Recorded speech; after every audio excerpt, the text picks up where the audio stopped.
Waiting for one more members for quorum, and then we can start.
We have quorum. Councilor Bravo is online. Okay, we're good. Wonderful. Okay, we can start. I'm going to start. We have a very long agenda today. Apparently, we have 72 items plus 50 speakers on our list today. So we really got to be efficient here today. So good morning. My name is Councilor Chris Moyes. I'm the chair of the Toronto and East York Community Council. We have quorum. I'm now calling meeting 25 to order. Today's meeting is being held by video conference and in person at City Hall in Committee Room Number 1. This meeting is also being live streamed online at youtube.com/Toronto City Council Live. Although we may be meeting in different locations today, the Toronto and Eastern Community Council would like to acknowledge that the land we are meeting on is the traditional territories of many nations, including the Mississaugas of the Credit, the Anishinaabe, the Chippewa, and the Haudenosaunee, and the Wendat people, and is now home to many diverse First Nations, Inuit, and Métis peoples. We also acknowledge that Toronto is covered by Treaty 13 with the Mississaugas of the Credit. As a Caribbean Canadian, I am committed to continually acting in solidarity with our African, Caribbean, and Black communities seeking freedom and reproductive justice in light of the history and ongoing legacy of slavery that continues to impact our communities across Canada. As part of this commitment, I would also like to acknowledge that not all people came to these lands as migrants and settlers. Specifically, I wish to acknowledge those of us who came here involuntarily, particularly those brought to these lands as a result of the transatlantic slave trade and slavery. In support of the City of Toronto's ongoing efforts to confront anti-Black racism, I pay tribute to those ancestors of African, Caribbean, and Black origins and descent. If you are registered to speak at today's meeting, please listen for me to call your name. I will call your speakers in the order they appear on the list.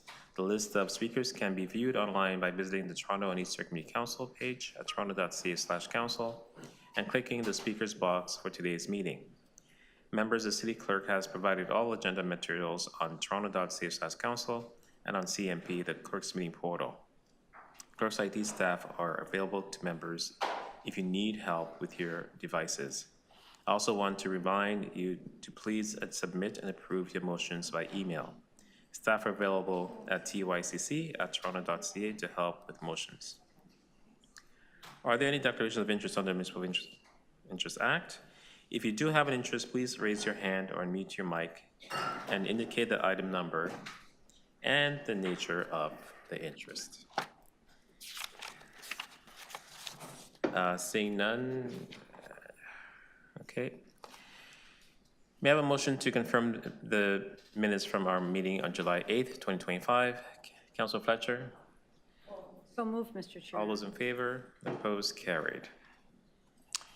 Before we begin the agenda rundown, I would like to move a motion to have speaking time to 3 minutes instead of 5. We'll display the motion. We have a motion. Again, we have 50 speakers on the agenda today, and if we were to remain at 5 minutes, we'd be here till 9 p.m. tonight. It's on the screen. It's on the screen. All those in favor? Opposed? Carried.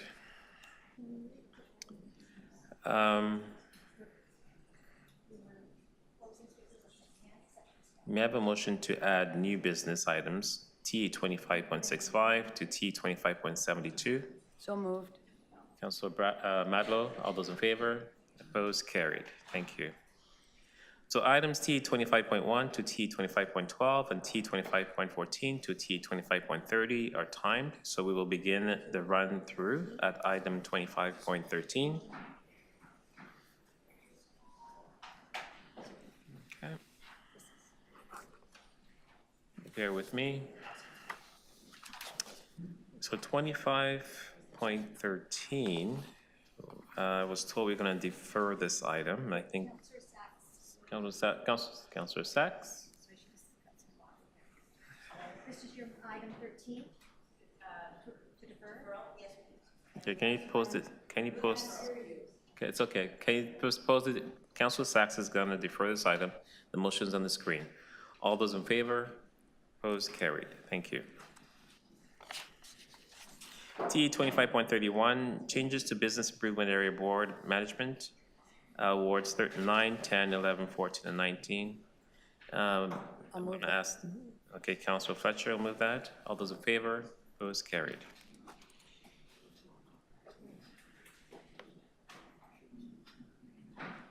T 25.32, naming the East Bayfront Community Recreation Center. Councilor Fletcher for Deputy Malik. I'm sorry. Item 32. Oh, yes, and that would be to Move the recommendation to receive and support the naming process for this brand-new recreation center. Okay, all those in favor? Opposed, carried.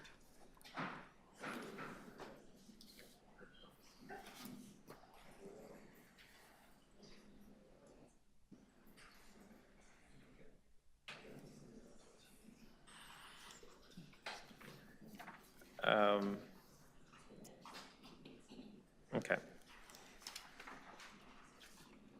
To make things easier for everyone, I'm just going to say if there are any opposition, and if there isn't, then it's carried, okay? Just say any opposed. And Any opposed, and if there's no opposed, then it's carried. Because everyone's raising their hands like this all day. Okay. Okay, T 25.33, Temple Avenue Phase 1 Construction and Staging Area. Councilor Perks is not here. I'll hold that item for him. T 25.34, 170 Roehampton Avenue Construction Staging Area. Bill 104 and 105 Avenue, okay, whatever that means. Okay. Councilor Matt Lowe, you want to move that item? Actually, you know what? Never mind. Any opposition?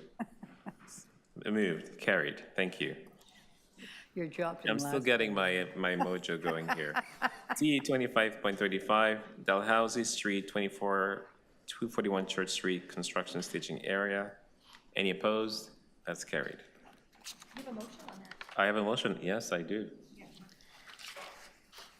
Thank you, staff. Yes, eventually I get there, I'll get there. I do have an amendment. It's just standard stuff. Any opposed? Carried. Item is amended. Any opposed? Carried. Okay. T 25.36. 60 Queen Street East, construction staging area. That's my item as well. I do have an amendment. Just standard construction staging amendment. Any opposed? Carried as amended. Any opposed? Carried. T 25.37, 307 Sherburne Street construction staging area. That's also my item. I do have an amendment as well. Again, standard construction staging area. Any opposed? Carried as amended. Any opposed? Carried. T 25.38. There are speakers on this item. I will hold this down. T 25.39, 45 Mornty Avenue, encroachment appeal. This is Councilor Perks, but this is a rundown. Any opposed to this item? Sorry, which one? 9? Yeah. 39. Yeah, no. Any opposed? Carried. T 25.40, proposed crosswalk markings policy and alley all-way stop, sign controls, justification policy. Just going to hold that, Chair. There's actually a presentation on this item, yes. Oh, great. So I'll hold Okay. that. So it's being held. T 25.41, improving the speed and reliability of the Bathurst. There's also a presentation on this item, so I will, and there's speakers as well, so I'll hold that down.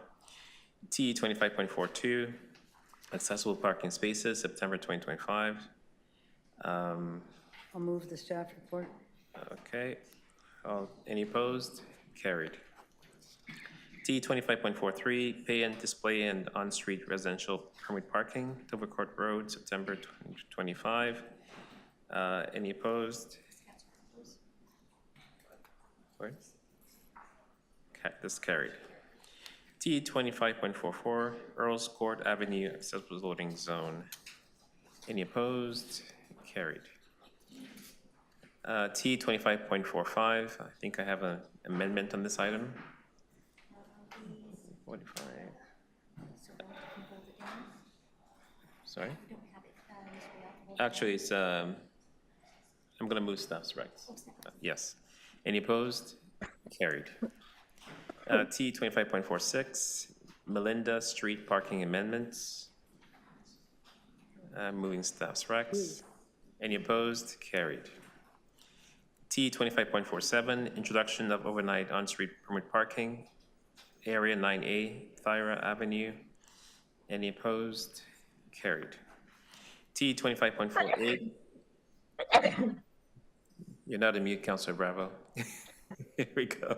Bless you. Oh, I'm sorry. Compulsory stock Everyone, I'm controls. there. I'll mute. Okay. Various intersection in Ward 4. Any opposed? Carried. T 25.49, there's speakers on this item. T 25.50.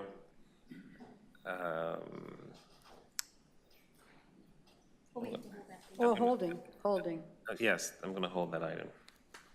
T 25.51, traffic management in Ward 14 related to King Street East and Church Street intersection project. Defer to October, staff recommendation. Display the motion to defer.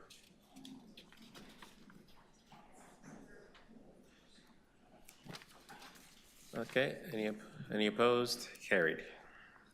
T 25.52, Turner Road traffic calming speed hump. Any opposed? Carried.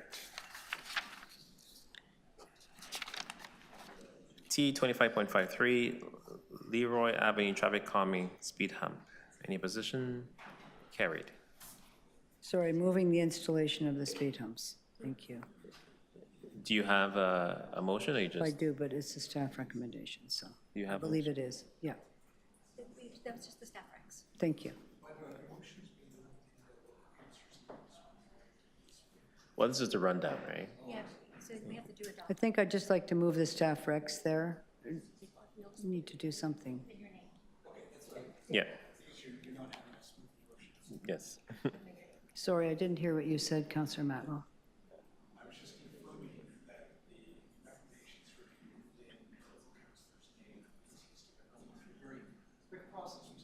Yeah, I just prefer to have that, Mr. Chair, that any opposed, anyway, staff recs, whatever it is we're doing, Yes. because it is being recorded and people might be watching, so. I could have moved a different motion, so support staff recommendations, any opposed, I think so. Okay. Thank you. T 25.54, Cedar Crest Boulevard traffic calming speed hump. Any position? Carried. T 25.55, appointment of the public members to the McCormick Playground Arena Board. Any opposed? Carried. T 25.56, appointment of community members to the Eastview Neighborhood Community Center Board of Management. I'll move those appointments, Chair. Okay, any opposed? Carried. The clerk just confirmed that all these items will be moved in the council, recorded in the councilor's name, if it's in your ward. just to clarify. T 25.57, appointment of the new board members of the Rolfe Thornton Community Center. Any opposed? Carried. That'll be recorded in Councilor Fletcher's name. T 25.58, reopening and amending item TE 25.61, Brock Avenue parking amendment. I need to reopen. I'm going to ask Councilor Matlow, can you reopen this? Yes. Okay, all those in favor? Opposed? Carried. I'm not opposed. And then we need to, we're going to adopt the item. Any opposed to adopting? Carried. T 25.59, Crossing Street Park Amendments. Any Sorry, what opposed? number is that? Item 59. Any opposed? Carried. T 25.60, installation of speed hump bumps in the public laneway south of Corby Avenue and west of Caledonia Road. Any opposed? Carried. T 25.61, installation of speed bumps in the public laneway east of Gladstone Avenue and south of Colley Street. Any opposed? Carried. T 25.61, Bloom Avenue turn prohibition. Any opposed? Carried. T 25.63, Castle Frank and South Drive pedestrian safety. Any opposed? Carried. T 25.64, there's speakers on that item.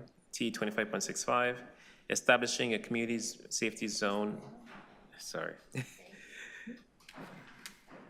establishing a community safety zone on Dover Court Road between College Street and Dundas Street West. Any opposed? Carried. T 25.66, extending traffic calming measures on public laneways near Bloor Street West and Gladstone Avenue. Any opposed? Carried. T 25.67, improving parking availability on Concord Avenue. Any opposed? Carried. T 25.68, Elm Avenue traffic calming. Any opposed? Carried. T 25.69, exclusion of Mirvish Village development from Ontario residential parking permit. Any opposed? Carried. T 25.70, Lennox Street two-way. Any opposed? Carried. T 25.71, electric vehicle charging station in East York. Any opposed? Carried. T 25.72, speed humps on Pape Avenue between Gerard Street East and Austin Avenue. Any opposed? Carried. Okay. We got through that. We're going to back to the top of the agenda.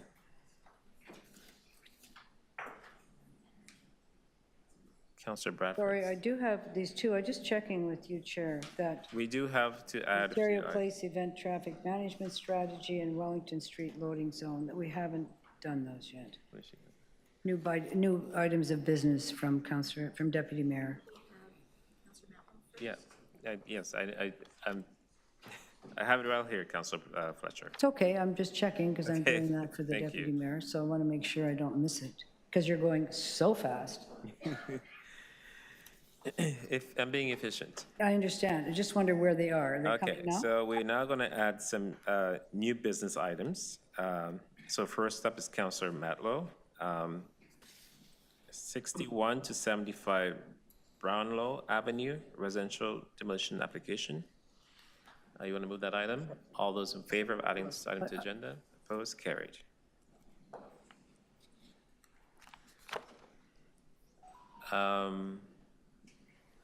Councillor Bradford also has an item here. Speed humps and safety improvements, Benlamond Avenue between Main Street and Norwood. I think he has to wait till he's Road. here. I'm going to ask Councillor Matlow to move this on his behalf. Okay, thank you. Any opposed? Carried. Maybe he wants to withdraw. Just those two items, right? And then we have those two.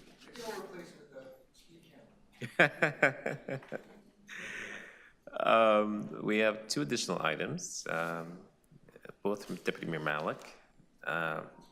Ontario Place Event Traffic Management Strategy. Councillor Fletcher, you want to move that item? Yes, submitting that letter and recommendation as new business for the Deputy Mayor. All right, any opposed? Nope, that's carried. And the second one is Wellington Street Loading Zone. Councillor Fletcher, you want to move that item? The same, making changes there for the Okay, Deputy any Mayor. opposition? That's carried. Okay, so we've added 4 items to the agenda. Wonderful. 4 new items, is that what you said? Yes, Brand new that aren't listed on the agenda, public it will agenda. be shortly. right? Thank you.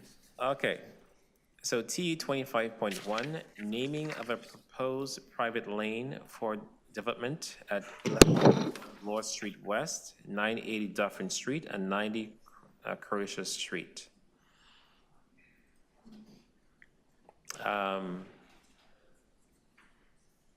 Okay. Councillor Bravo, you want to move this item? I would, thank you. Okay, any opposition? That's carried. T 25.2, naming of an existing public lane south of Melville Avenue, extending westerly from Miles Place. That's Ward 11. Jesus. Councilor Sachs, you want to move this item? Councilor Sachs, want to move this item? Item 2? Yes. Okay, any opposed? Yes, please. Okay, any opposed? Carried. Item TE 25.3, 1304 to 1318 King Street West and 143, 143A, and 145 Cohen Avenue, rental housing demolition application. Decision report. We have speakers on this item. Number 3. Aaron Witherspoon, are you here? Okay, you have 3 minutes.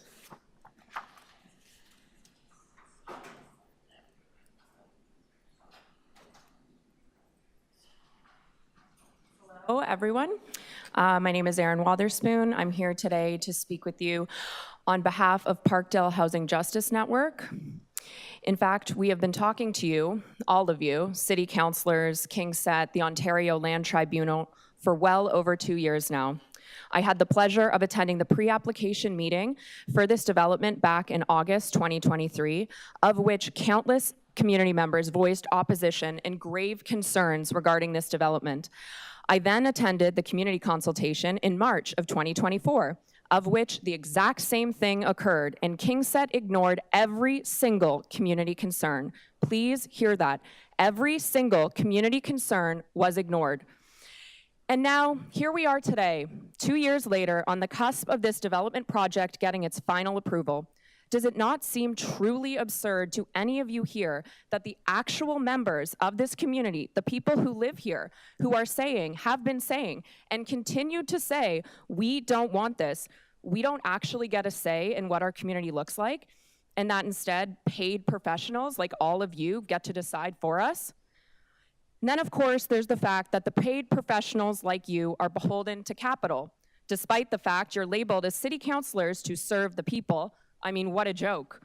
And I'm sure none of you will admit that. Can you please because you are all careerists who love the veneer of community empowerment. Who doesn't love a photo op at a local festival, right? But at the end of the day, even though you voted no at first, because you saw, even beyond community opposition, just how flawed this proposal is, you gave in. You stayed loyal to the status quo, which you've all staked your careers on, and you settled with the OLT behind closed doors, completely blocking out community yet again. So I'm here to make a statement that will inevitably fall on deaf ears as you all chat amongst yourselves and barely listen to what I'm saying. And that is exactly why after I finish speaking, you will hear us another way. As we all know by now, Parkdale is one of the few neighborhoods left in Toronto where working class folks are still managing to find some housing. Although each passing year threatens this with many new development proposals just like this one. We are encountering an attack on community and public spaces. Fences are literally being erected and people in our community are being ordered out. What is one of the largest factors at the rotting root of this crisis and so many others we face? I think all of us know, but let me spell it out. It is the severe and inhumane lack of the basic human right to be housed. And at the root of that, it is developers like KingSett with their millionaire and billionaire CEOs, shareholders, and lobbyists. It is also city councilors like you and your allegiance to legislation that does not serve the people. Like you, ignoring us, putting up your hands while pointing to the corrupt OLT, whose members themselves are realtors, lobbyists, and developer cronies. As I mentioned, you rejected KingSett's original proposal when it was first thrust upon our community without a shred of meaningful consultation, without any knowledge or care of the neighborhood. Thank you. You're at time. You have 3 minutes. All along that what Parkdale desperately needs is decent, affordable housing for families, not another tower for the wealthy and the few. You knew this project. Thank you for your deputation. Thank you.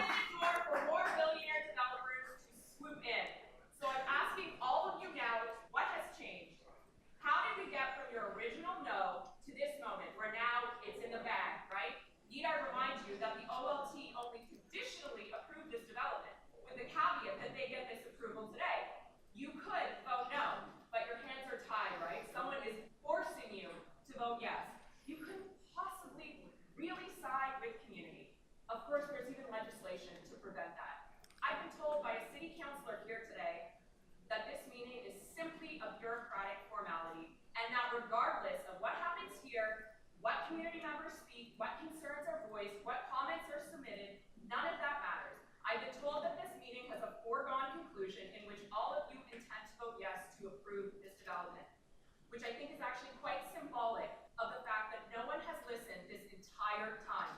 So let's be honest about what this is about. This has nothing to do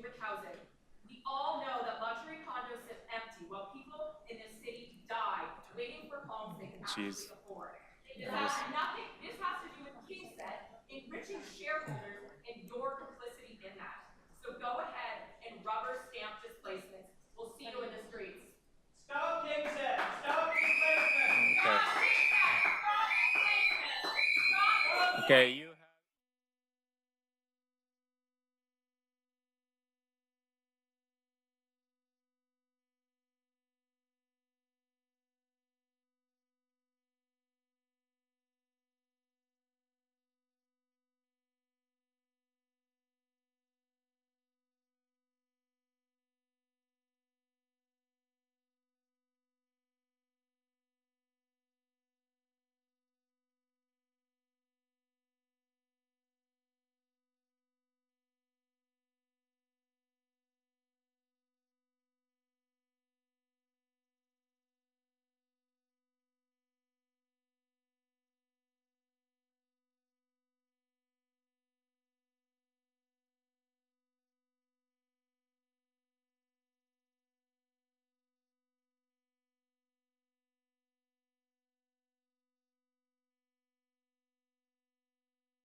On this item.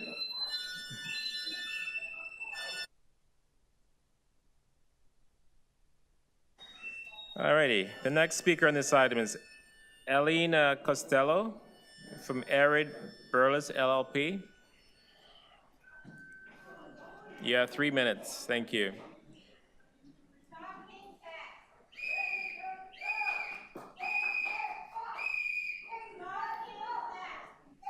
Morning, Mr. Chair and members of the committee. My name is Eileen Costello. I'm a solicitor at Arid Burles LLP. I'm here on behalf of the owner and applicant, which is a subsidiary of KingSett Capital, Inc. I'm here very simply to underscore KingSett's commitment to the tenant assistant plan and to the Section 111 tenant assistant agreement, which city staff have put before you for recommendation today. We agree with the conclusions of city staff that the proposal and the plan to replace in full the 8 units and to improve the amenities that are available to the 8 tenants who will be relocated into the new building meets the housing policies of the City of Toronto's official plan and is consistent with the provincial policy statement. I did want to simply note, Ms. Witherspoon was correct that this council did vote against the original proposal, and through a year-long mediation and negotiation with city staff, the height of the building, the design of the building, and the amenities in the building have all been revised and updated. And it was a consequence of that that this council then voted in support and an acceptance of a settlement offer for a revised proposal. So it's not the same proposal which you voted against that you are now considering a Section 111 application and permit for. Furthermore, City Council did come before the Toronto, the Land Tribunal on consent in support of that application. You as a community council and city council did make this permit a condition. It made it a condition that we come back and negotiate with your housing staff on an appropriate tenant assistance plan, and that's what we've done, and that's what's before you today. And I'm simply here to reiterate KingSett's commitment and answer any questions you might have. Thank you for the time. Any questions for the deputant? Seeing none, thank you. Thank you, Mr. Chair. Thank you. Any speakers on this item or questions of staff? Seeing none, okay. Any opposed? Okay, the item is carried. The next item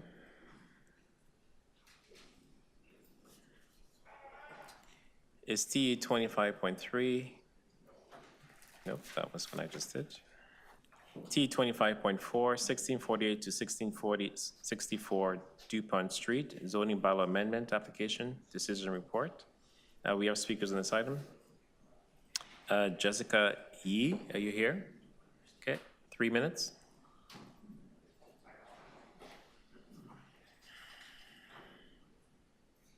Good morning, members of council. My name is Jessica Yee. I'm a planner at Bellsfields, the agent for the owner of the property at 1648 to 1664 DuPont Street.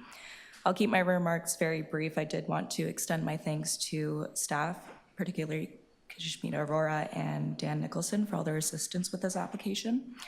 First, some context, there was a rezoning application that was approved on this site in last July. And since that time, the owners purchased the abutting lands to the east, which led to the revised approach for the new proposal. We've worked very closely with staff and the community through the previous approval and this new proposal to deal with important considerations such as shadowing, transition to adjacent properties, and enhancing the public realm along Dupont Street and Osler Street. The new proposal includes minor changes, but we maintained many of the built form principles that were secured through the previous approval. And the proposal will result in a transit supportive development that is in keeping with the evolving policy context and that will contribute additional housing options, particularly rental housing, to the neighborhood and revitalize this portion of Dupont Street. We really appreciate all of staff's time and efforts that were involved in getting the application to this stage. And I've reviewed the positive staff report and I'm pleased that staff are recommending approval of this application. And I'm happy to answer any questions. Thank you. Okay, thank you. Any questions for the deputant? Seeing none, thank you. Any questions for staff? Seeing none. I'm gonna, yeah. Councilor Bravo, you gonna move this item? Sorry. Yeah, go ahead, Councilor Bravo. You unmute, Councilor Bravo. No, are you sure? Okay, any opposed? Carried. T 25.5, 425 Bloor Street West, zoning bylaw amendment application, decision report. Mr. Chair, I'm asking we hold this about 15 more minutes. We're just doing some last minute adjustments. Can we have the speakers speak and then? Well, not until the motion's finished, please. Okay, I'm gonna hold this item. T 25.6, 135 St. Clair Avenue West, zoning bylaw amendment application, decision report. We have speakers on this item. First up is Greg Gilbert. Are you here? 3 minutes.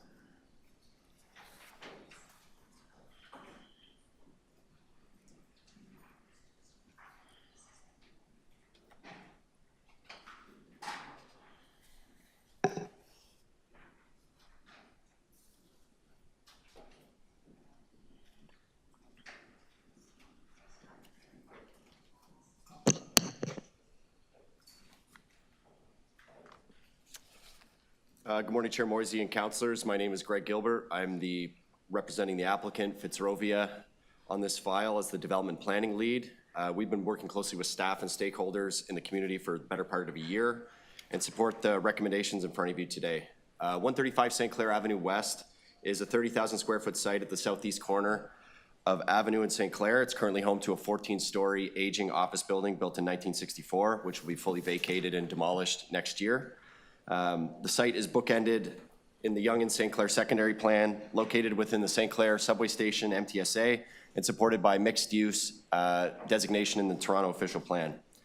This corner is precisely the type of location that is earmarked for growth and intensification by the province and city planning policy, and will act as a gateway into the very dense and walkable mixed-use fabric of St. Clair Avenue West.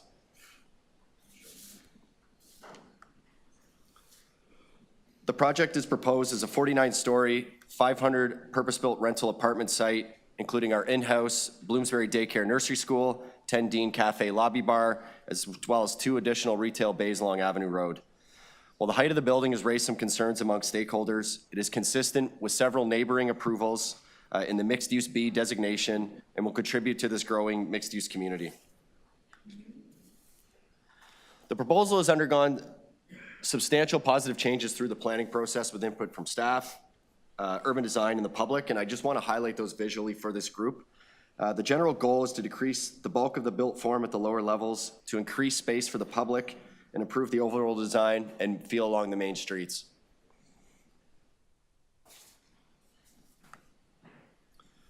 As you can see, the podium has been reconfigured to have a much more distinct element to improve scale and wind conditions, which has been a key concern from the community and the ground level, and give us much space as possible to the public along the major streets. Through multiple iterations, the building has been pulled back on all sides. We're giving nearly 40 feet along St. Clair from the building to the curb, 10 feet to the south and as much as 20 feet from the building to Avenue Road. Major changes from the initial PAC meeting are evident here. Our original proposal was featuring a 22-story podium. We've reduced that several times through multiple iterations and are now at a 9-story podium along St. Clair. The general goal is to create a distinct and active landmark corner with fun public art installation, seating and gathering places, framed by an active and interesting ground floor on all floors, or all sides, and the current proposal, I believe, achieves that. Another item of concern has been parking and loading. The loading, moving, and parking ramp have all been screened, enclosed, and covered by the Bloomsbury outdoor space on level 2, and the turning movements for vehicles have been totally enclosed on-site, screened, and blocked from the public. Sorry, you're at time. Okay. Okay. Any questions for the deputant? Seeing none. Thank you. Michael Lindsay, are you here?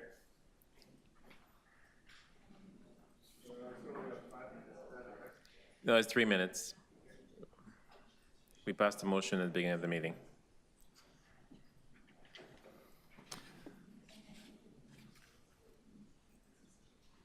Toronto not only has a housing crisis, we have a crisis of democracy in how housing development is being approved. Policies meant to curb NIMBYism have swung too far. Communities are now treated as obstacles, not stakeholders. Fitzrovia's proposal proves this. Despite months of so-called public consultation, not a single community request has been reflected in their plan. The tower remains the same height, the same square footage, the same traffic and safety problems, the same monstrous wall beside the historic Bradgate Arms retirement residence. City planning staff are obviously under pressure from federal funding threats if housing targets are not met and by provincial legislation, and so focused on fast-tracking approvals at any cost. Success is measured by the number of units on paper alone, not by whether housing is truly affordable or whether the rights of existing residents are respected, or even whether Toronto is being made a better place. The developer can't be blamed. Fitzrovia is doing its job maximizing returns for their investors while running an effective PR and marketing campaign. The failure lies with the planning department, which has abandoned its responsibility to ensure genuine public engagement, and what has passed for public consultation has been nothing short of a farce. The January virtual meeting was moderated entirely by the developer's PR consultant with a panel of the developer's personnel who were displayed on video. The virtual meeting was configured so that members of the community had their video disabled and were muted and could only speak if the developer's moderator unmuted them. Even then, questions posed were spun, restated, and assigned to a member of the panel by the moderator. This is a spin doctor, and the city representative did nothing.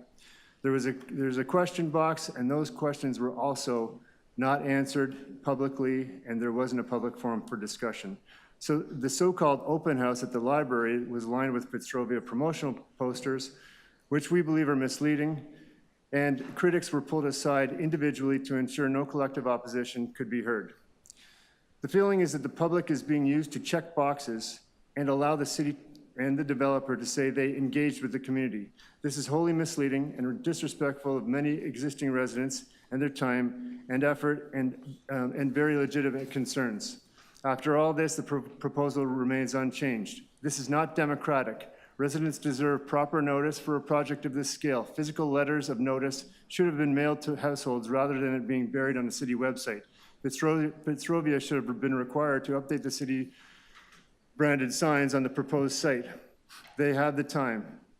This isn't just about one tower at Avenue Road in St. Clair. It's about whether Toronto still believes in a real public consultation and democratic process. If residents' voices can be silenced, sidelined, and ignored, then the process is broken. Thank you. Any questions for the deputant? I do have one question for you. Yes. Are you aware that the Planning Act is a provincial act? And you are aware of that? Yep. And as local councillors, we do not influence what is in the planning report. What do you mean by that? the planners, when they write the report, is independent of any decision that we make. We do not influence what is in the report. Oh, that's a good question. It's a provincial, Planning Act comes from the provincial government, That's a very good question. and they So, have to follow it. I can answer that for you, if you'd like. I guess the point that I was trying to make in my discussion is that it's not only the municipality that's under pressure to make more housing. It's the federal government and the provincial government putting pressure on communities like ours to, at any cost, build houses blindly because, you know, that's what their mandate is. And it isn't necessarily building a better Toronto. It's not, we don't believe it's good for the existing residents or the residents that will be occupying that building. The only people that it's good for are the investors, the pension funds that are representing, or that Fitzrovia is representing. Okay, thank you. Thank you. Next up is Pamela Stevenson. Are you here? Pamela Stevenson, online?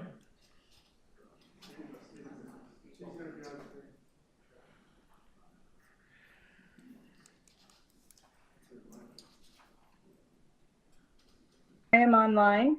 Can you hear me? Thank you. Yes, we can. 3 minutes, go ahead. Thank you. I'll speak quickly because I prepared for 5. So here goes.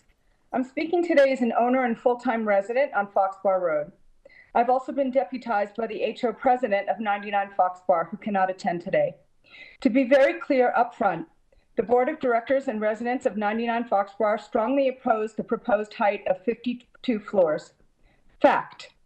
The height of the proposed building is double any other building in the neighborhood and double the height authorized by the present bylaw. Our neighborhood, extending from Deer Park Road to Bathurst Street on St. Clair and from Eglinton to Davenport on Avenue Road, does not currently have any buildings of this height. Buildings comparable to the proposed development make sense on Yonge Street, which is inexplicably the location of the comparables used in the city planning report, but not at Avenue Road and St. Clair, which is our neighborhood. We believe the development must conform to the existing surrounding area with a maximum height of 30 floors total.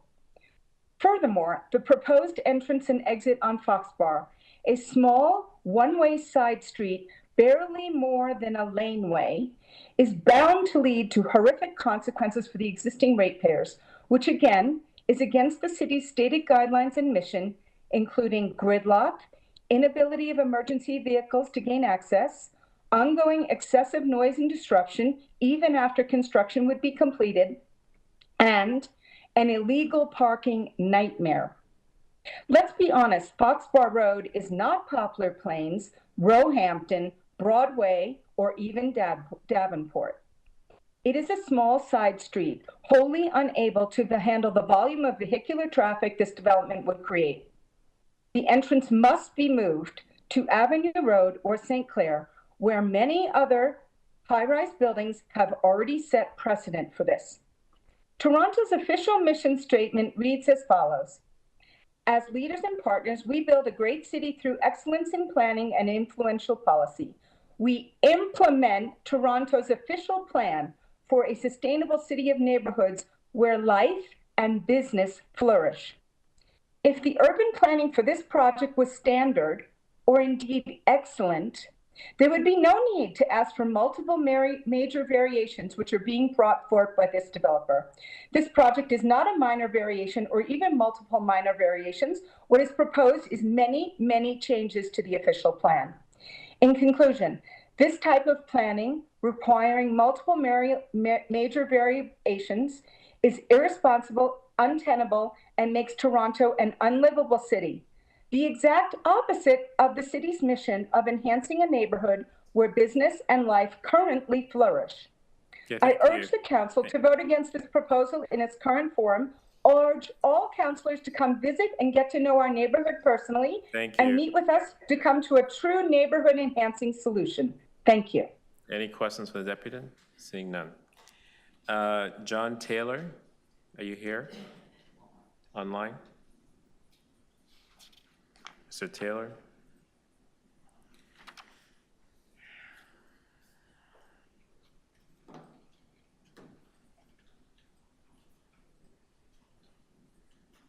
Mr. Taylor, can you hear me?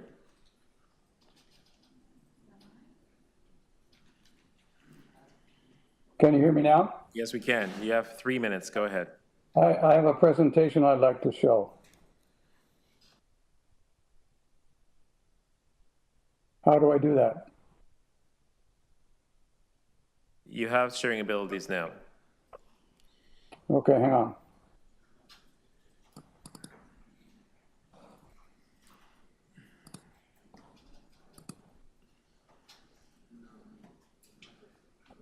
Can you see my screen? Not yet.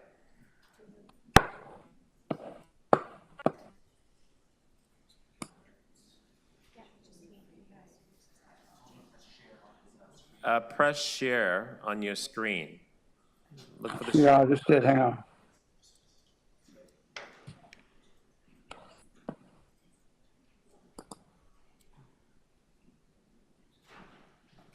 Still no? Okay, we don't see. Presenter rights and everything else. We've given you full authorization, so if you cannot share, then perhaps just speak to your item. It says add name or email to invite. What do I put in that box?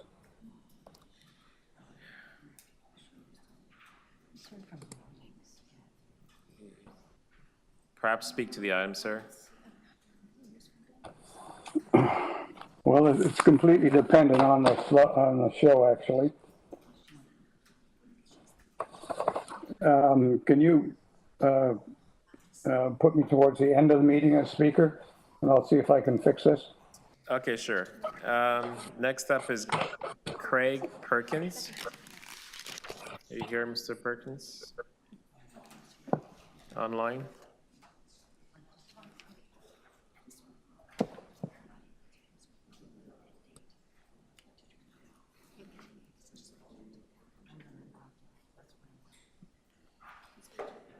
Craig Perkins?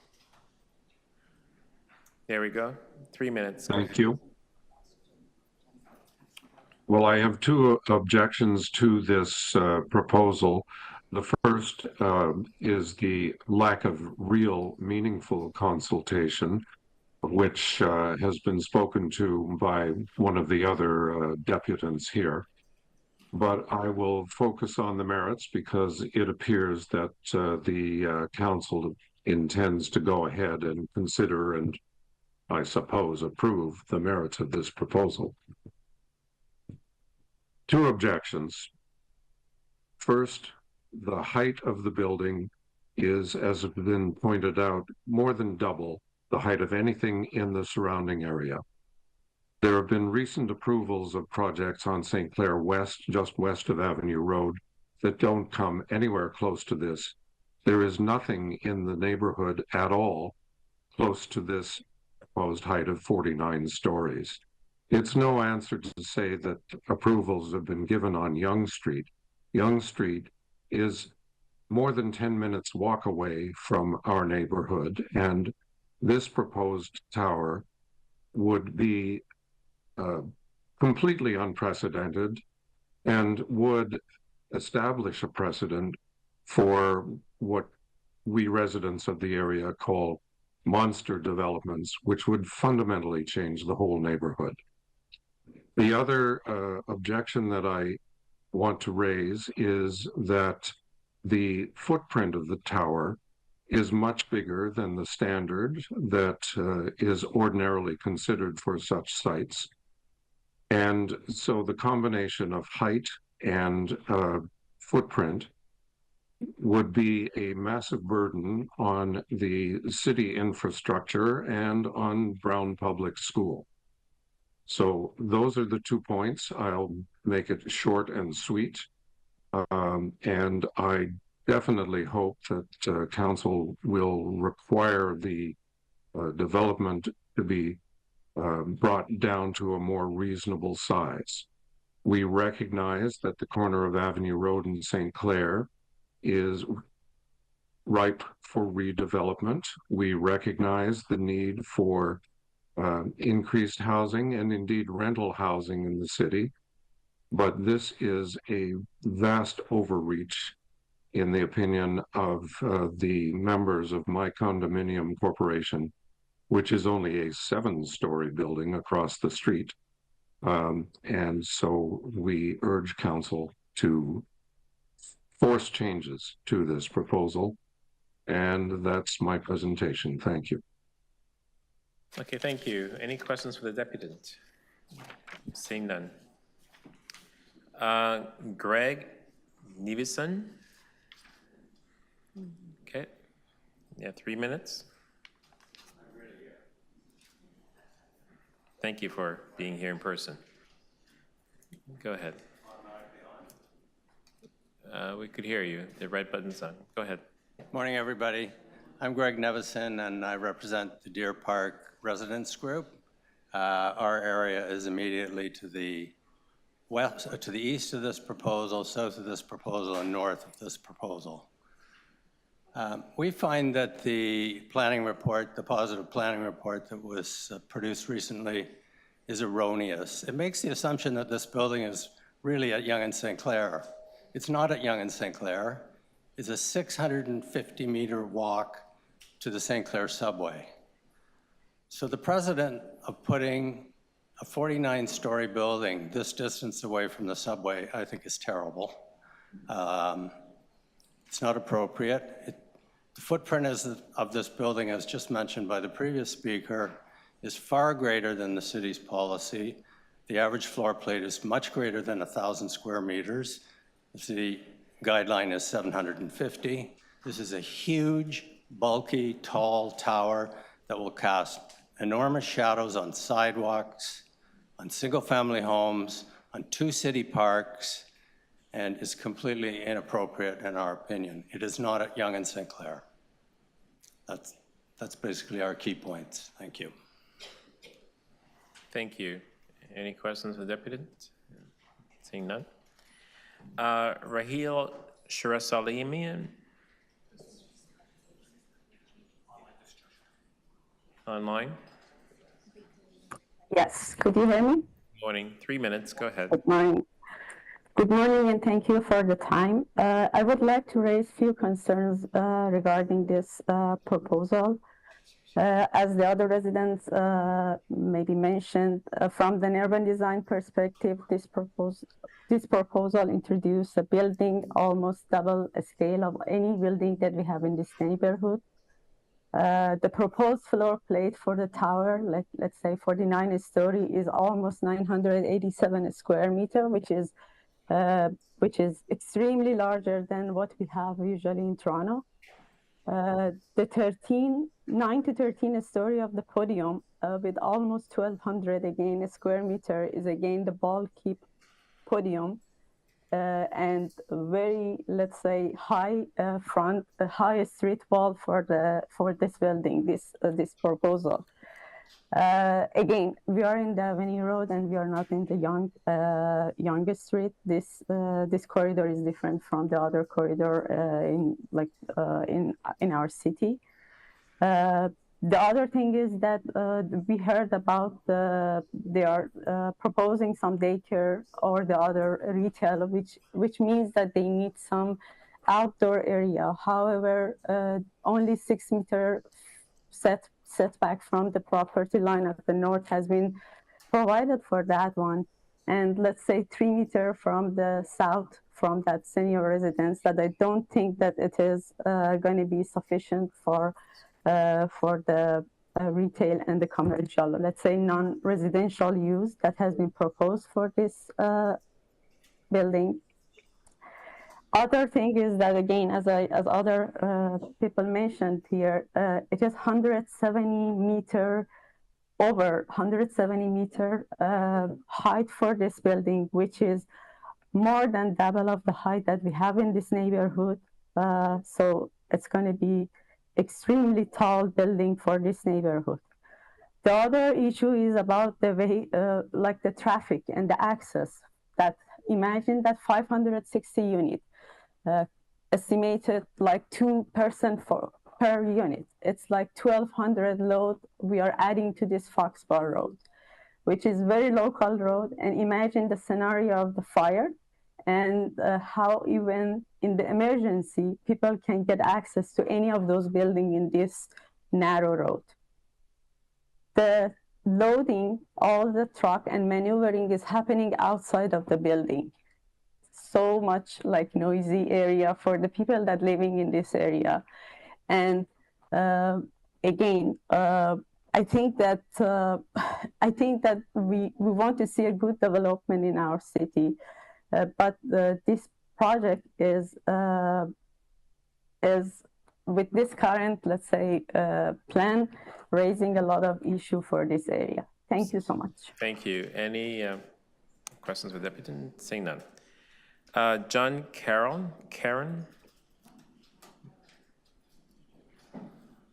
Okay, Mr. Karen, you have 3 minutes. Good morning. Good morning. I am a resident also of Foxbar Road, and I'm in complete opposition to this project for the very simple reason that it's extremely disruptive.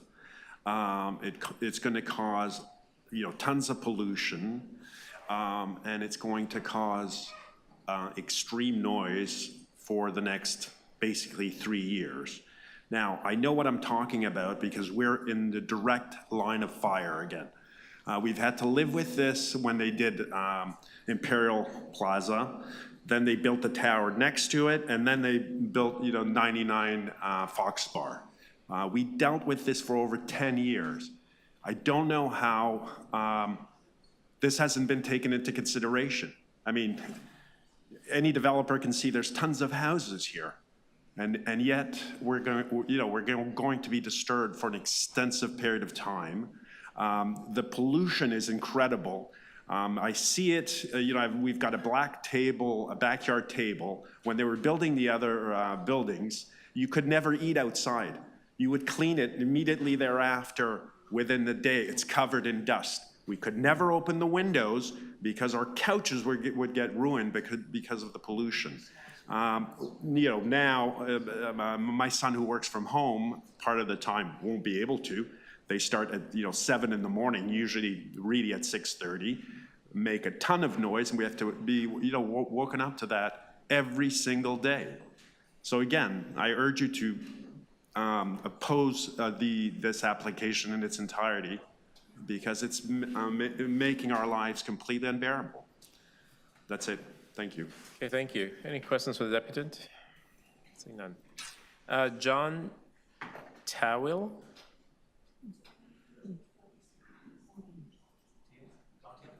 Tawel, T-A-W-E-E-L.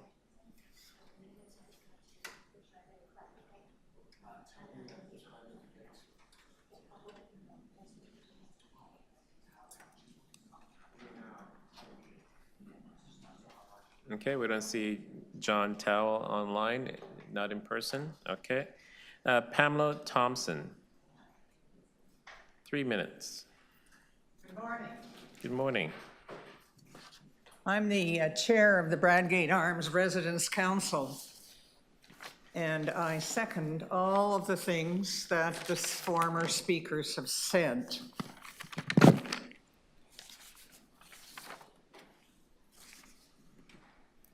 We are right next door. 15 feet from my apartment windows will be a 26-foot wall, most of which is solid and will block me.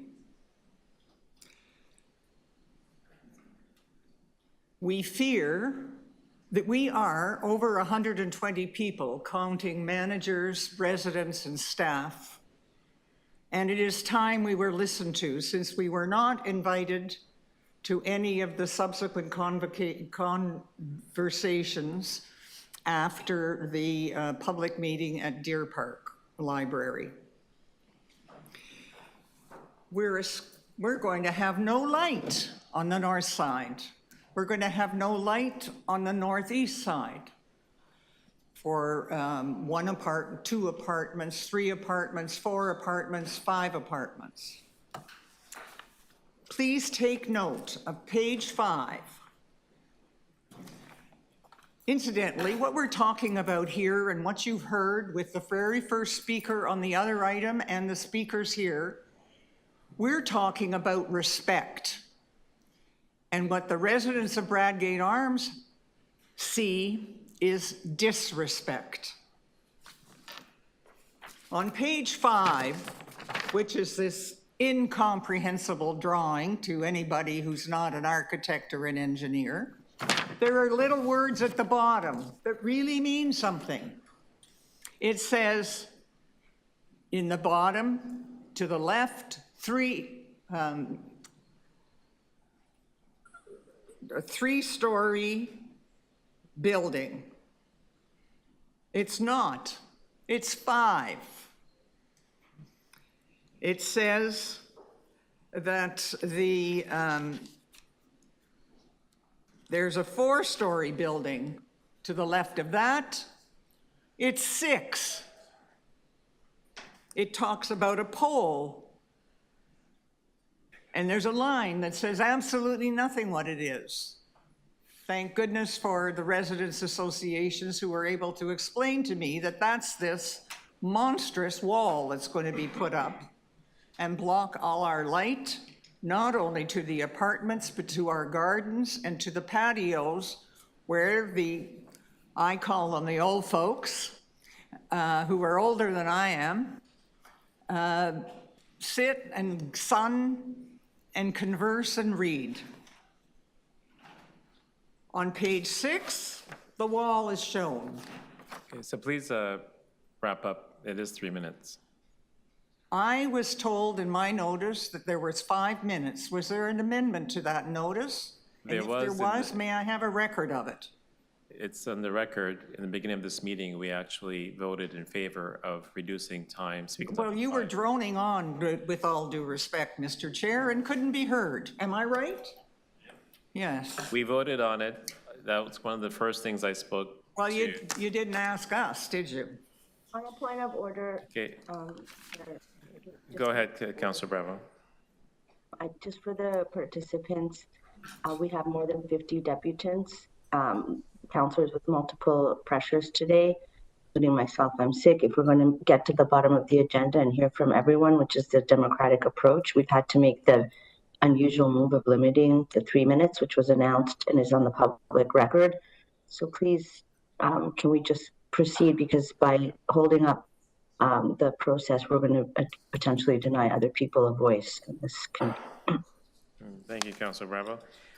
Any questions for the deputant? Yeah, I have a question for you. Could you please spend the next minute telling me what you were about to say?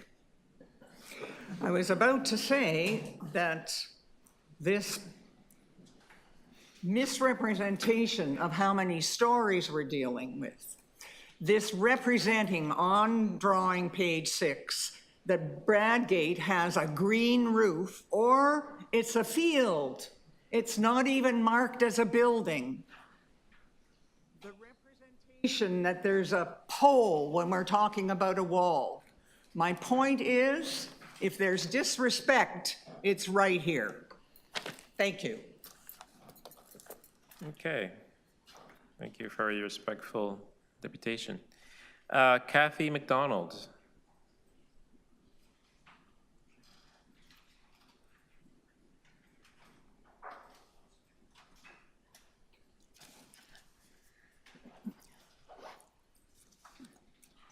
So good morning. So I'm here today as a resident of Deer Park and not representing any organization. So we've had a lot of discussion and meetings about this application, and I'm extremely disappointed in the final report. I have agree with the previous speakers on the issues, but the height and density is far too much for the site. The report says that complies with the secondary plan, but provides no information as to how it does this. Unfortunately, the city has neglected to establish appropriate density and height limits for the PTMSA policies, so it's very difficult.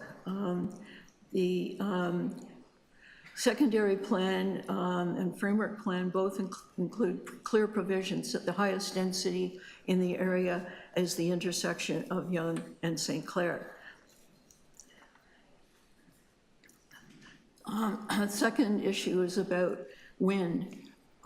As many of you know, the wind along St. Clair is horrendous. The prevailing wind is from the northwest, and this building does not comply with the tall building guidelines that says there should be podiums which help reduce that wind. The report acknowledges that the intersection area will have very bad wind conditions, and said that this will be dealt with in canopies after some wind studies. But the change has to be to the form of the building. The issues are major here, and having this as a safe and comfortable pedestrian area is critical. My next comment is about traffic, which that this project will generate and how its impacts can be mitigated. There will be a lot of traffic generated by this project. It will use the low-density residential street in Foxbar, and there's already large buildings in the neighborhood that will use the streets. The only access to the area is from St. Clair, and is this workable? The traffic study for the project did not consider any of this. It only looked at how did the garage work. Okay, thank you. Okay. Thank you very much. Any questions for the deputy? Okay, thank you. We'll go back to John Taylor, who's online. Were you able to deal with your issues around technology? Okay, Mr. Taylor?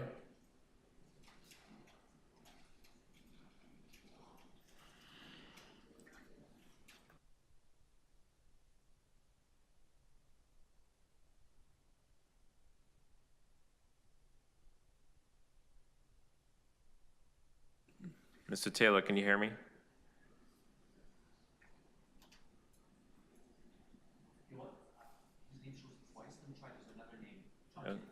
Okay.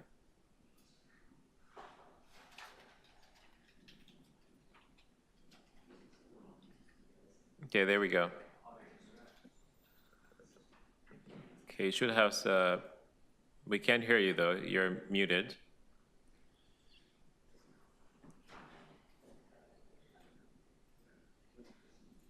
You're still muted.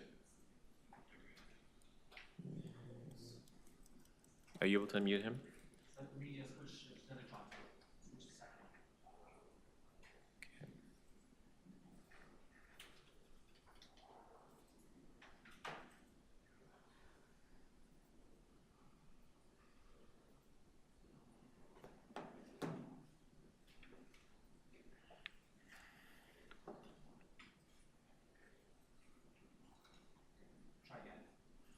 Mr. Taylor, can you hear me?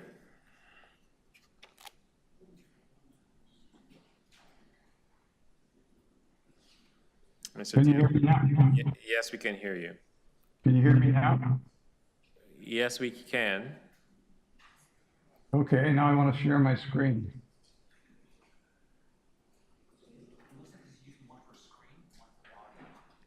Okay, you have two devices that is showing up on our system, one for audio, one for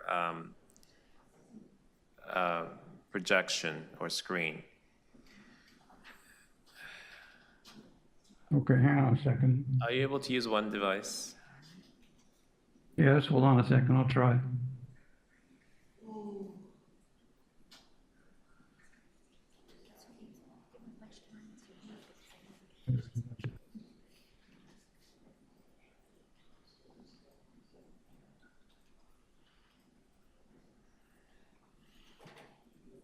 You can also send in your presentation to us and speak to it if you like as well. And it'll be added to the minutes of this meeting.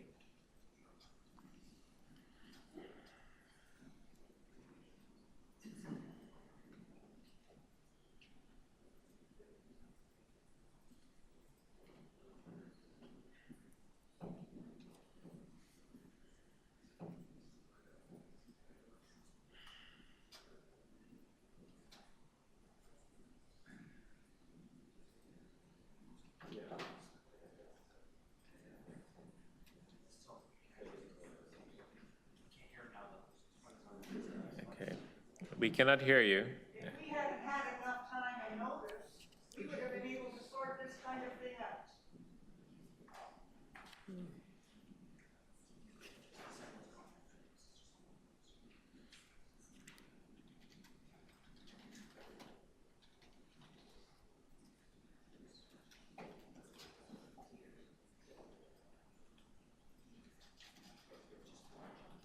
Mr. Taylor, can you hear me?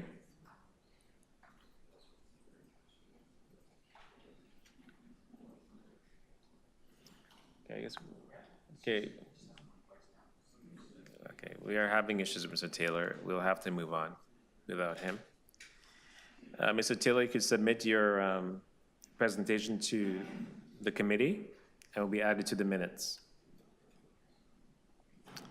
Okay, Councilor Matlow, you want to ask questions of staff or speak to this item? Yes, I do have questions for staff. So I'm going to begin with planning. I've got some questions for you. So why is city staff recommending approval for a building where the floor plate, almost 1,000 square meters, exceeds the city guidelines of 750? Through the chair, the proposed floor plate does exceed the tall building guidelines. However, the guidelines provide flexibility where the context and the site can support it. So in this case, staff decided that that was the case based on the large site area, large tower separation distances facilitated by roads on 3 sides, as well as step backs to the base building to limit the impact of the building on the public realm and the street, as well as the large setbacks at grade that facilitate wide sidewalks, landscaping, and active uses at grade. Could you speak to both residents' concerns about the height, which is admittedly unprecedented for that location, along with your report claims that this application complies with the Yonge and St. Clair secondary plan, but it doesn't provide any explanation as to how it does. So could you share an explanation with us about how this complies with the secondary plan? Yes, through the chair. The secondary plan specifically, this site is located within mixed-use area B, which is along St. Clair Avenue West and continues south on Yonge Street from St. Clair. Within mixed-use area B, there have been a number of recent approvals for 49, 50, and 51-story buildings. And how does it comply with the city's shadow policies on parks? There are going to be shadow impacts on both Glen Gould and Amsterdam Square parks. Yes, there's no specific shadow policies for this specific site, but the city policy aims to minimize new shadows on parks during key times. There will be additional shadow on Amsterdam Square in the morning and then Glen Gould in the afternoon. However, the incremental shadow impact is relatively minor when assessed against the as-of-right permissions and the existing context. So staff included the incremental shadow impacts are acceptable given the urban setting. Given that there is now a positive planning report from city staff, what is the likely outcome if this were to go to the tribunal? What has been our track record there objectively when there's been a positive staff report? I'll answer this question. It's Abby Moskovich from Legal Services. We don't track our wins and losses with respect to whether there's a positive staff report or not. I can say that the staff report will be part of the record and may influence in part a member's decision. I've got a question for clerks, if I may, and if I may have their attention. I know that you're in the midst, clerks. I know that you're in the midst of helping me with my motion, so I appreciate that. So I don't mean to interrupt you, but I do have a question. This is on behalf of the community. We're hearing from residents who live in proximity to the site that they didn't receive proper notification of the community meeting that planning held by mail. Could you advise, just for the record, if mail notices were sent to residents' homes within the proximity of the site? And if not, what reason was there for a lack of proper notice, if that was the case? It's Jennifer Forks from the City Clerk's office. We gave notice for this particular application and public meeting via the newspaper, which is one of the options afforded to us in the regulations. We do not have a practice of giving 120-meter mail notice in a neighboring CUI district, as the density is quite extreme. However, we did provide a notification to those persons who had expressed interest in receiving notice as a result of the community consultation meetings. So that was about 64 pieces of mail and about 68 emails. Is it reasonable to think that somebody might just happen to see it in the paper? Like, I don't understand why that would be an adequate notice. The regulations in the Act afford us the opportunity to either provide a newspaper ad or a 120-meter direct mail, and in this instance, in all instances in the Toronto and East York District, we provide those in the newspaper. Okay, and then lastly, thank you. Lastly, to transportation services, can you discuss the outcomes of this applications transportation study and why the building access is proposed off Fox Bar rather than Avenue Road? Whoever can answer that question. Do we have transportation here? I believe he stepped out. Our apologies. There's nobody here from transportation right now? I can answer the question from what I've received from Transportation Services. Thank you. So it is the official plan policy that where a laneway or secondary street is available, that's where the access comes from.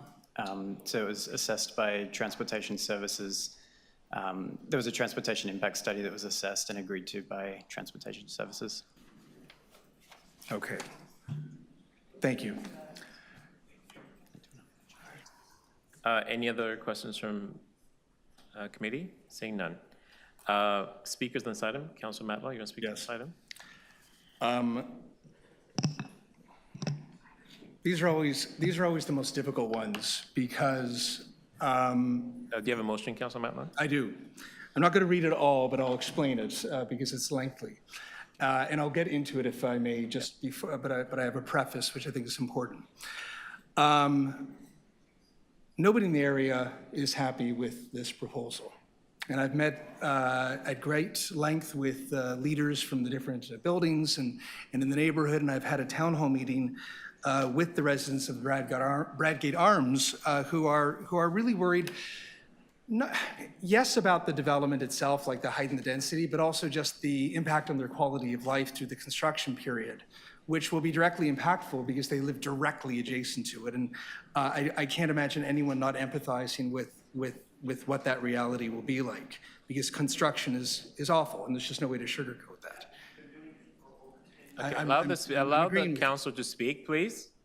There is a reality that we are facing, and this is why I'm moving the motion that I am, which is that I'm moving the staff recommendations to be put forward, but I have a number of amendments to them to support our community that I would not be able to do if this went to the tribunal. And I'm speaking pragmatically. With a staff recommendation for this approval, this is either going to be approved at the tribunal, which has been described many times over as a place with a positive staff recommendation, that it will inevitably be approved. We don't, at the city level, have the ability to do anything to either mitigate the effects of the development on the community at the tribunal, because it's a provincial tribunal, nor are we able to move amendments like I am today to ensure that we support both the Bradgate Arms through the construction process, along with investing heavily into community assets like Brown Public School, which is a big priority for our community, including their school pool and gymnasium and a number of other priorities that I know are important. So the decision today is whether or not this is going to be approved at the tribunal with a positive staff recommendation, where we lose control, quite frankly, of even the improvements that we received through the consultation process. And I'll just list a few of them. The podium height was reduced from 18 to 14 stories. There's a more conventional podium and tower arrangement. We got increased podium and ground floor setbacks on all sides, tower setbacks in the west, east, and north, enhanced mid-block connection on the south side, improved wind conditions, which was important to the Deer Park Residents Association, and more. Now, I say this all by not suggesting that that's going to make anyone happy. It won't. Most people are not going to be happy with this, and I recognize that, and that's why this is so difficult. But I also recognize, and again, I'll just conclude on why it's important to be honest about this. I think politically, it's more comfortable just to go, no, we're not going to do anything, and then let it go to the tribunal, and then everything gets passed, and it's just as big and just as dense as it was as it's proposed, without any of the benefits in my amendments. And what I'm choosing to do is make sure that we get these in there so that we can work as a community to protect the residents of the Bradgate Arms, to work with the adjacent residents on a number of different issues that are going to impact them, and finally get some real investment into our school and into our community the way that we should have had many years ago. So I'm doing that. I'm taking a deep breath as I do it because I know it's difficult. But I'd rather just be honest with the community about what we have in front of us and what we can do under provincial legislation, rather than pretend that we can do something more than we can. One of the deputants initially said earlier, just force them to do something. Cities in Canada don't get to do that. We don't have city charters. We don't control our land use planning ultimately, and it would be dishonest to suggest that we do. But what we can do as a council is do real things to at least mitigate concerns that have been raised that I think are reasonable, and move improvements here that frankly you can't do at an provincially appointed board that is completely unaccountable, unelected, and unresponsive to our community. So that's what we're going to do today. And we've got a long way to go. By the way, I want to say to any of you who live in the community who are worried about the construction, however tall this was going to be, because construction sucks, it's awful, that we're going to be pulling together a committee where each of you, including, yes, the representatives at Bradgate, and we're going to be meeting together on a regular basis. I'm asking the site manager, the developer, everybody to get together, transportation officials as well, so that you're not going to have to sort of rely on some phone number on a sign or any of that, but we are going to be working together in a regular way to not only work on the construction process, but also through site plan, work together on doing everything we can to improve even what's proposed itself. And you will be at the table, not just figuratively, but literally. I'm not going to pretend that this is going to be easy, but we will be doing this together. And I hope you have some understanding for the reality that we're facing. Thank you. Okay, thank you. So let's pose the motion. Councillor Matlow's motion. It's a long one, so you might have to... Yes. Okay. Okay. Any opposed this item? Okay, carried. As amended. Any opposed? Carried. Thank you. Next item is T 25.7. 2323 to 2329 and 2345 Yonge Street Official Plan Amendment Application, and 2323 to 2329 Yonge Street Zoning Bylaw Amendment Application Decision Report. We have speakers on this item. First up is Maria Iono. I think that's the L. M-I-R-I-A. Priya. Okay, you have 3 minutes. Okay. Thank you. It's Miria Ioannou, but thank you for trying. Good effort. I'm Mariette Ioannou. We're a tag team. This is we're co-chairs of the Republic Residents Association. Sorry, can you just introduce yourself? What's your name? My name is Jerry Bearholtz. Okay, we have you here. Okay, thank you. And we're just confirming we each have 3 minutes. Yes, so 6 in total. Thank you. Okay.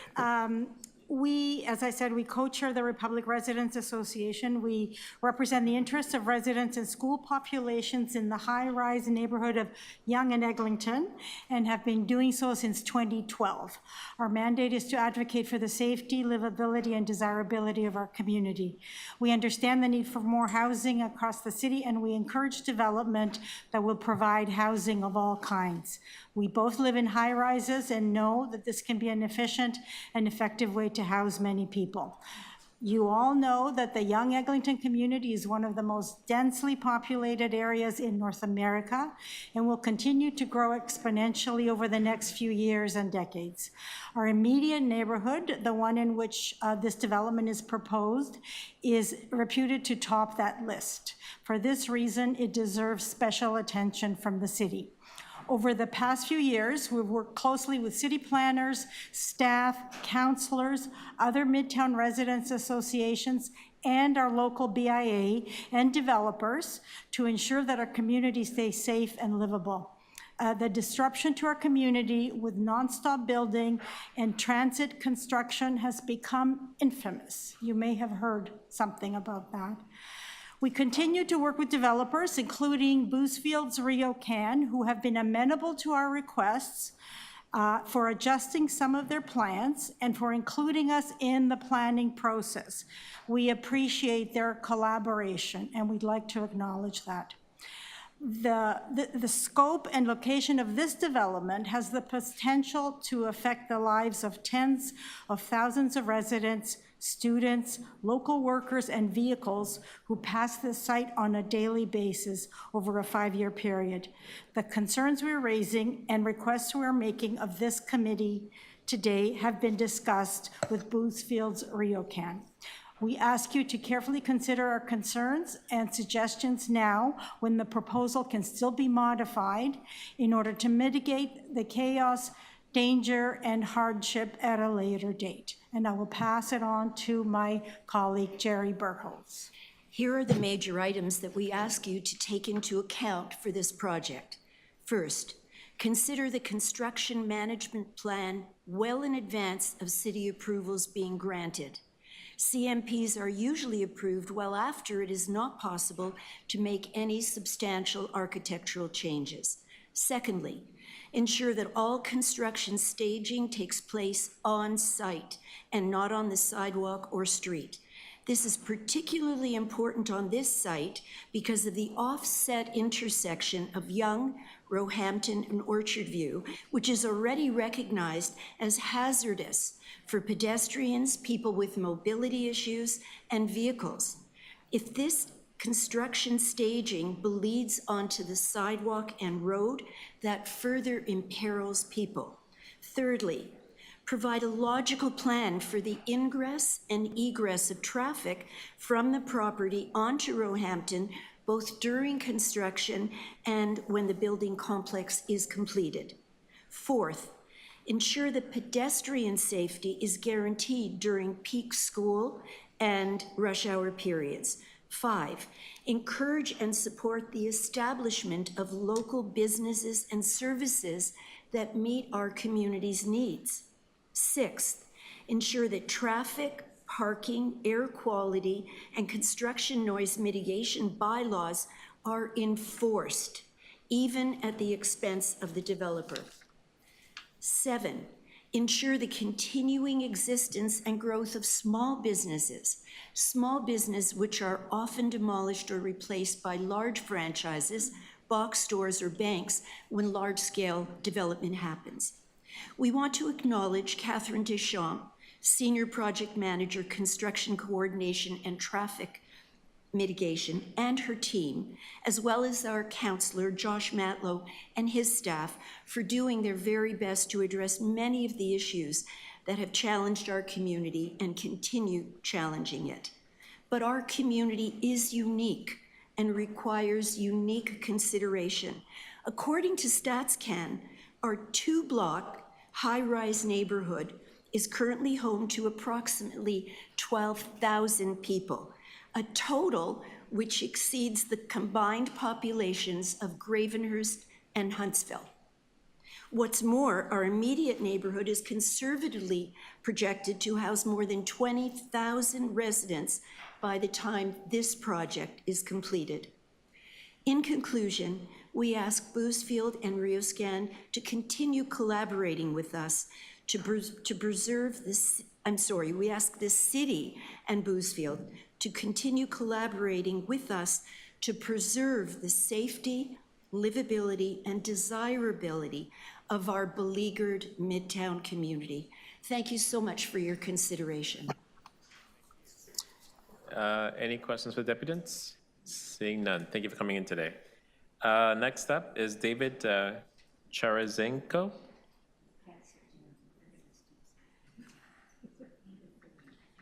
Okay, 3 minutes.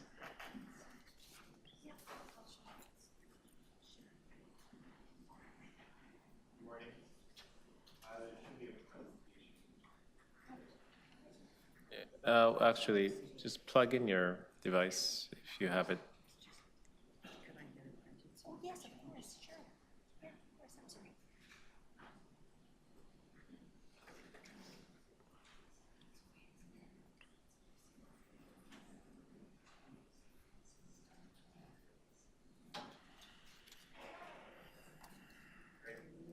Okay, 3 minutes.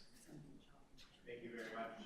My name is Dave Charazenko. I'm the principal at Bensfield. It's my pleasure to be here this morning with you on behalf of RioCan and Streamliner Properties for two applications, including 2323 and 2329 Yonge Street, which sits at the northeast corner of Roehampton and Yonge Street, and 2345 Yonge Street, which sits mid-block between Roehampton and Broadway on the east side of Yonge Street.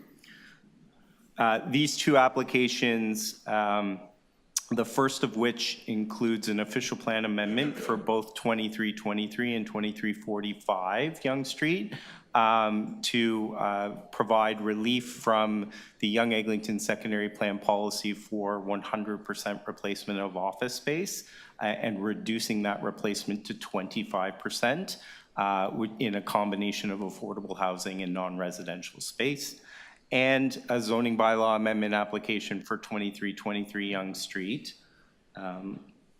for a 65-story mixed-use building that will include over 45,000 square meters of residential space, including an entire floor of affordable housing, as well as just under 1,000 square meters of non-residential space on the ground floor. And in total of 46 parking spaces, but over 870 bicycle parking spaces.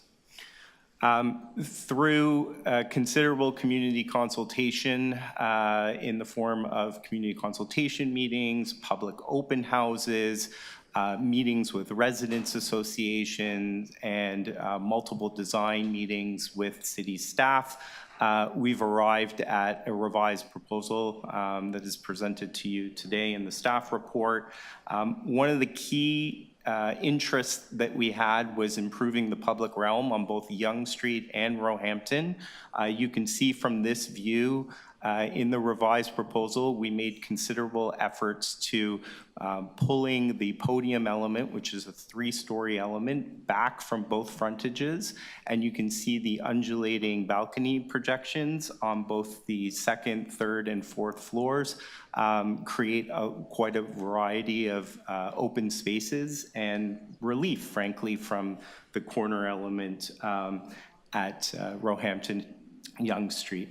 Now just looking from Orchard Boulevard, you can see that those undulating balconies and those step backs create quite a bit of breathing room. There's over 10.9 meters of public space from the curb to the face of the building along Roehampton, and over 6 meters along Yonge Street, which is consistent with the urban character of Yonge Street.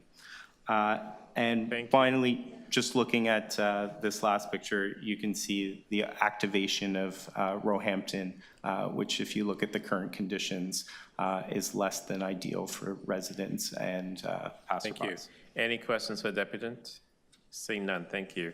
Thanks. Councilor Matlow. So I'm moving the recs with some amendments that you'll have in front of you, and I'll list a few.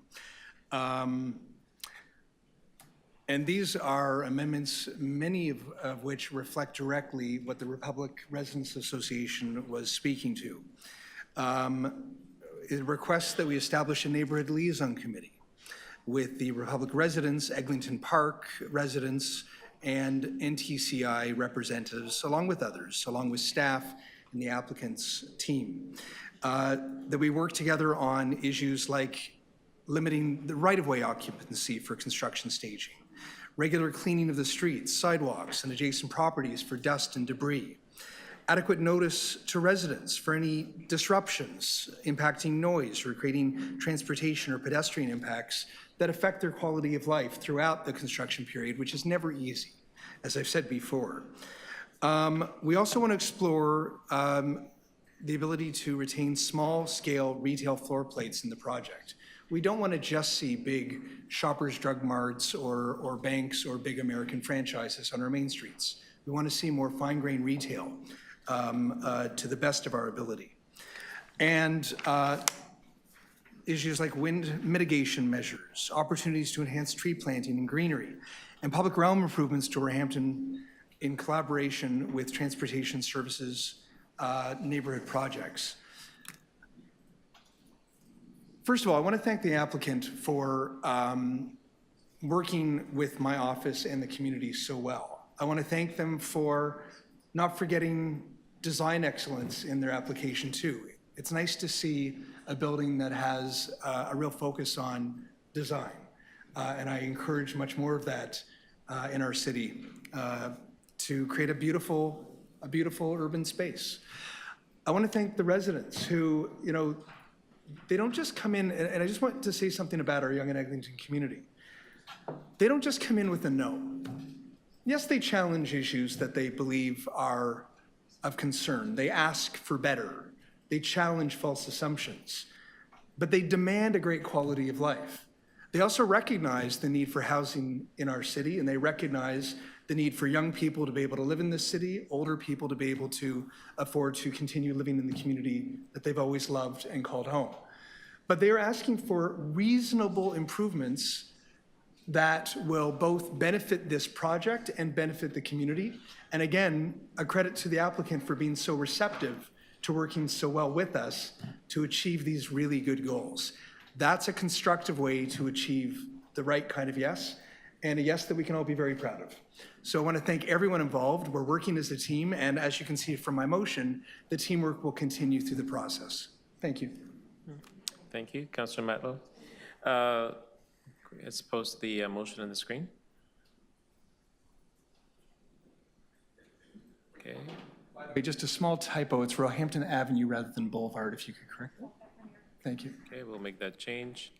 Okay. Are you changing it now, or?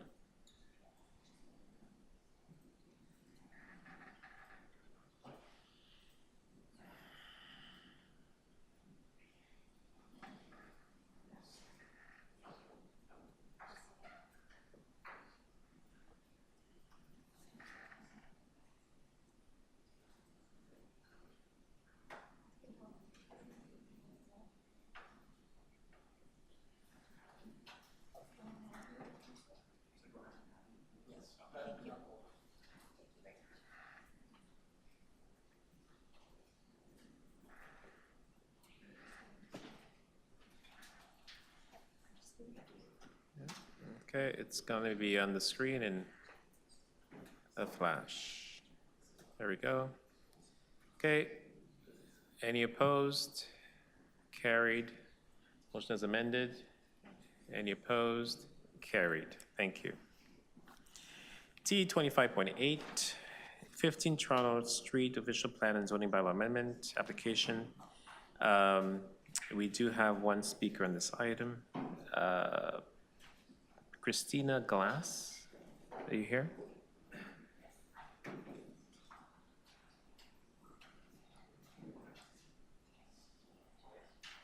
Okay, 3 minutes, go ahead.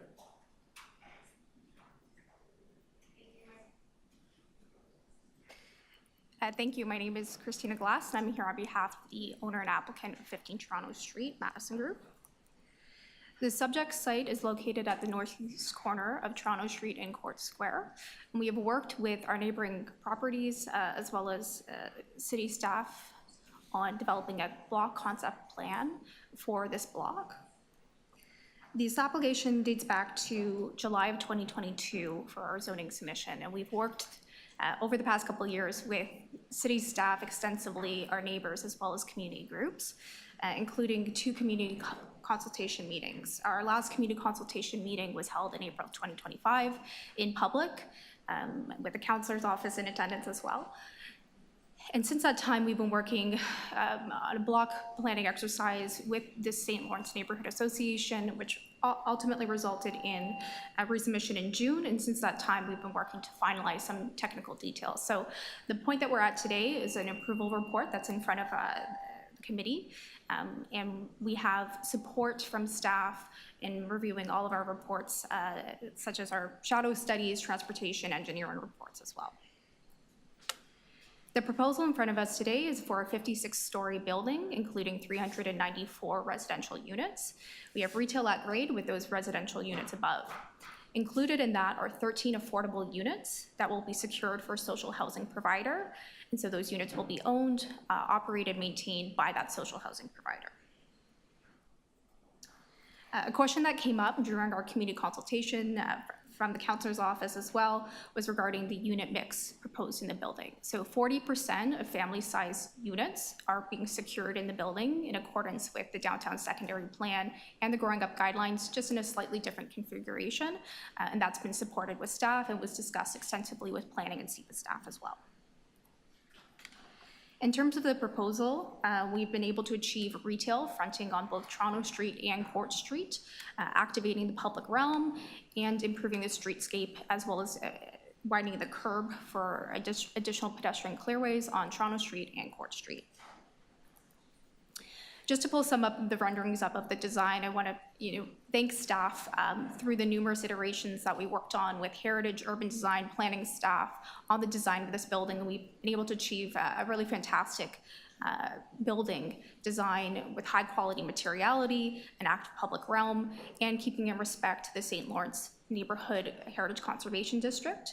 Though this site itself is a non-contributing property, it does not have a heritage value. It is adjacent to a number of important heritage resources and located on a prominent street in the St. Lawrence HCD. So as you can see here, we have a fantastic podium design using high quality materials and keeping in the character with our neighboring property to the north, the Consumers Gas Building. Okay, thank you very much. Thank you. Okay, any questions? Seeing none. I'm going to move staff's recs on this item. Do you need to post it? No, right? Do you need to post it? Okay, all those opposed? That's carried. Thank you. Next item is T 25.9, 26 Lang Street, zoning bylaw amendment application. We do have speakers on this item.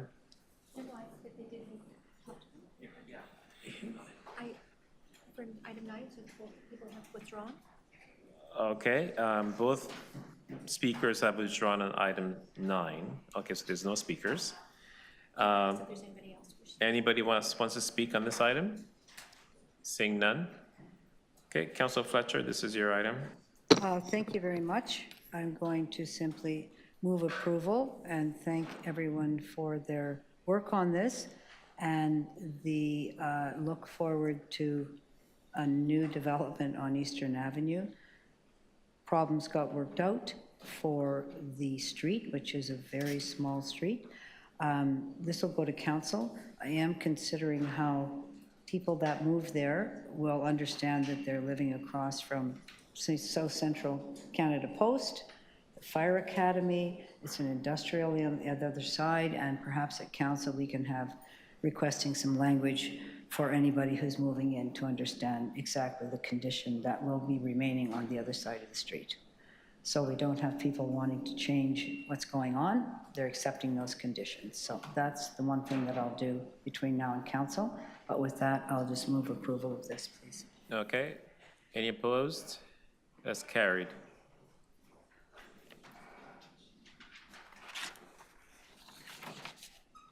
TE 25.10, 1149, 1153 Queen Street West, zoning bylaw amendment application. Councillor Bravo, that's your item. There's no speakers on this item. I would like to move the recommendations. Okay, any opposed? Carried. T 25.11, 2, 4, and 80 Union Street official plan zoning bylaw amendment. Councillor Bravo. I'd like to move the recommendations. Okay, any opposed? That's carried. T 25.12, 27 Grosvenor Street and 26 Grenville Street zoning bylaw amendment application.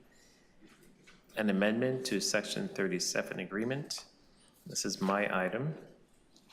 I'm going to move staff's recs on this item. Any opposed? Carried. T 25.14, 5 Robinson Street residential demolition application. Council Fletcher for Deputy Mayor Malik.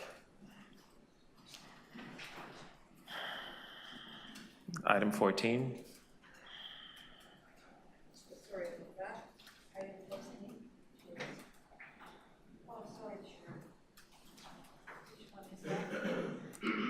Item 14. 5 Robinson Street. There's a motion that Deputy Mayor has submitted, which the Okay, clerks have. can we post it?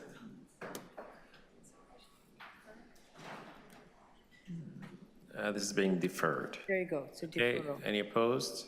Carried. T 25.15, 236 to 254 Old Western Road residential demolition application. No speakers on this item. Councillor Bravo. I'd like to move option 3, approving with conditions. Okay, all those in favor of option 3? Any opposed? That's carried. T 25.16, 155 Strachan Avenue, residential.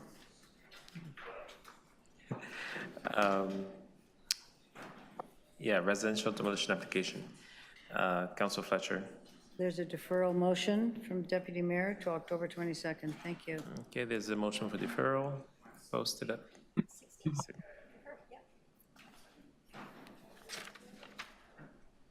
Okay, any opposed? That's carried. T 25.17, 209 Avenue Road, residential demolition application. Councillor Sachs, item 17. The 3 options. Yes, thank you. Yes, I'm moving this. Zero mic on. Okay. Thank you. I'm moving the staff, 209 Avenue Road. Yeah, there are 3 options. Option 3, please. Option 3. You need to post it? No. It's being posted. Okay.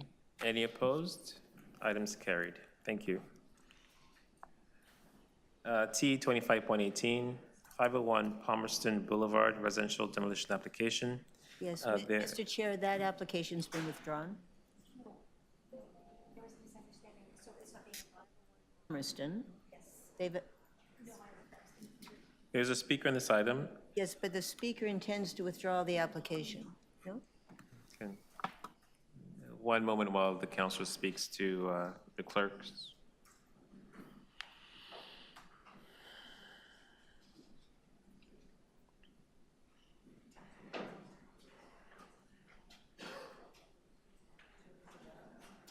All right, this is news to me. We'll have to hold this down, please. Okay. T 25.19, 903 Palmerston Avenue, residential demolition application. We have a speaker on this item. Zach Kaplan, are you here? Online? Yes, hi. Yep, 3 minutes, go ahead. Okay, thank you. I'd like to start by just thanking Mr. Chair, council members, Councillor Sachs in particular for your consideration here. My name is Z Kaplan. I'm the owner of this property. I am also the owner of ZZ Contracting that predominantly builds residential and commercial construction throughout Toronto. Over the past 10 years or so, I've built a portfolio of 10 plus properties that I've developed using sustainable building practices, affordable rentals, all in the downtown core. For the sake of context, I purchased 903 Palmerston in June of this year.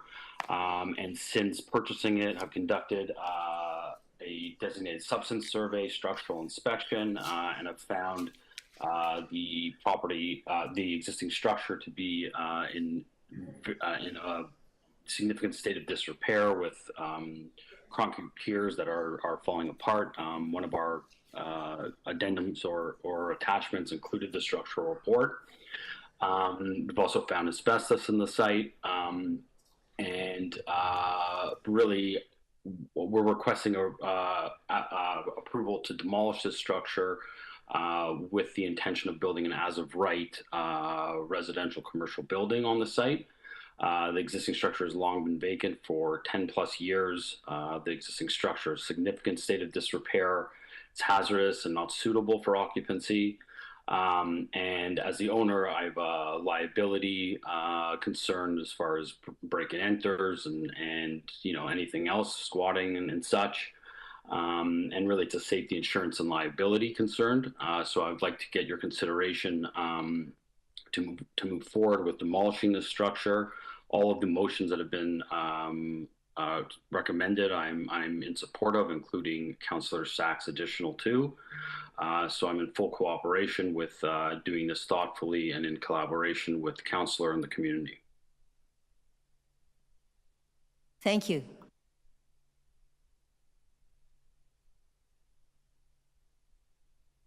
Thank you. Councillor Sachs? Yes, I have a motion. Adding two conditions, I'm moving approval of the demolition with my extra two conditions. Okay, motion's on screen. Okay. Any opposed? That's carried. Thank you. Thank you. That doesn't amend it, right? Has amended? Okay. T 25.20, 103 Hogarth Avenue, residential demolition application. Councillor Fletcher. Item 20. There are two options. Apologies, Chair. Just move on from there. Oh, that's up one, we're getting a motion for that with urban forestry, so could we just hold that for a second? Two motions there. No, I'm getting a replacement motion, I'm getting an addition. And Okay. being worked on by forestry and buildings, so I'm just waiting for that motion to get sent to me. Okay. Thank you. T 25.21, 186 Narian Avenue, application to remove a city tree. There are deputations on this one. Dominic Griffon? Should be online. Online? Dominic, are you here? Good morning. Can you hear me? Yes, we can. 3 minutes. Go ahead. Good morning, Chair and members of Council. I'm here today on behalf of my mother, a 78-year-old Toronto resident who lives with disabilities, including a severe medically documented allergy to wasp and bee stings. I'm asking for the immediate removal of the city-planted fruit-bearing tree planted on the city-owned right-of-way in front of her home at no cost to her, as she is a low-income senior on a pension. So this is not a matter of preference. This is a matter of life and death. So on August 24th, 2024, my 78-year-old mother nearly lost her life when she was stung by a wasp while painfully attempting to clean up the fallen wasp-infested pears scattered on her lawn. She went into anaphylaxis and collapsed. Thankfully, via the quick actions of two neighborhood children, an EpiPen was administered, keeping her alive until paramedics rushed her to St. Joseph's Hospital. Since then, her world has changed. My mother was once proud of her independence, is now afraid to step outside of her front door. At 78 years old, she has great physical difficulty bending down to collect the rotting wasp-infested fruit, and so her yard is often strewn with wasp-infested pears. The result is isolation, anxiety, and the constant fear that the next thing will kill her, leaving my mother to resort to staying indoors during the summer as a prisoner in her own home, forced to lose her quality of life, as she always looked forward to sitting on the porch and talking to neighbors as they passed or handing out candy to the children. Now, this serious threat is not hypothetical. It has already happened, and I must acknowledge the valiant efforts and compassionate response by Councillor Bravo. However, I am shocked and appalled that more than a year has passed since that life-threatening incident, and the threat still remains. Every day of delay puts my mother at risk. I would also like to highlight that the city has a legal duty to act under the Human Rights Code. My mother is entitled to equal treatment and reasonable accommodation as a person with disabilities. Requiring a 78-year-old medically vulnerable senior to painfully have to gather fallen wasp-infested pears from her lawn, in addition to having to pay out of pocket to remove a city-planted hazard that medically threatens her life, at no choice of her own, may account to discrimination. Now, I'd also like to highlight under the Toronto Municipal Code, Chapter 813, Article 2, Section 813-5, the city has the authority to remove trees on city property when they pose a danger to public health, safety, or welfare. Section 813-20A5 provides flexibility to consider circumstances where the tree is causing an unsafe condition or undue hardship. The current situation arguably satisfies both, particularly in light of the allergy risk being specified, verifiable, and already demonstrated to require emergency medical intervention. And in addition, Section 813-3 of the same chapter outlines the city's responsibility to maintain trees in a manner that does not pose a safety risk to the public, allowing a known attractant of wasps to remain to a home with a high-risk individual is not in line with this responsibility. So at this point, I am requesting that the tree be removed, and I ask you to consider if this were your parent or grandparent, medically and physically vulnerable, fearful of leaving their home, and, you know, one thing away from tragedy, would you see this tree as a treasured part of the urban canopy or as the preventable hazard that it is? Now, again, if the tree cannot be removed at no cost to my mother, I would request for mitigation or relocation, such as pruning or relocating the tree or installing protective measures to reduce the presence of wasps in the area or applying wasp repellents to reduce the attraction to the tree. So please. Thank you. Sorry, you're at time. Compassionate and lawful thing. Thank you. Thank you. I wasn't paying attention to the time. Mr. Chair, I'm back. I'm just trying to start my video. Okay, should we continue or should we hold this down? If you give me one more sec, it's possible it'll work. But no, I'm going to need to just speak to this. Sorry, I can't hear you, Councillor Bravo. Yeah, please hold it down. Okay, thank you. Councillor Bravo's having some internet issues, so there's one more speaker on this item, but I want to actually just hold off until Councillor Bravo is able to connect properly. So I'll hold this item down. T25.22 is the next item, 100 Duvernet Avenue, application to remove a private tree. There is a speaker on this item, Samantha Barker. Are you here online? Okay.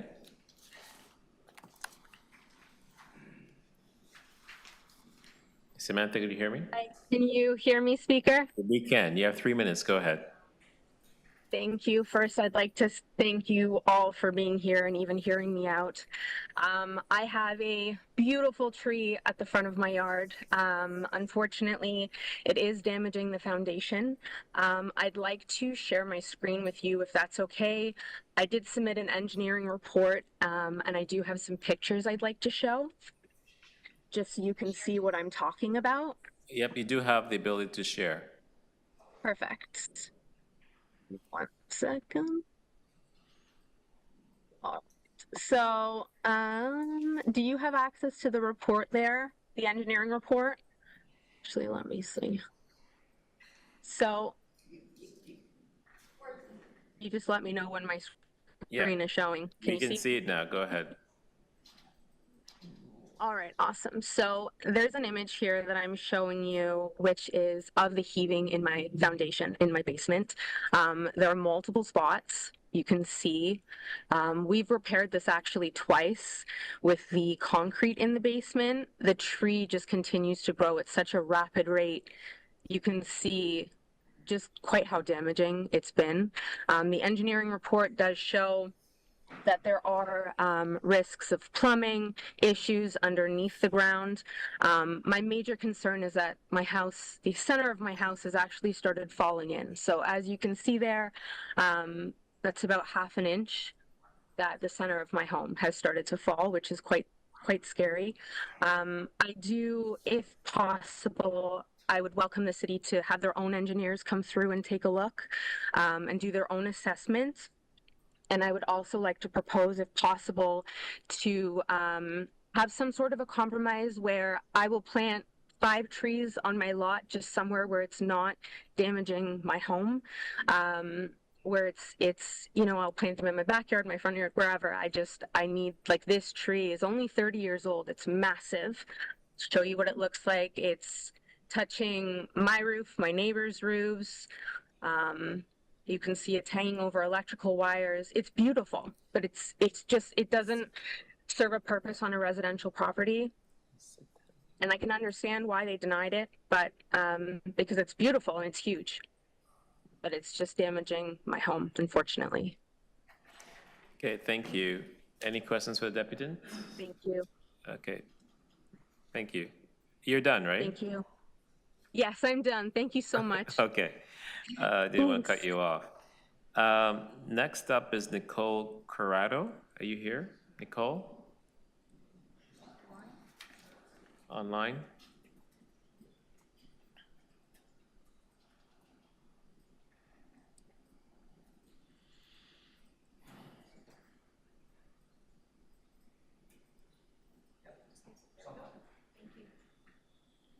Nicole, can you hear me? Hello. Thank you. Okay, three minutes. Go ahead. Yes. So is this about the pear tree, this one? No, this is the 100 Duvenet Avenue item 22. Okay, because I had signed up to depute on both. I understand that, but we are holding the other one down. All right, so I'm trying to remember which tree this one was. It's a tree at 100 Duvenet Avenue. Okay, what type of tree?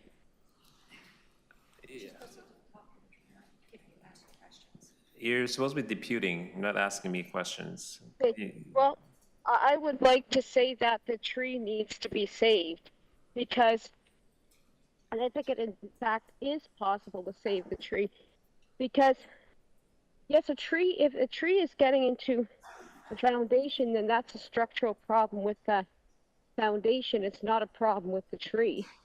I think there are ways to maintain a tree and maintain your property. A tree that's 30 years old is a parent tree that is caring for other trees, and they need to be preserved. Yes, you could plant other trees elsewhere, but it still won't provide homes for animals. Because they won't be as big. They won't be the same types of trees. They won't be the same individual trees. And each tree is a unique individual. So I think we need to try to save every single individual tree. And yes, I believe there are ways to protect the trees and protect your home's foundation.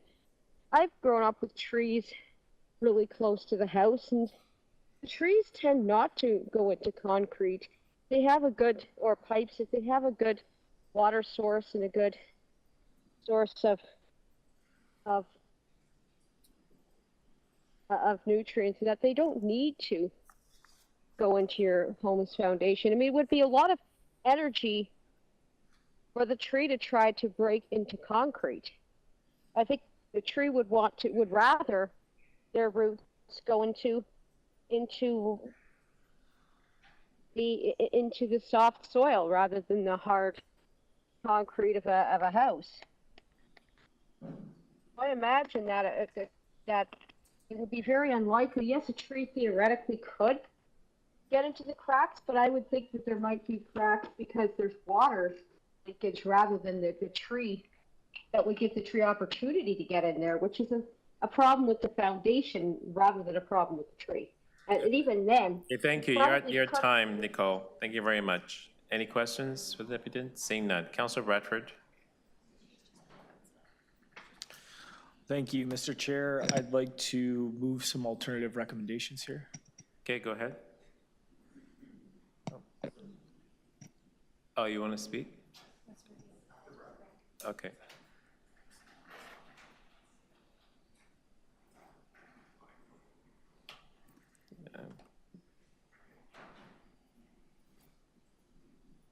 Do you have the, okay. Yeah, staff have those? Yeah. Yeah. I'd like to move that recommendation, please. Thank you. Okay, thank you. Councillor Perks, you have a speaking. Thank you. I'm going to move the staff recommendations. I've reviewed this one carefully and read the staff report, and there are a couple of things that I think members of the committee need to be aware of.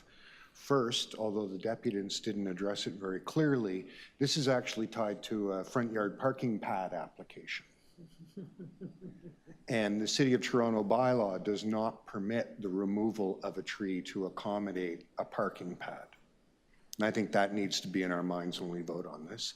Second, the staff report offers a couple of different options to the homeowner for managing any problems with the foundations.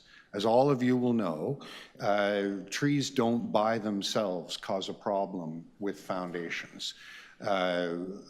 Poorly maintained water piping can, foundations not being properly sealed so there aren't any cracks.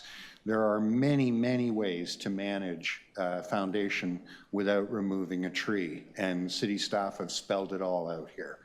So, you know, there's no good reason to remove this tree, and city staff have recommended against it for the reasons I outlined. So I'm not going to be supporting Councillor Bradford. Instead, we'll be voting for the staff recommendations.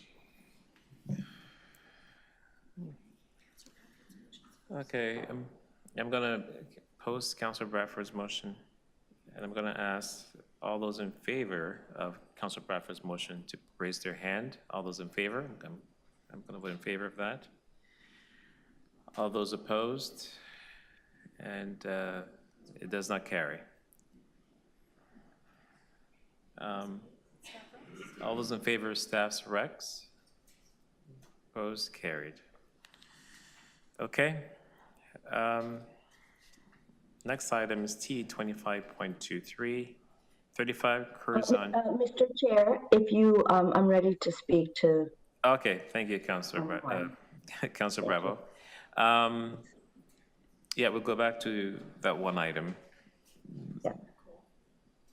103 Hargarth Avenue residential demolition application. No, that's the other one. Sorry, I'm all over the place. T 25.21. 186 Narian Avenue, application to remove a city tree. So another tree item. So we do have a deputant, one more deputant, correct. Nicole Corrado. Are you online still? Yes. Okay, go ahead. Couple of things. For one thing, I think this is a very interesting and unique case. My heart goes out to the person who they're a senior with a disability, with multiple disabilities, and you know, as a person with a hidden disability myself, yeah. I understand how tricky it is to be on ODSP and how isolating having a disability can actually truly be. It seems like the problem in this case isn't actually the tree.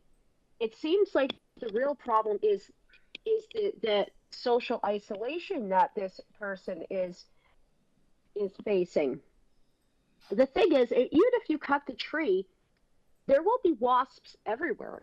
They could go outside their house, and what could happen is then when they go outside their house and they see there's no tree, okay, there's no wasps at the house, but then they pass a garbage bin, or they pass an outdoor patio, or they pass somewhere where there are wasps or bees somewhere else. That's going to be an issue everywhere.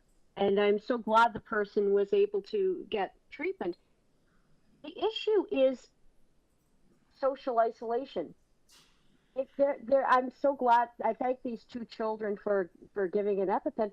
Maybe the neighborhood children could actually help this person by picking the pears. Can you focus on the tree, please? Focus on. Yes, that's just exactly what I'm doing.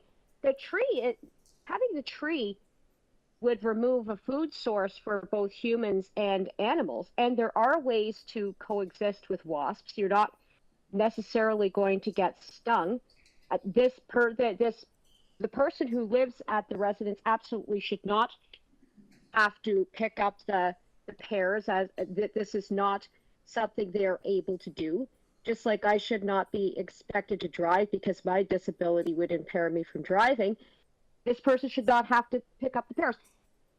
This is related to the tree. What I was going to suggest is that you get communities, they do this in British Columbia where fruit trees are attractants for bears.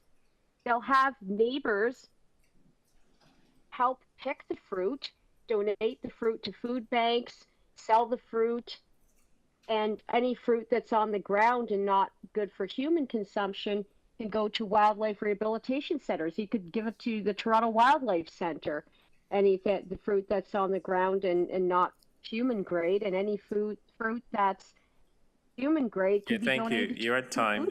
Thank you very much. Any questions for the deputant? Seeing none. Councillor Bracco.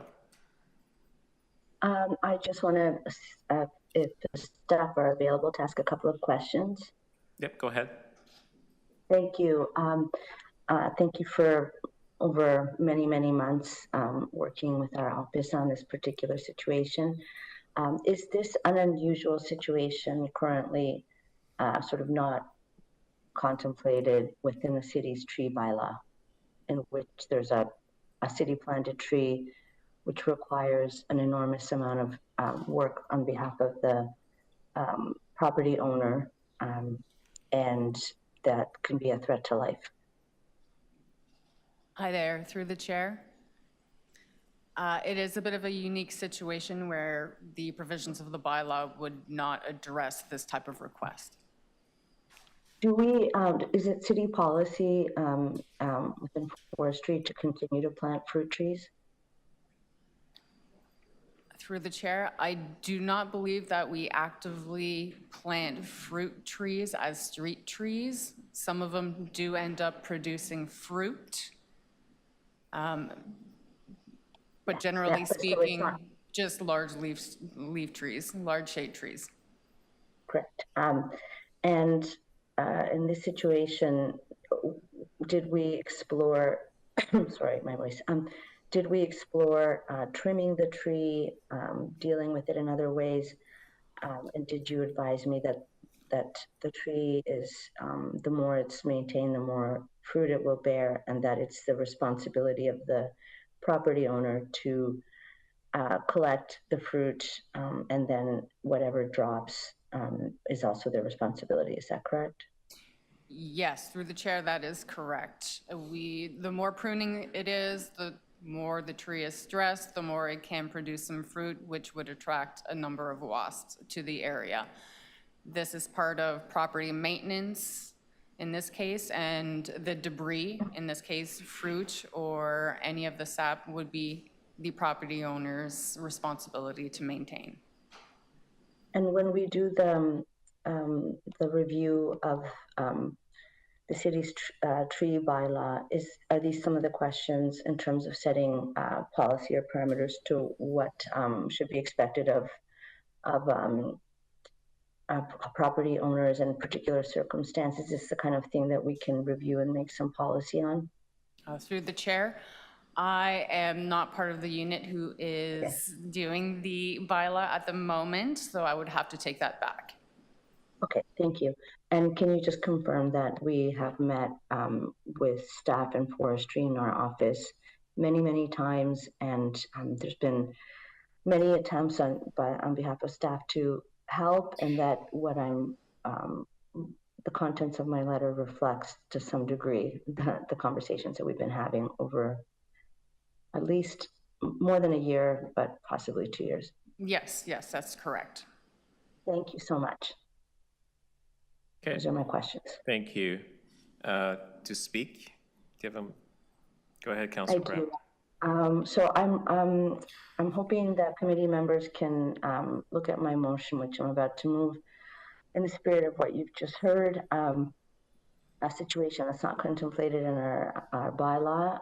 I'm recommending that I'm requesting for a permit to remove the city-owned tree, conditional on the applicant agreeing to have the tree removed at their expense, which they have, and B, that Environment, Climate, and Forestry planting a replacement tree on city property fronting 186 Nairn Avenue, just to make clear that there's no intention not to have a tree.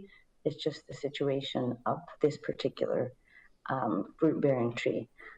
So you've heard the facts from the property owner's son. She's elderly, but more significantly, it's the burden of collecting the fruit and collecting the fruit that is dropped has been very difficult, including at least one, but documented anaphylaxis and hospitalization, but it's happened before. There aren't options for helping this particular property owner systematically attend to the problem of the fruit. And so I also think it's important to note that there is no intention not to have a tree or to make a different use of the space. And so I look, in this particular situation, feel the conflicting duty of care to both ensure that we have a tree, but also that we protect the health of this individual. Neighbors have tried to help her in the past, but it's not a sustainable process. We've tried all kinds of options, trimming, etc., and it's just not going to solve the problem. It's no longer city practice to plant fruit trees for a number of reasons. And I will say that there is, while the idea that these trees feed wildlife, they also feed pests. And this is a situation that people are also concerned about in this area. So that is my motion. And the important thing I hope that you recognize is that there will be a healthy city tree planted there at the owner's expense, should the permit be granted. Thank you, Mr. Chair. Okay, thank you, Councilor Bravo. Post the motion.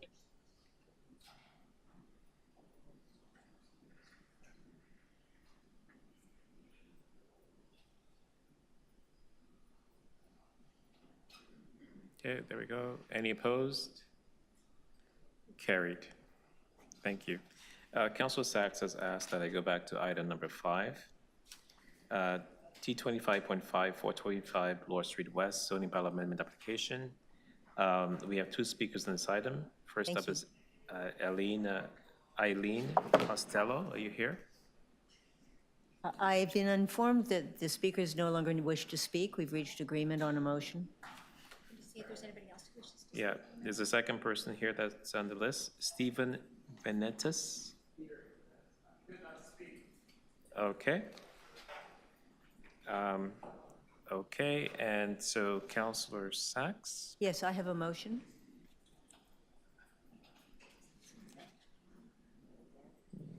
You want to speak to it? This is a significant project in my ward. Has been the subject of very lengthy negotiations with the Business Improvement Association, with the two residents associations for at least the last year and a half.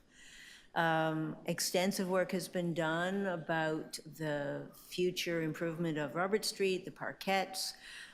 Very, very, very strong feelings in the area about this project, and it is remarkable and a credit to the applicant and to staff and as well to the BIA that we've reached neighborhood support, BIA support, resident association support, and as of about half an hour ago, we finally got the letters teed up. So we've got the endorsement from all parties to these changes, and I move the amendment, and with the amendment, the staff recommendations.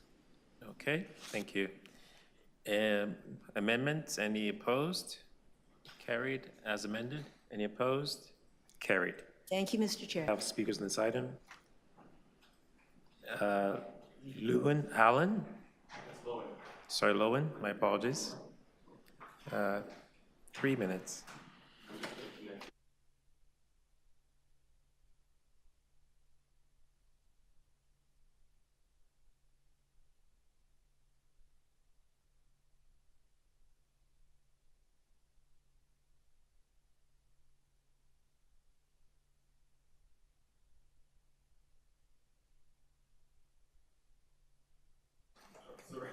Three minutes, go ahead. Yeah. Nice photo, though.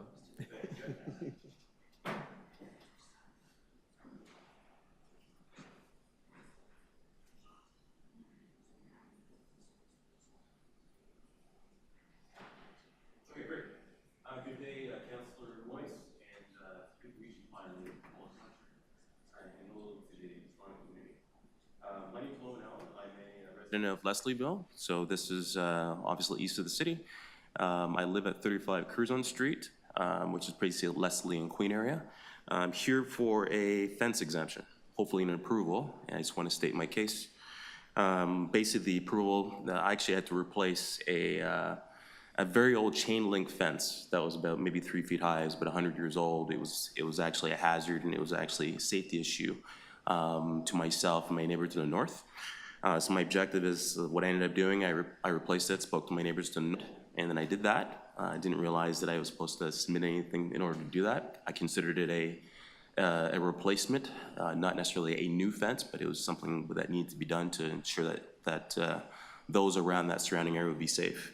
The good news is that I think that this new fence has created some enhanced privacy. The aesthetic looks pretty good, which I'll show in a second.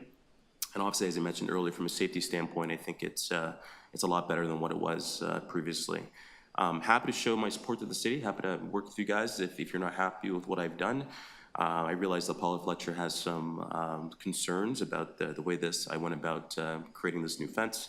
I think I was actually present at the last hearing. What ended up happening was I guess I was locked out, so didn't have the opportunity to speak.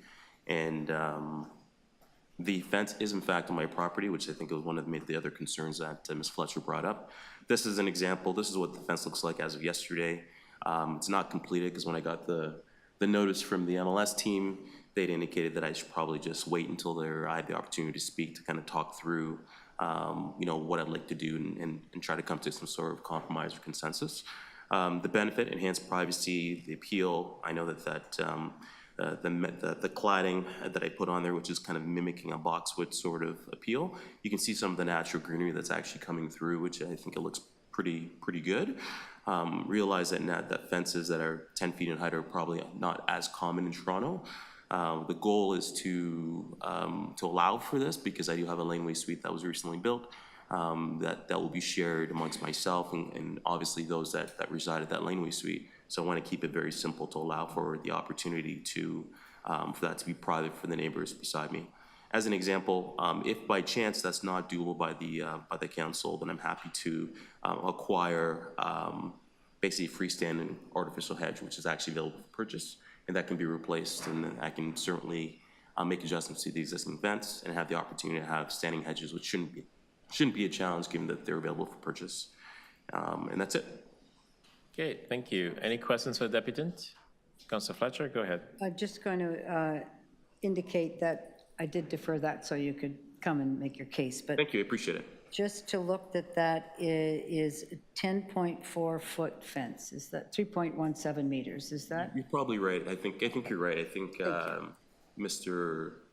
I'll ask MLS the exact number. Sure, but just sure. But confirming you're that with approximately you. right. That's Okay. correct. I'm happy to reduce it Thank you. if we No, need to. I just asked. That's Sure. great. Thank you. Okay, thank you.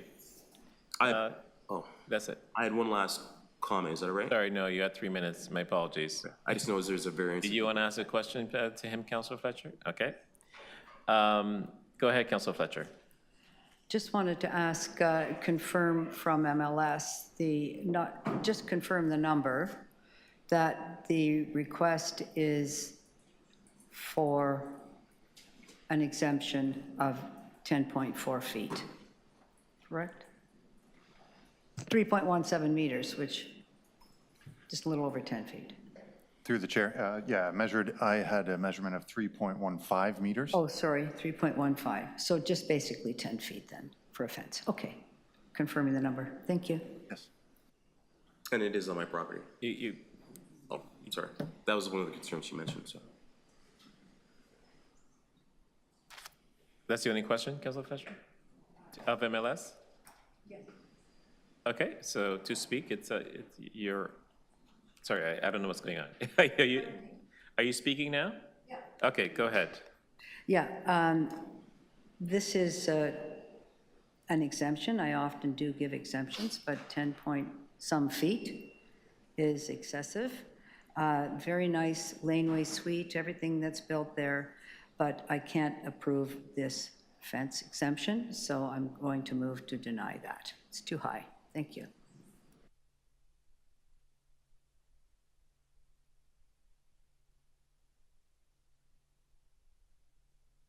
Okay, do you have a motion?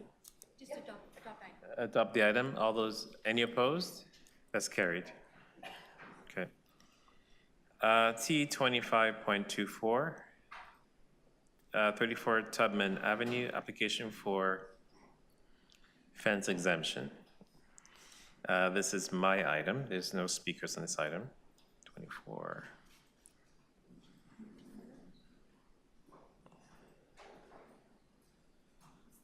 I'm going to defer this item. Nope, that's not 24. I'm going to defer this item to October 22nd meeting. Any opposed? Carried. T 25.25, 33 Morse Street, application for a fence exemption. We have a speaker on this item. 25. We have 4 speakers. Stephen LeBlanc.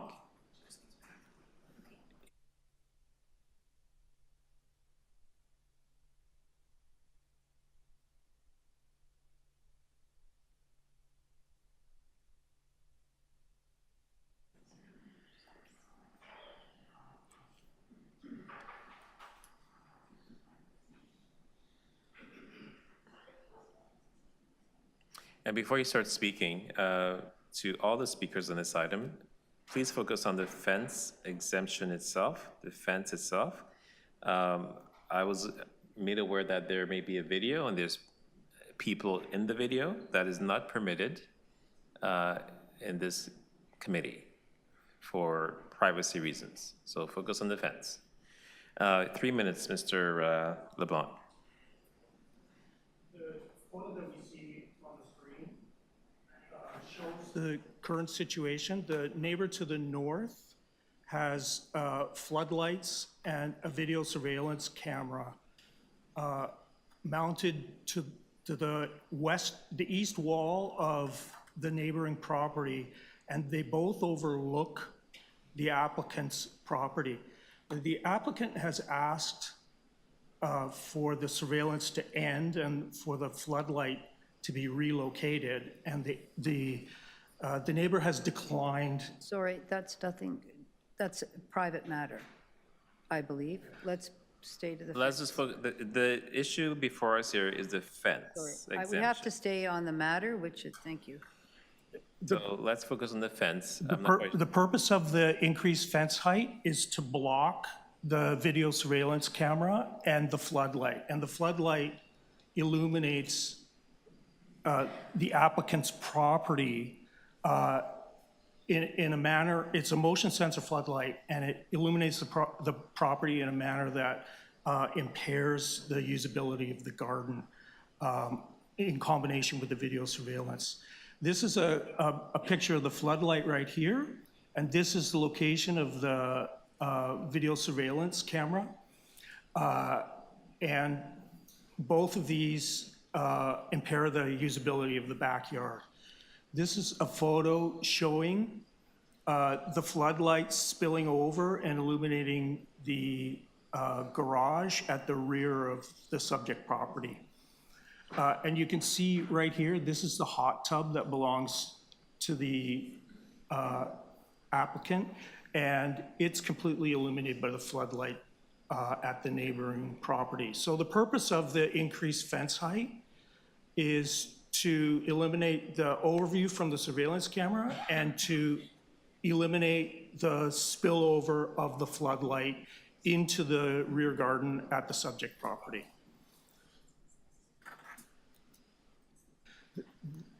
This is the original drawing that the applicant submitted. He proposed 208 inches measured from the main rear wall of the one-story rear extension at the neighboring property. And the floodlight and the surveillance camera are right there. And so the top of the proposed increased fence height is just above the location of the floodlight and the surveillance camera.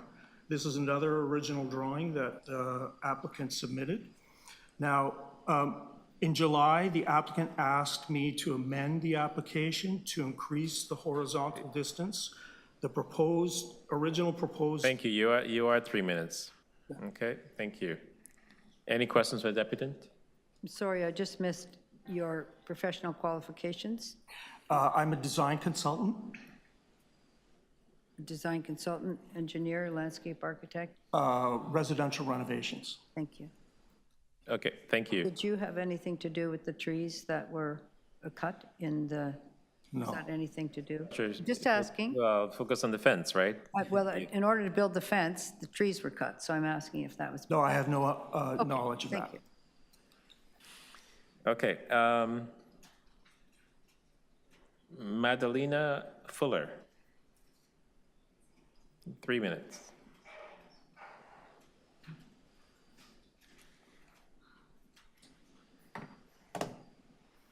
My name is Madalena Fuller, and I am the partner of Christopher Quigley, who resides at 33 Moore Street.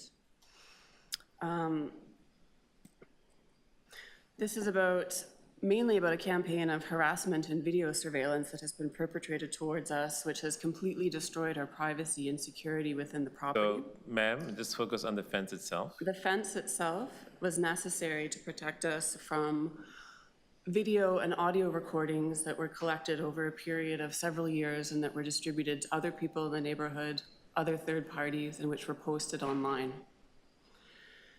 So the occupants at 35 Moore Street capture video and audio surveillance with cameras that are posted in an upstairs bedroom window of their home that look directly into our yard. They have a video camera that collects footage over the fence from our patio and our yard and our hot tub. The purpose of a security camera is to protect their property, and this camera and floodlight could easily be relocated. They have been asked by Detective McMaster from 55 Division to potentially relocate their floodlight and their cameras. Okay. And they have unsolicited sent me weeks worth of footage of me, Okay, my partner, and our guests. So this is separate from what you're asking here today. It's important You're talking about a fence exemption, not a legal matter itself in regard to the police or your lawyers. So, I understand. The only reason that we're here seeking this fence exemption is to increase our privacy within our property. We have been advised to take whatever measures we can lawfully take to separate our property both in the front porch and in the backyard, and to lawfully increase the height of the fence in order to shield ourselves from being videotaped and having conversations recorded that are shared publicly online and with third parties. And the other, our guests, our contractor, our handyman have all been intercepted by the people at 35 Moore Street. They have all been recorded. Footage of these people and our guests have been shared publicly online. And it has resulted in us being able to use the yard. So the fence exemption is a measure just to increase the privacy and the safety within the property. No trees were cut down in order to install the privacy screen. No property was damaged whatsoever, but there has been an enormous fuss created over the desire simply to erect something that would give us greater privacy and the ability to eat outside without being blinded or without being recorded. I think I'm out of, well, I'll leave it there. Thank you. Okay, thank you. Any questions for the deputant? Seeing none, thank you. Kevin Partridge, are you here?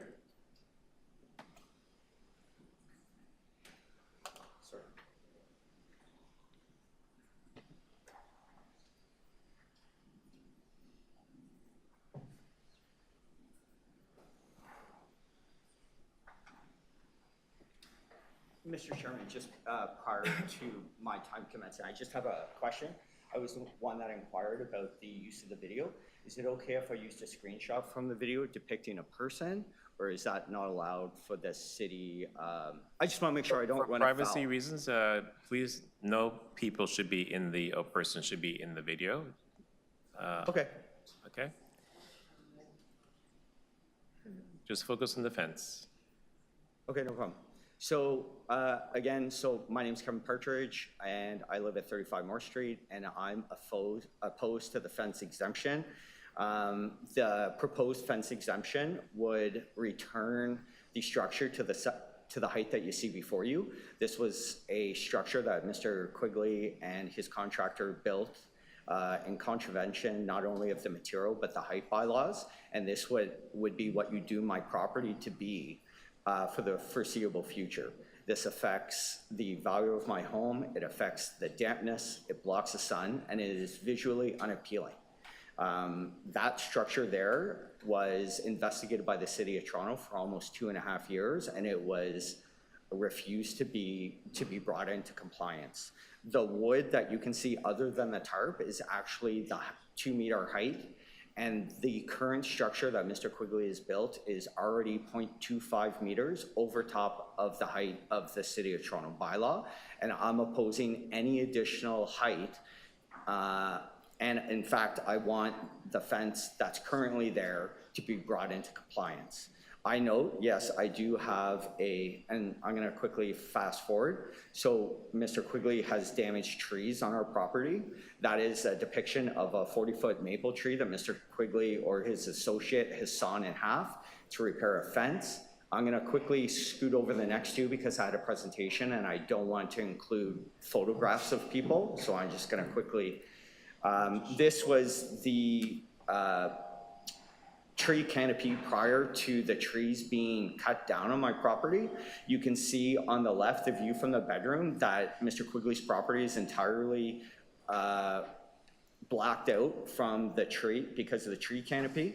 But because of Mr. Quigley and his contractor's actions, you can now see his backyard. I and my family should not have to be punished for Mr. Quigley cutting down our trees, our lilac trees on our property. He reached over our fence with a chainsaw and cut down our lilac tree. And while I respect the council's right to not have photographic and video evidence, I'm willing to share that. This is, again, the picture from both the north and the south side of my residence. And you can see that it was installed by Mr. Wenninger on May 6th, and it was only brought down this year. So again, that affects the light, the moisture, and the aesthetics of my house, and I respectfully wish that it not be brought back to this. I'm aware that Mr. Quigley caused the damage, that my video captures evidence. There's a police recommendation for crime prevention through environmental design. The laneway in the back of our house all have video and light security. So for mine to be centered out is very challenging for me because it's everywhere and ubiquitous in the city of Toronto.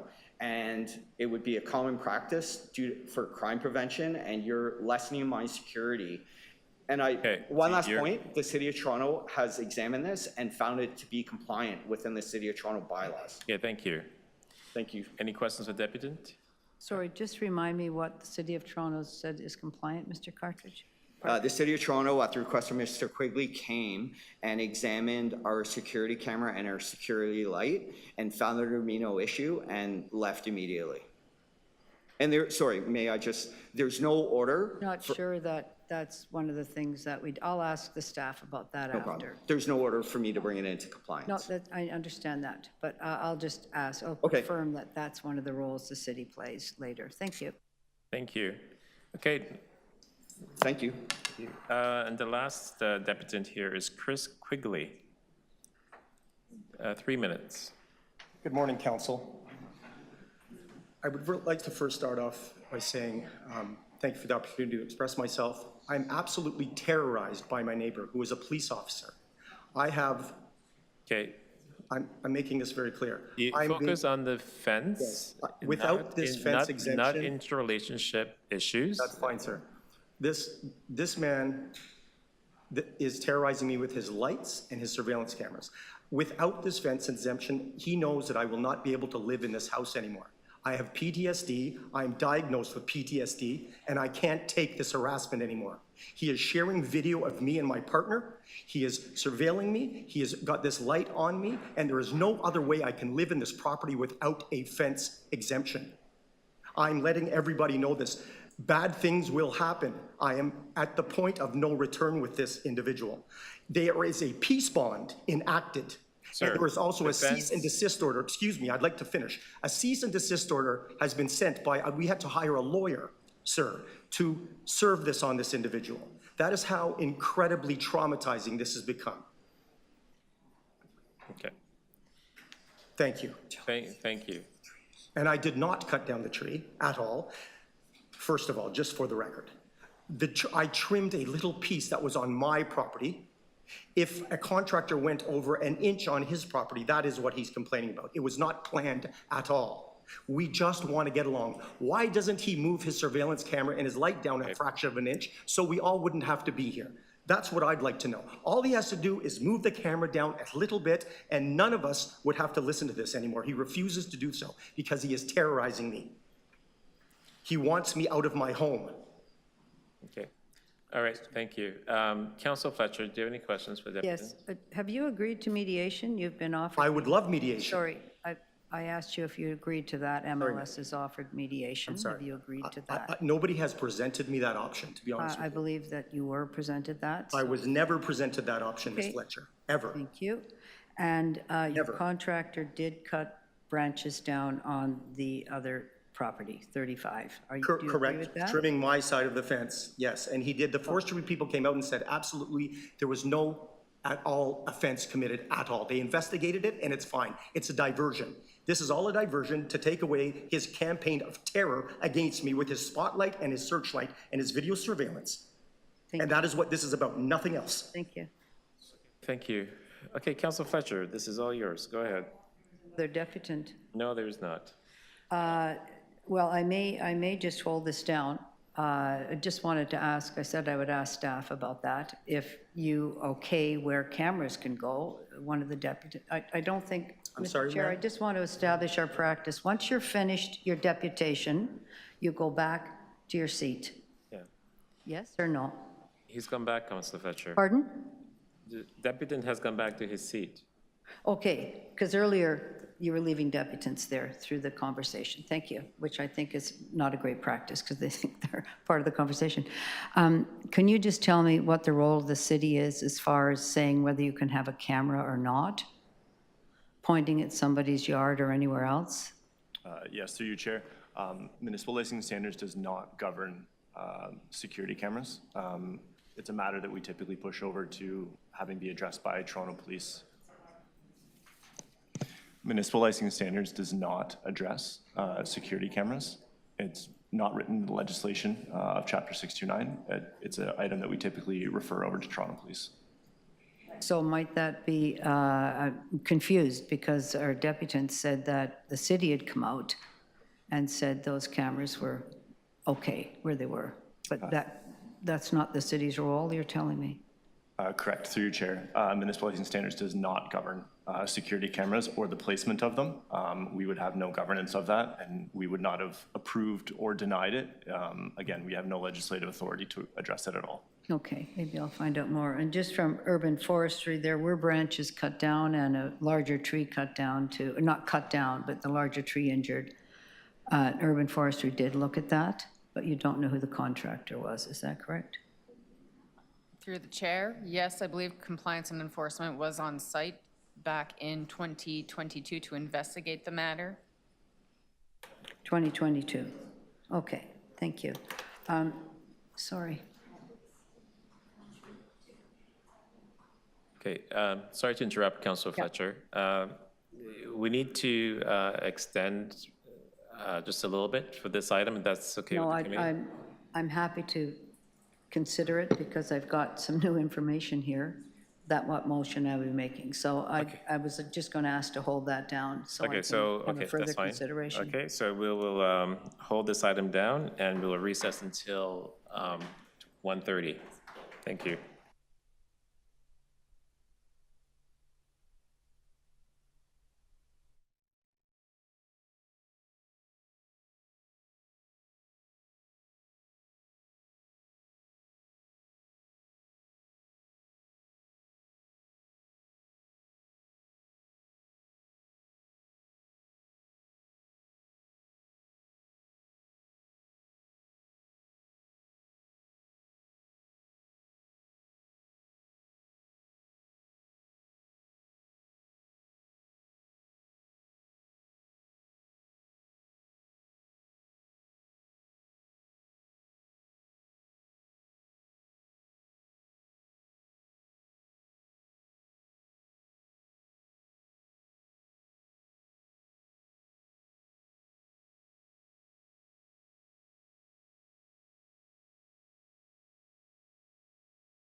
Everyone can take their seats, please. So T 25.25, 33 Morse Street, application for fence exemption. Council Fletcher. Thank you. I do have a motion, Chair, that, here it is. We're deferring the consideration till November 27th and asking MLS to provide the options for mediation services to the applicant and the neighbor, which was very helpful to have a conversation when we were able to break, actually, Chair. So that was very fortuitous because able to talk to the applicant and the neighbor and MLS. And mediation services are offered through MLS on the notice, but the notice of violation was so old that those mediation services weren't included. So on the latest one, for I guess 2024 and on, that's at the bottom. So you're able to ask for that, which I think everybody can see would be very helpful to have professionals come and see where we can get to, because just from what was said today, and then I have so many emails and so much information here that's been sent to me by both parties, that it really is a very difficult situation between two neighbors, and these are semi-detached homes, so they're very close neighbors. There have been charges back and forth, police charges, peace bonds. There's doorbell cameras, there's cameras in different places that aren't under our jurisdiction. There was tree that was injured, which forestry is still looking at, and there have just been a number of things of this kind that's escalated to this degree. So to just make a decision today would not take into account any process that might bring people to figure out how they're going to live next door to one another, and then I'll be guided by the fence exemption request. This has both parties, I think Mr. Partridge indicated that the police had told him that that was fine, or the city had told him the camera was fine. I want to be clear, after speaking to MLS and Mr. Partridge, that the city did not say any such thing. So on the record, that's not our job. We don't regulate private cameras or lights, particularly if lights are shining in your home from next door, we can intervene. But if lights are shining in your backyard, that is not under our jurisdiction, and we clarified that with Mr. Partridge, and I think he understands that clearly. And with Mr. Quigley, I have seen the tree excessively cut on the neighbor's property. There is a very bit of damage where the fence was installed to start with, and I'm not sure that tree is going to survive, so I'm looking forward as well to urban forestry letting me know about the chances of that particular tree making it.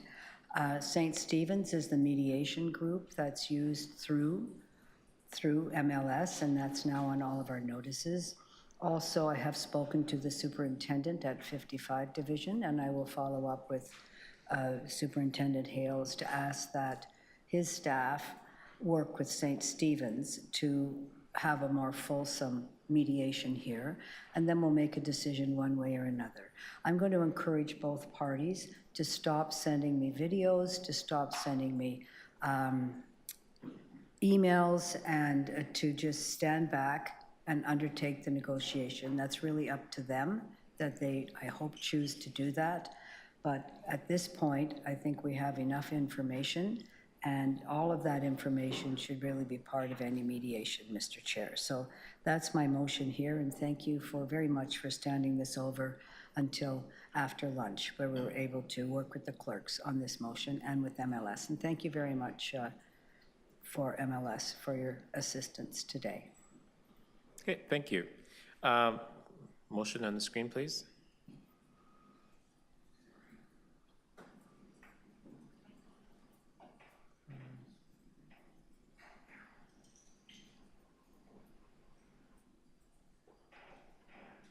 Okay, any opposed? That's carried.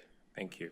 I can also deal with 103, the Hogarth tree as well, Chair, if you wanted to do that. I'm going to go to T 25.26, which is also. 20, I can clear that one now. We were holding that for the motion, and clerks and urban forestry have sent Okay, that motion sure, we'll to go you. to that. Okay, T 25.20, 103 Hogarth Avenue residential demolition application. Councilor Fletcher? Thank you. There is a motion I'd like to present. Okay. There it is there. So this is. A deferral? Yes, there's a boundary tree here, and it's unclear, as we know, Committee of Adjustment, and I think you've taught us this many times, Councillor Perks, that it can only be planning law, but there are a number of other factors that we would have some control over, that being front yard parking, whether or not that would be granted for a site, and this is a boundary tree and the injuring of that tree. So you're deferring this item, Councilor Fletcher? Pardon me? It's been deferred, right? Yes, I'm just speaking to it for a minute, if that's okay with you. Okay, go ahead. Is that all right? Yes, go ahead. Thank you so much.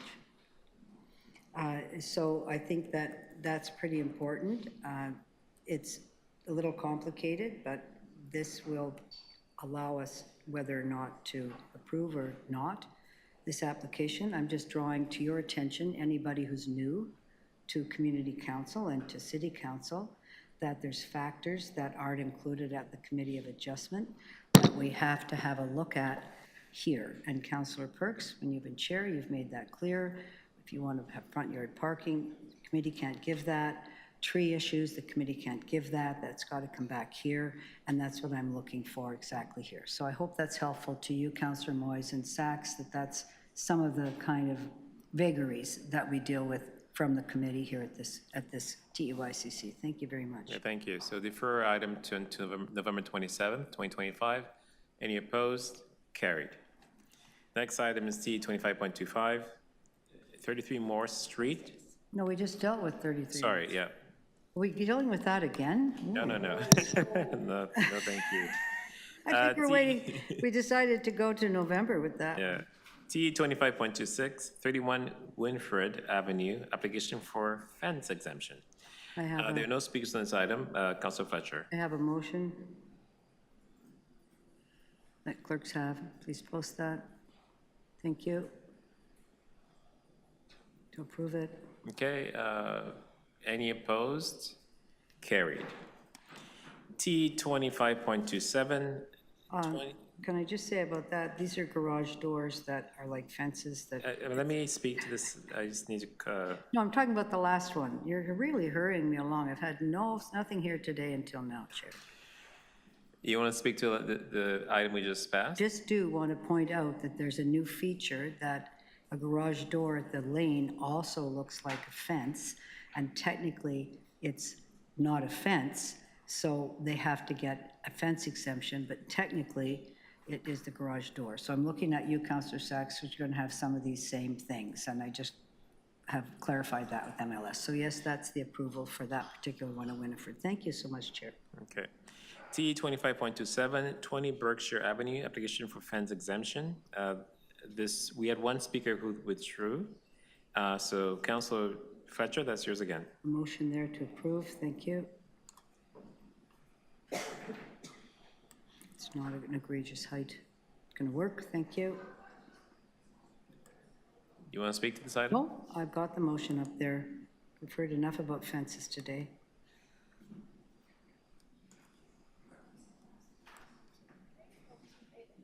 You want to speak to this item? No, I'm saying, okay. no, just okay. moving it. I've talked about fences for a long time. Yes, just making sure. Thank you so much. All No, right. this is just a regular wooden fence, not a garage that looks like a fence that has to be denied, just to clear. Okay. Any opposed? Carried. Thank you. T 25.28, 104 Seaton Street, application for fence exemption, and that is my item. And I do have a motion. And in my case, I'm actually going to approve the fence exemption. Actually, yes, I am going to approve that. Any opposed this item? Okay, it's approved. Mr. Chair, I did approve some fences. You're making it sound like I didn't, so. Pardon me? I did approve some exemptions. In my case, I also did, just to, Yes. thank you. Thank you. T 25.29, application for sidewalk cafe permit located at 1161 Queen Street East, Berkshire Avenue, flankage. There was 2 speakers on item 28, so we need to reopen. Sorry, one second. Do they want to still speak or not? They got approved, so I don't know if they still want to speak. Item 28, sorry. Sorry, there was Fred. Do you want to check with them if they still want to speak? Sorry, my apologies. Yeah. Oh, so there was a deputant. Was there? Deputant for Seton Street? Oh, sorry.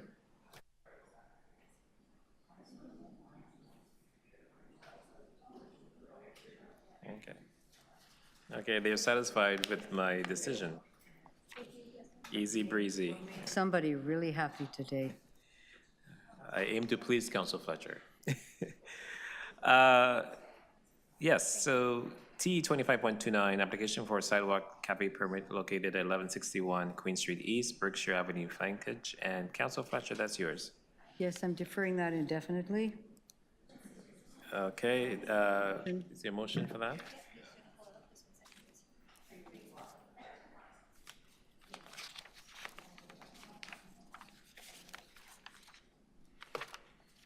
Okay, any opposed? Carried. T 25.30, application for sidewalk cafe permit located at 561 Danforth Avenue, Carlo Avenue, flankage. We do have speakers on this item. Christopher Chen, are you here? Online? Yes, I am present. Okay, 3 minutes, go ahead. All right. Thank you, Mr. Chair. Good afternoon, council members. Good afternoon, Councilor Fletcher. Thank you for consideration. Oh, excuse me for talking fast. I only have 3 minutes here. My name is Chris Chen. I'm here to petition for a sidewalk patio cafe for my parents' bar under the Sidewalk Toronto program. A little bit of background, we're a family-owned and operated bar. This is the only business my parents own, and they rely on it for their livelihood. The bar is called Taps Restaurant and Bar, located at 561 Danforth Avenue, which is the southeast corner of Danforth and Carlaw. And do you mind if I share my screen, please? All right, we've been in Toronto for 32 years, Canadian citizens. My parents and I moved to Toronto in 1993. My brother was born in Toronto. I went to school at the University of Toronto. We love the city and all that's offered our family. So first, just want to talk about the bar. We got it in 2022 after our previous bar closed during COVID. So this space was dilapidated. There was refuse everywhere and graffiti all over the walls.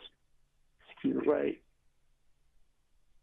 This is the bar before we got it with broken signage, graffiti. We completely renovated it, painted it. This is what the bar looks like today.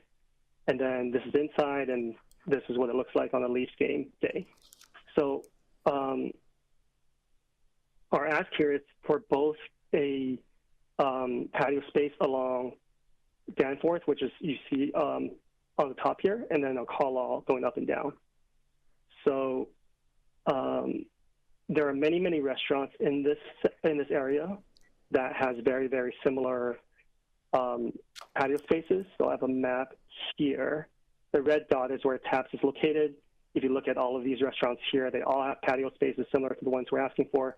Directly across the street from us, Rivals, this is what their patio looks like. Along Danforth, along Carlaw, just like we're asking for.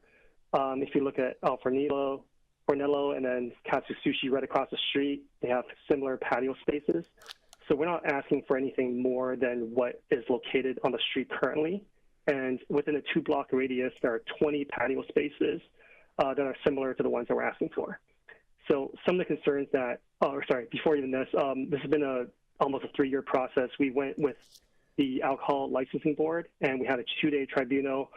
Residents voiced their concerns, and we were approved for extension of our liquor license to the outdoors space that we're asking for. And we've addressed a lot of the concerns that the residents have.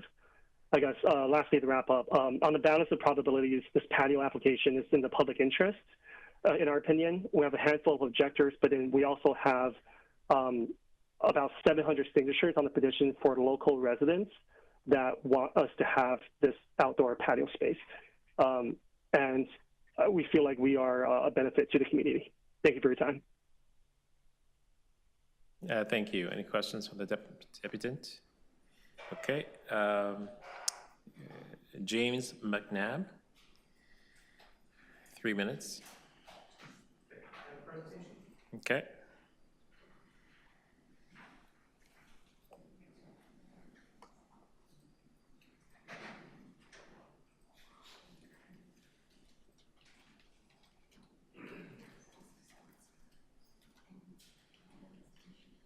Okay. Hi, hello, councillors. Thank you for hearing me. Today, I want to talk about a few reasons we should probably be not accepting this appeal for a sidewalk patio. We have a track record of noise issues. We've got a failure to manage service in the sidewalk in the area, and the application itself is misleading. The track record of noise really focuses on the fact that there are large openings from this establishment onto Carlaw, and there's regularly late-night amplified music pouring out onto the street. You can see here there's a very close proximity from the large flankage to residential homes. And while there's a small frontage on the Danforth here, you have a lot of open doors to the side of Carlaw. These are frequently open when there's loud karaoke late at night, even during this entire application. In fact, I have been tracking this, and I have video evidence for all of these dates and times, only one of which is before 11 o'clock and it goes as late as midnight, often much, much later, where all of these windows are open. The green squares represent open windows. Every time over the last few months, it's been karaoke. This is during the application for the patio, and this is after. There's no reason to think this behavior is going to change or improve with a patio in place. This should be denied on that basis. That said, if it's a rowdy bar, it should be contained within its walls after 11 o'clock, and it shouldn't have access to using the patio outside. We don't see good behavior now. They haven't been a good community member. We're not going to see that going forward. Second thing is we have an ongoing problem with patrons smoking, drinking, littering on the sidewalk outside. It is their obligation to keep that area clear. We have regular public urination in the alleyway, not far from the street. And in fact, I've witnessed it twice in the last 3 days, including somebody urinating on one of the neighbors' residential properties. This isn't acceptable. I don't know what the issue is, but it's been continuing since they opened in 2022. We also still have regular graffiti, and we have ongoing garbage issues. Obviously, I can't take pictures of people and show them here being drunk and disorderly or urinating, but I can show you that there's been a long history of garbage, poor management of grease and from cooking oils, more garbage, graffiti, and that those beautiful planters that are in that picture from the application look like this today. We can't have, this is not a benefit to the neighborhood. This is a loud, rowdy bar that needs to be managed properly. Finally, the site plan is not to scale. So you can see here, I'm going to skip this. You can see here, that's the application overlaid on the area. The pole doesn't line up, and neither does the curb bump. You line those up, and this is a much bigger patio. Finally, on the right, you have the AGCO application. It shows 8 seats on the right. You see eight flankage tables and 2 at the front. This application shows 10 along the flankage and 3 at the front. Neither are to scale. I don't know which, if either, is accurate. In my opinion, we can't have an establishment like this that is constantly creating noise and chaos in the neighborhood being granted a sidewalk application so it extends out into the street. Thank you. Any questions for the deputant? Just about not to scale. Is it not to scale in the application that's in front of us today in the report? It's from what I can see as a layperson, it does not line up with an overhead image of that landscape. Okay. So it isn't to scale to what's there today. Okay, I'll ask the staff about that. Thank you. Okay, thank you.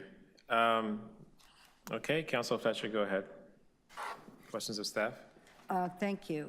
I just want to note, first of all, I'm going to ask staff that the scale issue that was raised here, is that, who's here to answer that question? Anybody?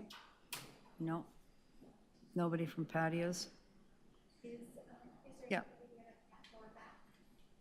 And the second question is, recently City Council changed the percentage of objections that are required from 2, I believe, to 25%. Sorry. Continue, Councilor Fletcher. 25, thought I was 25%, and I think it met that threshold. So on the first one around the scale, there's been a suggestion that doesn't meet this. What's being shown doesn't actually meet what's being provided. I wonder if you could comment on that, please. Through the chair, I can try to get a hold of Blars if you wanted to stand this down, but there's not a representative from business Okay, licensing here. I am, I'm standing it down. It's going to be deferred, Pat so Thornback thank is you. online to answer questions. Oh, great, then she can answer that one. I'm going to, running out of time, Chair, so I'm going to need a bit more. I'll give you an extra. Pardon?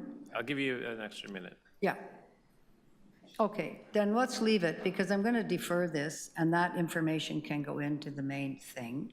I'm going to ask everybody to, I'm going to deferring it, because I believe we changed it to 25%, and of 52 letters out, it was 25% to deny, so there is a very strong feelings about this particular location, perhaps from some of the things Mr. McNabb said, and I will have a site visit, which will include the local school, others, to look at what's possible and also deal with some of these noise issues, for which I've been getting a lot of letters about that, because the garage doors open up. So that will be very helpful. And again, I'm just going to ask the applicant and others to not call my office 44 times, which has happened in one day, and email me constantly about this. We'll get to the site visit. Everybody stand down while we sort this out. There'll be no patio there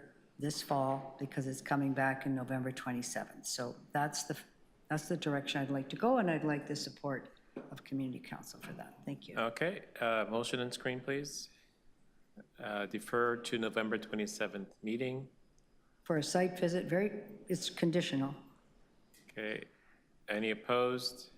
Carried. Thank you. The next item, T 25.33, Temple Avenue Phase 1 Construction Staging Area. Councilor Perks. Item 33. Move approval. Okay, any opposed? Carried. Okay, so we're now on item 25.38. Encroachment Appeal 495-517 Wellington Street West, proposed ground sign. We have deputants on this item. Actually, 38, they withdrew. Okay, so Councilor Fletcher. Thank you. There is a new revised motion from Councilor Malik, which I believe Deputy Mayor Malik, the clerks have. Okay. It's on screen. Any opposed? Carried. Okay, that's the item. Okay, thank you. And now we're into presentations. This one is is coming from council, and I think there's a motion. Do you have a motion for that? Sorry, don't I have, are we having a presentation on the sewer track work? Yeah, item 40, every presentation from staff was directed by IEC to. Yeah, you mentioned there's something on the screen.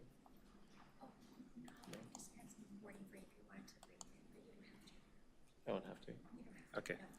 Okay, T 25.40, this is direction from council. Proposed crosswalk marking policy and always stop sign control jurisdiction policy. Who's here to present this item? And please make it a brief presentation.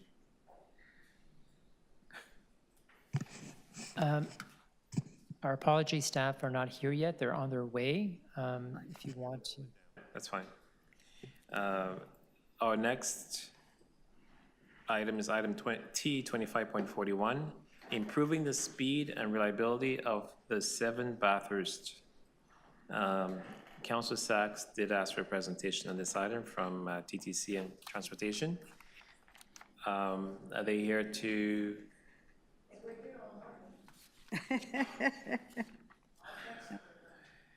Okay, I'll hold that down. Okay. I'm not happy. T C 25.49, Sherburne Street North and Elm Avenue, Maple Avenue, traffic control signals and traffic regulations. We have deputants on this item. Jonathan Craham, are you here? Online?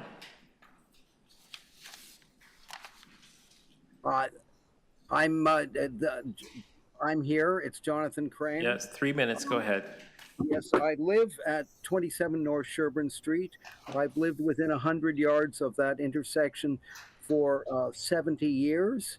I also am, myself and my brother, through corporately and personally, own 137 housing units within a block of there. This is an unnecessary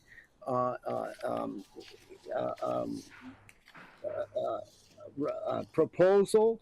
The report that was issued by traffic was based on 1 day's data collected while 3 major construction projects were happening within, 2 of them within a block of where the data was collected.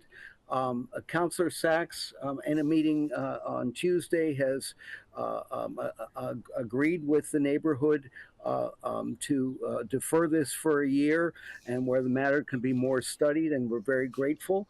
The community is very grateful for this. The South Rosedale Residents Association, in a poll gathered very quickly in the last week, 94% of the people, I think it was in the 70s, were against this. And there are multiple reasons to do this. If this is deferred for more discussion, that will be great. Okay, thank you. Any questions? Okay, thank you. Next up is Adam Krem. Adam, are you here? No? Okay. Patricia McMullen, online. Patricia? Yes, I'm online. Thank you very much. Yeah, 3 minutes, go ahead. I represent the 30 Elm Avenue co-ownership. And as Jonathan mentioned, a community survey was undertaken by the South Rosedale Residents Association, and 94% of the residents are opposed to the installation of these traffic lights, which I believe Councillor Sachs heard loud and clear at the community consultation meeting held just 2 days ago. There is a sentiment among many residents in this area that Branksome Hall has not done enough to mitigate the congestion issue with respect to its parents and students picking up and dropping off. With each successive building project, they have not expanded any kiss and ride area on their 1.3 acres of land, but rather moved drop off and pick up to surrounding streets that feed the intersection in question. The warrants haven't been met, therefore the city should not be spending the $300,000. The principle is a simple one. We don't feel that the common tax base should carry the burden to enrich one institution, particularly a private one, by solving a problem that is of its own making. I would ask that this item be rejected or permanently withdrawn rather than deferred again, so I don't have to continually ask to speak at this to this item at successive community council meetings. That's all I got. Thank you very much. Okay, thank you. Any questions for deputant? Thank you. Emily Inland or England? Emily? Yes, hello. Good afternoon, Community Council members. My name is Lana Abelson, and I'm reading this on behalf of Emily England, who was scheduled to speak at this meeting but had an appointment. My name is Emily England. Sorry. And I live... Yes? It has to be under your name. So we allow you to speak, but give the clerk your name. Can you spell it? Yes, Lana Abelson. Can she send it in the chat to the host so we have her proper spelling? Can you send your proper spelling to the clerks? Put it in the chat, please. Yeah, sent. Okay, thank you. Okay, I'll reset your time. Go ahead. Okay. Good afternoon, Community Council members. My name is Lana Abelson. I am reading this on behalf of Emily England, who was scheduled to speak at this meeting but had an appointment. My name is Emily England, and I live on the east side of Bathurst Street with my partner and daughter. My elderly father also lives on the east side of Bathurst, as does my brother with his wife and 2 children. I'm here today to speak on their behalf and for all the residents on the east side of Bathurst Street. Bathurst Street is a densely populated residential and mixed-use street that is home to thousands of people, many of whom, like me, live in Sorry, apartments. please hold. Sorry, we're speaking, sorry. We're speaking on item 49, which is Sherburne Street North and Elm Avenue, Maple Avenue. I think you're speaking to another item. Oh, I'm speaking on behalf of Emily England. I just heard her name called. Yeah, that's we have it on now. We had you on Bathurst Street. We can change that. We can just. Yeah, so that item hasn't come up yet. We'll be speaking to it shortly. Okay. Okay. Okay. Councillor Sachs. Yes, thank you. As the clerk knows, I'm going to be deferring this matter indefinitely. We had I accept the expert advice of staff that this traffic light is needed and will improve safety in the community. It also improves the likelihood of kids walking to school, which would help with traffic. However, there is a conflict between the school and the neighbors on this, and the neighbors very strongly object to having a traffic light at this location. So I have agreed to go ahead with the Elm Avenue improvements that we approved this morning, and to come back to this matter next year. So I'm asking that this be deferred indefinitely for now. Okay, do you have a motion? There it is. Okay, any opposed? Carried. Thank you. Okay, yeah, I see them. I do see them. Before we get to that, though, let me just get through these new items quickly, just to get it off my desk here. So item T 25.73, 61 to 75 Brownlow Avenue Residential Demolition Application. Any speakers on this item? No?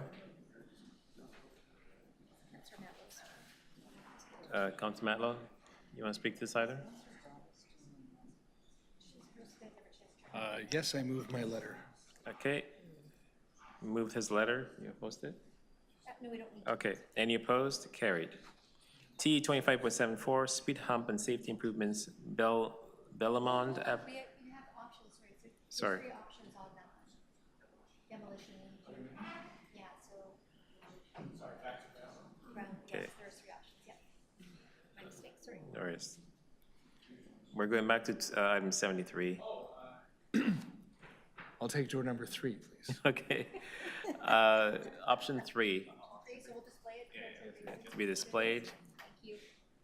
Any opposed? That's carried. Thank you. T 25.74, speed humps and safety improvements, Benlamond Avenue between Main Street and Norwood Road. Any deputants here? Nope. Councillor Bradford is not here. It's his letter. It's, okay, I'm gonna move the recognitions in his letter. Any opposed? Carried. T 25.75, Ontario Place Event Traffic Management Strategy. Any deputants? Seeing none. Councillor Fletcher has Deputy Mayor Malik's item. I don't know if you want to. Is it in the letter? He has both letters from Deputy Mayor Malik. Okay, we're gonna move the contents in Deputy Mayor Malik's letter. Any opposed? Carried. T 25.76, Wellington Street Loading Zone. What is? A letter from Deputy Mayor Malik. A letter from Deputy Mayor Malik. Any opposed? Oh, yeah, we do have an amendment on that, sorry. Yeah, sorry, there's an amendment on this item. So Councillor Fletcher, does she want to move her amendment? Sorry. You want to? On item 76, there's an amendment for her. This is for Deputy Mayor Malik, item number 76, the Wellington Street Loading Zone. Do you want to move the amendment? Sure. Did she send that in to you? Do we have it? Yes, there's. Okay, it's on, Okay, you could on put that screen. as the chair. Thank you. Any opposed? Carried. And these two, the Wellingtons, is that the same thing? Yep, those are them. Yeah, those are the two. Okay. You're good. Okay, new items are been taken care of. Let's go back. Let us know what the presentations are going to The be. presentations are coming now. No, which ones are the The presentations TTC. for? There are two presentations. Two presentations today. Which ones are they? Okay, Councilor Patrick, just give me a second. There is a presentation on T 25.40, which is the proposed crosswalk marking policy and all-way stop, signal control jurisdiction policy, and that came from council.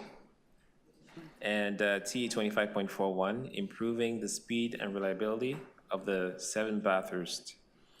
And we're gonna hear from, we're going to do 41 first.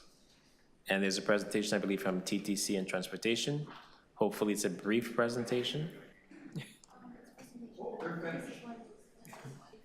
Who's finished?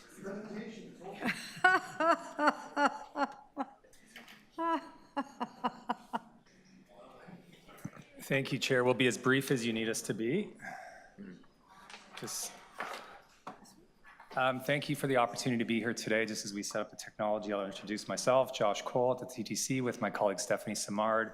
We're really pleased with the recommendations that transportation staff have made in this report, and just want to give you a bit of a highlight of the benefits that we think this will deliver to the thousands of people who use the Bathurst bus every day.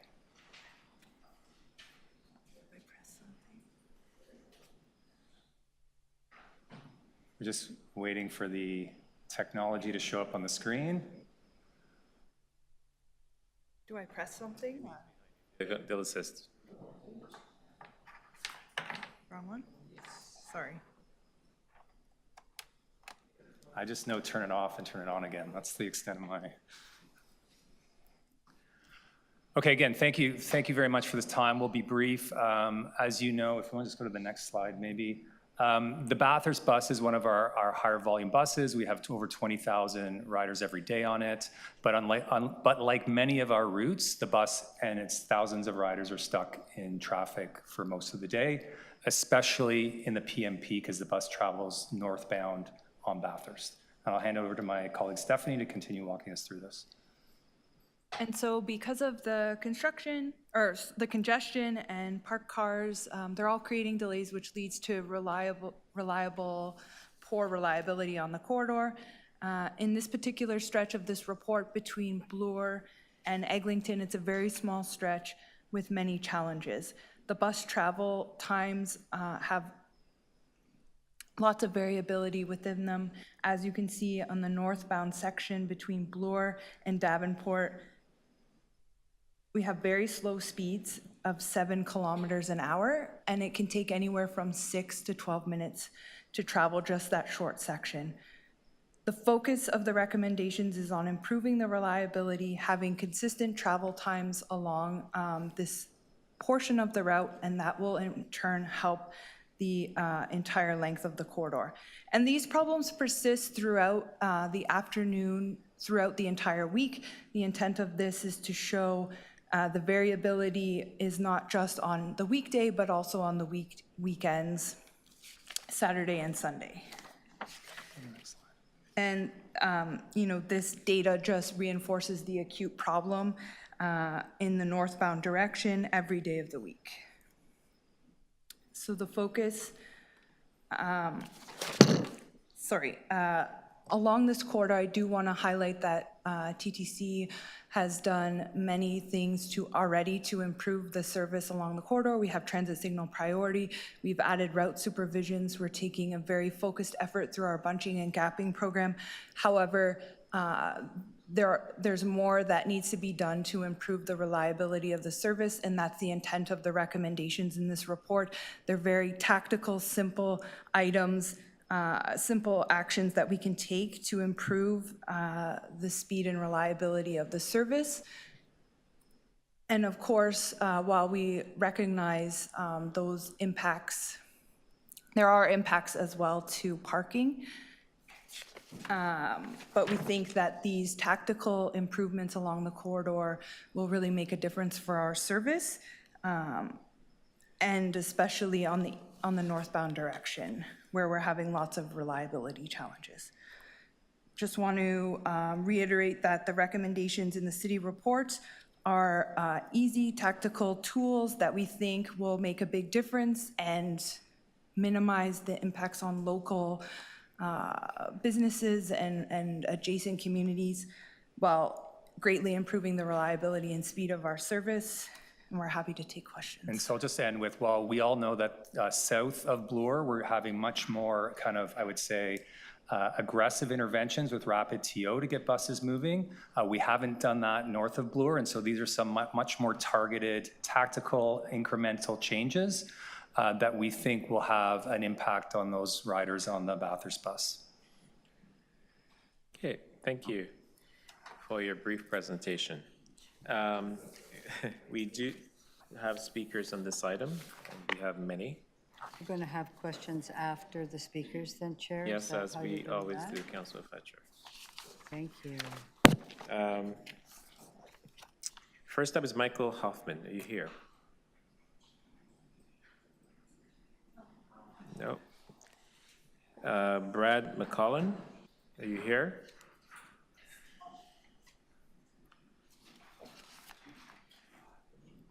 Okay, 3 minutes. President and owner of Summerhill Market, an independent grocery store with 6 locations, 5 of which are in Toronto. We've been serving the city for over 70 years. I've been leading the business for the past 30. We employ nearly 500 Torontonians, support over 100 local businesses, and serve a diverse range of neighborhoods across our city. We love change. We welcome change. In fact, we thrive on it. I've always been a fan of Toronto's evolution into an incredible and dynamic city and fully embraced the need for improved transit. However, this particular proposal felt very strange to me. Very rushed, super aggressive, and ultimately forced business owners like myself, residents, and community groups to basically quit their day jobs and become full-time advocates for the opportunity just to be heard. I'd also like to make something else clear, which is that I never received any notice of this proposal, nor did most of my neighbors. The process lacked transparency and failed to provide adequate time or for meaningful community input. It was as if the outcome was predetermined.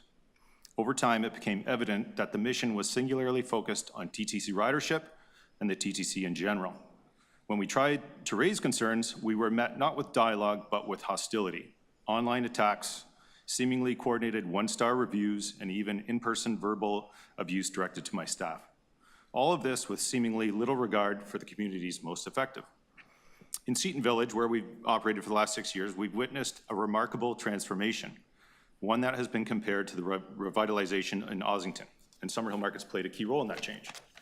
We work hard, we follow the rules, we pay our taxes, and ask for nothing in return other than the courtesy of proper notice and a genuine opportunity for consultation and thoughtful planning. So I'd like to thank you for reconsidering the stretch north of Bloor and for the 2 motions being put forward. Leaving parking on the west side will allow us to continue operating there and make any necessary changes. Today, I'm not asking for your support for Summerhill Market, but for the surrounding business community and Seton Village. Please consider the cost versus the benefit of disrupting a blossoming commercial city block and community for which appears to be a marginal gain in bus travel time. It feels counterproductive to the inclusive community-driven city that we all want to build. So I urge you to reduce the no stopping rush hour period on the east side of Bathurst from 2 to 7 to 3 to 6 p.m. and to wholly preserve the full weekend access where it's most critical for families and businesses. It's my opinion that this is a minimum requirement if we want the business community to remain. A minimum requirement for the business community to remain. Toronto is not New York, Chicago, or Tokyo. It's a mosaic of neighborhoods, each with its own character and needs. Transit improvements must coexist with community vitality. So thank you for listening. Special thanks to Councillor Sachs for bringing thoughtful solutions to the table. We're very close to a win-win outcome here. With just a little bit more consideration, Seton Village can be the best stop on Bathurst with a thriving community and improved transit service. Thank you. Any questions for the Deputy? Thank you. We'll go back to Michael Hoffman, who's online.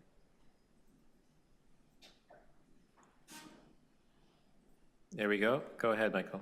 3 minutes. You're on mute. Still can't hear you. Nope. I see your lips moving though. Okay, we'll come back to you once you set up your, okay. Next up is Paul Machiosi.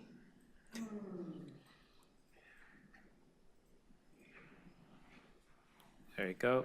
How do you pronounce your name properly, sir? McQC. Okay, I was close. Close. 3 minutes, go ahead. Thank you, Chair and members of council. My name is Paul McQC, and today I'm speaking on behalf of the Bathurst Street community north of Bloor. Firstly, we are pleased to see two suggestions which we offered earlier this year being included in this revised motion. The left turn bans and the update to signal and lighting timing will directly result in improved traffic flow and how intersections work together. We also believe that additional left turn bans north of Davenport to St. Clair during rush hour can be considered, as there are currently 5 streets within a 750-meter stretch that directly slow down Bathurst Street up the hill. However, the proposed rush hour bans on the east side of Bathurst, weekdays from 2 to 7 and weekends from 12 to 7, overlook the true cause of congestion, forcing the residents and businesses to pay the price here. The overlooked cause of congestion on this route is ironically largely a problem due to the exit time of TTC employees who drive to the Hillcrest Yard located only 1 block north of DuPont. Due in part to the extensive work of our community, we have independently documented the hundreds of vehicles leaving this area, leading to our findings to correlate directly with the increased travel times presented in the TTC data. As you can imagine, when hundreds of transit employees are leaving work to drive their vehicles home, they create a bottleneck in traffic with congestion effects being felt south of DuPont. If the motion is implemented as it stands today, it's predicted to save 3 minutes in time between Bloor and Eglinton. As members of our community have expressed, Bathurst is in need of an express bus. And given that we were all but ready for a bus lane, why wouldn't we be eligible for an express bus? So we went back to the data, which clearly indicates that boardings are minimal until the bus reaches St. Clair every day of the week. Therefore, following a number of independently run community meetings, we believe an express bus running north from Bathurst Station, alternating during peak ridership times to ensure no loss to local service, stopping first at St. Clair, followed by main streets only, would achieve far greater results in speed, efficiency, and reliability compared to what is currently being presented. Even with the proposed rush hour bans, boardings still have to occur at every stop, which could slow service and result in no time savings whatsoever. Our compromise preserves a mere 750-meter stretch of road for parking on the same side of the street that has no access to laneways or parking. As a unified group, the Bathurst Street community has worked together to gather critical evidence and uncover the root cause of congestion while working to present solutions that represent the needs of all parties here. And even through this collaboration, instead of supporting our efforts, Councillor Sachs has turned to vilify us in the media while attempting to create division amongst community members. Okay. Our business community in particular is fed up. We've been requesting to create a business improvement area to invest in our neighborhood, and we would like to be supported, not thrown under the bus. And as it stands, it's true for the residents as well, who have signed and supported our compromise. Okay, sorry. Any questions for the applicant? Thank you. Stephanie Bichler.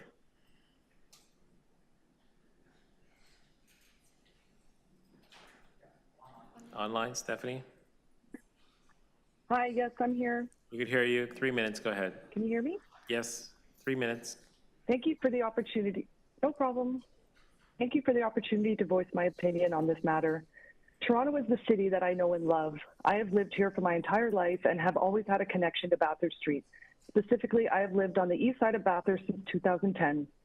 I have seen many changes to this neighborhood throughout the years, but since May of this year, those changes took on a singular focus that has contributed to an overwhelming feeling of anxiety, dread, and disdain for the city's democratic process. Rapporteur and now this motion from Councillor Sachs were created without sufficient research or consideration of the local residents.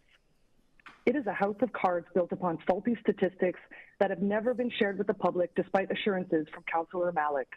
The complete lack of care and consideration for our community has been evident in the meetings taking place with the city's transportation department, TTC representatives, and Councillor Sachs. They presented this plan as fact, without community involvement, and have only ever allowed us to ask questions. Any comments or concerns were disregarded and glossed over, or with some shamed into silence. Seemingly, it is a knee-jerk reaction to a larger, more complex issue affecting our city at large. Today, you are being presented with a motion that contains far-reaching and heavy-handed, unnecessary changes. The means do not justify the ends. For a projected 3 minutes of transit rider savings at the expense of the safety, livability, and accessibility of my residents and community. Reliable transit is a concern for us all. However, this plan does not even guarantee that. In conclusion, this project has inflicted undue harm on my person, my family, and my neighbors. Together, we have commiserated and taken strength from each other to be here today to oppose these measures. We ask that you heed our words and deny this motion. Do not allow our streets to become highways and thoroughfares by making them unsafe for the elderly and families with young children. Please consider the proposal from the Bathurst Street community. Work together with our neighborhood to create a plan that benefits all. Okay, thank you. Any questions for the deputant? Seeing none. Next up is Jason Pichler, online. Jason?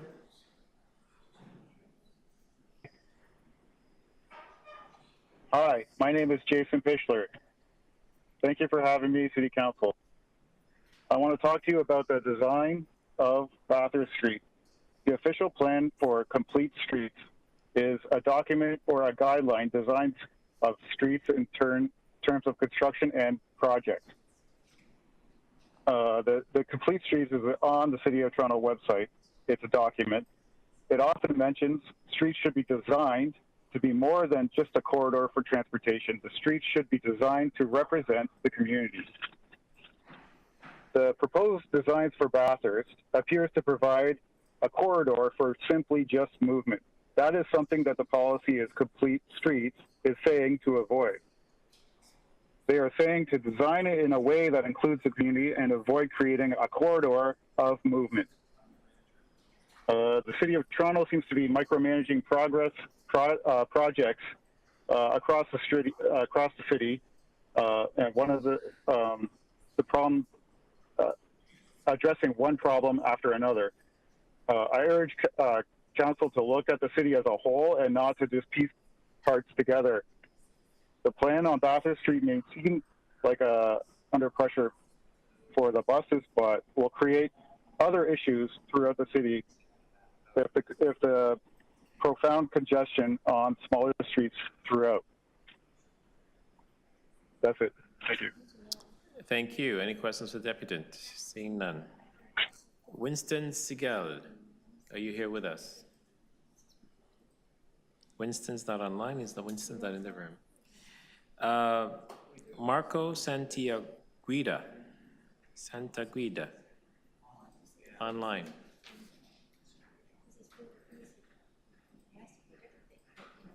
Hello. We could hear you. 3 minutes. Go ahead. Mr. Chair and committee members, thank you for allowing me the time to speak. I'm a Bathurst Street business owner and live just off Bathurst Street. I would like to begin by commending all of you for your commitment to public service. It is clearly not an easy vocation. It's been an exhausting process. We have talked this matter into oblivion, and now it's time to finally listen to the stakeholders. The stakeholders that stand to potentially gain a newly published 3-minute time savings. That's a 3-minute time savings. And the stakeholders, the residents and businesses that rely on Bathurst Street for a multitude of daily activities, including accessing their homes. Yes, if you were unaware, there are hundreds of family homes and multi-unit dwellings on Bathurst Street. It's quite simple. The proposed changes, in particular the Saturday and Sunday restrictions that no one saw coming, will inevitably wreak havoc on homeowners. Homeowners with no driveways that need to unload a desk, a lamp, building material like a sheet of drywall. Businesses that accept deliveries at all hours to keep up with already complicated logistical challenges will also face problems, including loading and accepting deliveries. Scenario, a home renovation or a service call. What contractor will want to renovate or service one of the family homes or businesses when it would be impossible to place a bin or have a service truck close by because of the proposed no standing restrictions? What if there was an urgent matter like a flood or an electrical emergency? Has anyone given any thoughts to this? Councillor Sachs? Councillor Matlow? Anybody? Has anyone given any thought to what, not me, what will happen to our cherished tree-lined neighborhoods as traffic scrambles to sort itself out? Moving an entire home with parking and no standing restrictions, how will one manage? As business leaders and community members, we urge you, our elected officials, to lend an ear and accept that we, as a tight-knit community, are reasonable and inclusive to everyone. Our compromises, as presented, represent all stakeholders. Please do not divide us. Please be fair and promote harmony. We need you. Thank you.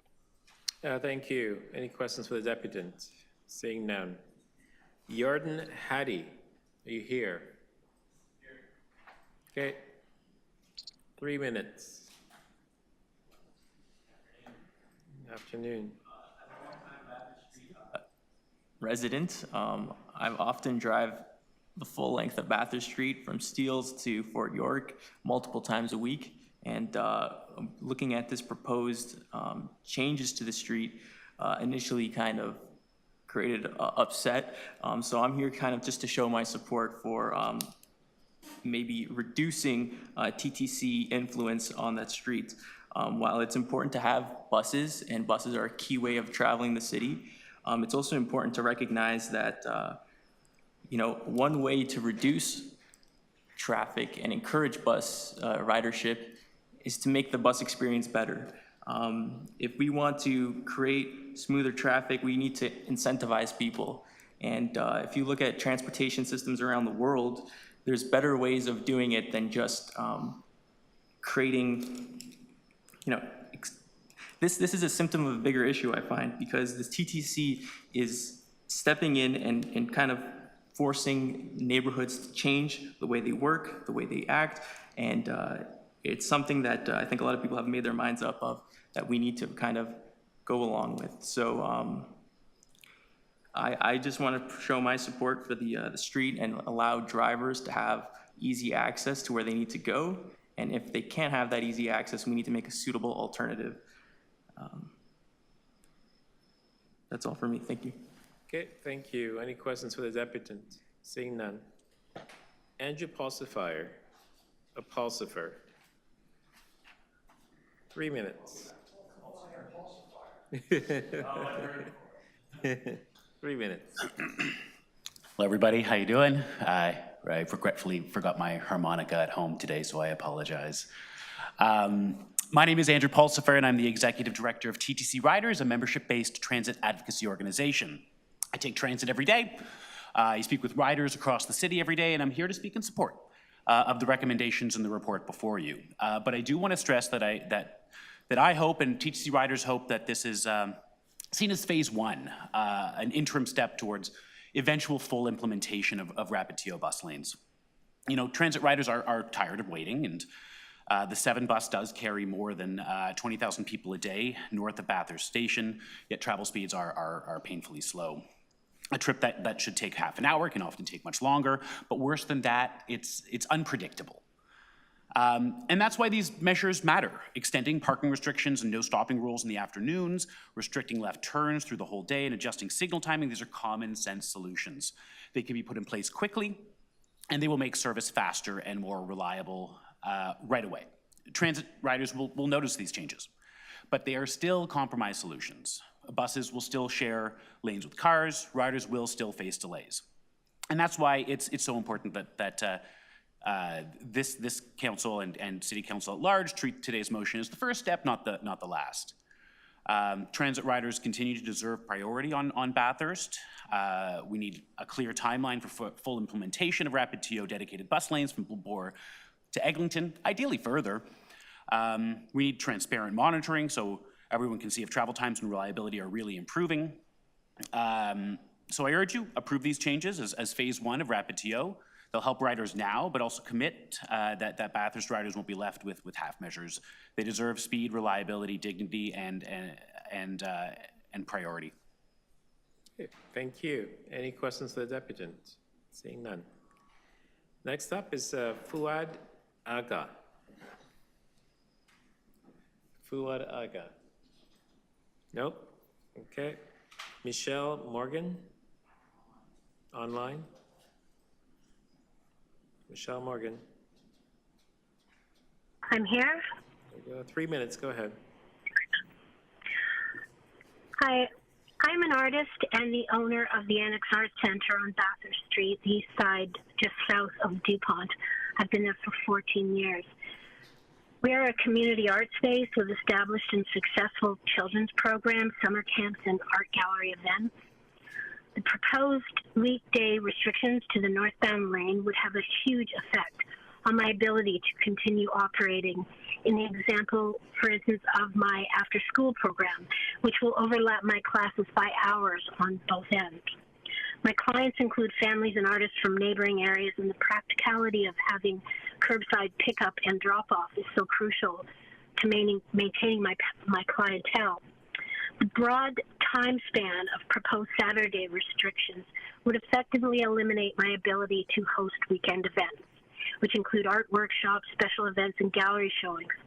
An equally important part of my business that benefits from the accessibility of a curb lane that can load and offload artworks, materials, and such for such events. There are no lane driveways or public areas for the east side of Bathurst, and our neighbors on the surrounding streets cannot accommodate the overflow where they already are stretched for parking. Adversaries of our community misconstrue our need for curbside availability, which is an important tool in running our businesses, as if we are asking for unnecessary and privileged parking. I believe we all respect the need for lane closure during the busiest times, but as an active proprietor on Bathurst Street, I have a good sense of the general traffic activity, and it does not jive with the stats and charts that Councillor Sachs and the TTC advisors have put forward.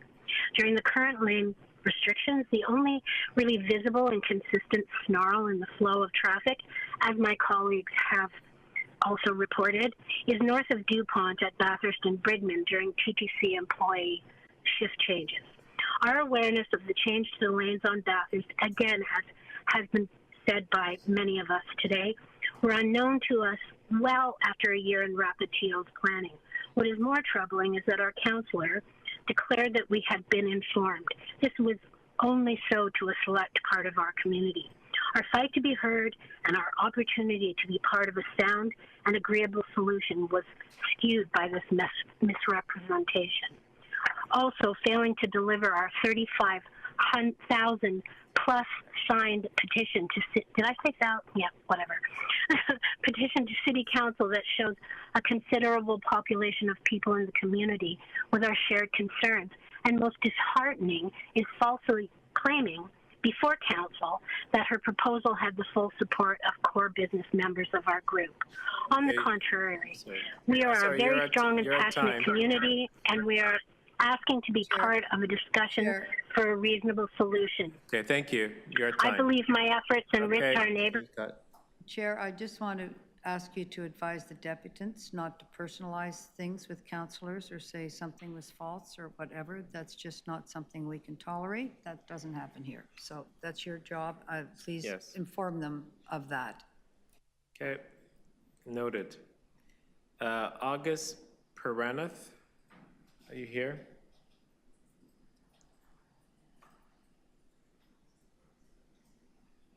No? Okay. Chandra Gumalaru. Here you are. 3 minutes. Good afternoon, councilors. Thank you again for your time. I know it's a long day. Hope y'all are doing okay. I'm here just to talk in support of this proposal. First, I want to commend everyone for approving the original Rapid TO plan all of the way up to Bloor. But I recognize that we need to do a lot more. Listen, Toronto is not a small city anymore, right? We are growing. We've been growing, and we continue to grow at ever-increasing paces. I understand the frustration of a lot of people, drivers, transit riders. Ultimately, we're all just trying to get to where we want to go, but we cannot keep pretending that we are a small town of 50,000 residents. We have 1.6 million people across the GTA that need to get where they're going. And mass transit, as cities around the world have shown, is really the only reliable way to do that. And the frustrating thing is that this city really has the bones to do it. The streetcar network is already there. The buses are already running. but sometimes it feels like we're doing almost everything in our power to hold it back a little bit and prevent it from working as it should be. And that's frustrating because we have the potential. We could change it tomorrow, right? It's policy changes. It's not infrastructure changes. It's really just policy changes. And so really what I think we need to do is we just need to implement these changes as soon as we can. Again, I recognize that there are going to be growing pains with this. For example, some of the other deputants have talked about considerations with parking, considerations with construction. But we can look to cities around the world to figure out how these cities have solved these problems. We aren't the first to try to implement bus lanes, nor will we be the last. 10 years from now, if we don't do this, we're going to have to do this because that's going to be the only way. So really, I think we would only be delaying the inevitable. And at that point, when things get more expensive, we'll have the same discussion again, just 10 years from now. And I think we can do a lot better than that. Again, I commend everyone for approving the original plan, but I do think while this is a great step to get us forward and keep moving, I would encourage you to still keep considering the original Rapid TO plan that you did all the way up to Eglinton for both Bathurst and Dufferin. That's really all I have to say. Thank you. Thank you. Any questions for the deputant? Seeing none. Alex Sultan, are you here? Hello, Alex. Hello. 3 minutes. Good afternoon. Thank you to the chair and the rest of the committee for the opportunity to speak today. My name is Alex and I'm a resident of Ward 10. I want to express my strong support for the proposed measures to improve the 7 Bathurst bus. I often take the 7 to get to appointments and to visit restaurants and with the Bloor and shops and other things. And I think that anything we can do to reduce the number of parked cars or left-turning vehicles on this corridor would certainly be welcome. I hope Council will not only approve these recommendations, but also commit to installing dedicated bus lanes with an established timeline. Prohibiting left turns and parking at select hours is certainly a good start, but dedicated lanes will offer far greater service improvements for transit riders. Until recently, I lived near the intersection of Bathurst and St. Clair. I remember delayed buses and long travel times to Eglinton or to Bloor. The unreliability of the service on the Bathurst bus led me to seeking alternatives to the TTC, even when transit would have been my preferred method. I still find myself avoiding the bus if I know there's going to be congestion. So in closing, I believe that these measures will get transit riders moving faster and maybe even increase ridership over the long term. And the next step should be creating a timeline for implementing bus lanes. Thank you. Thank you, Alex. Short and sweet. Any questions for the deputant? Say none. Thank you so much. Nicholas Christo, online.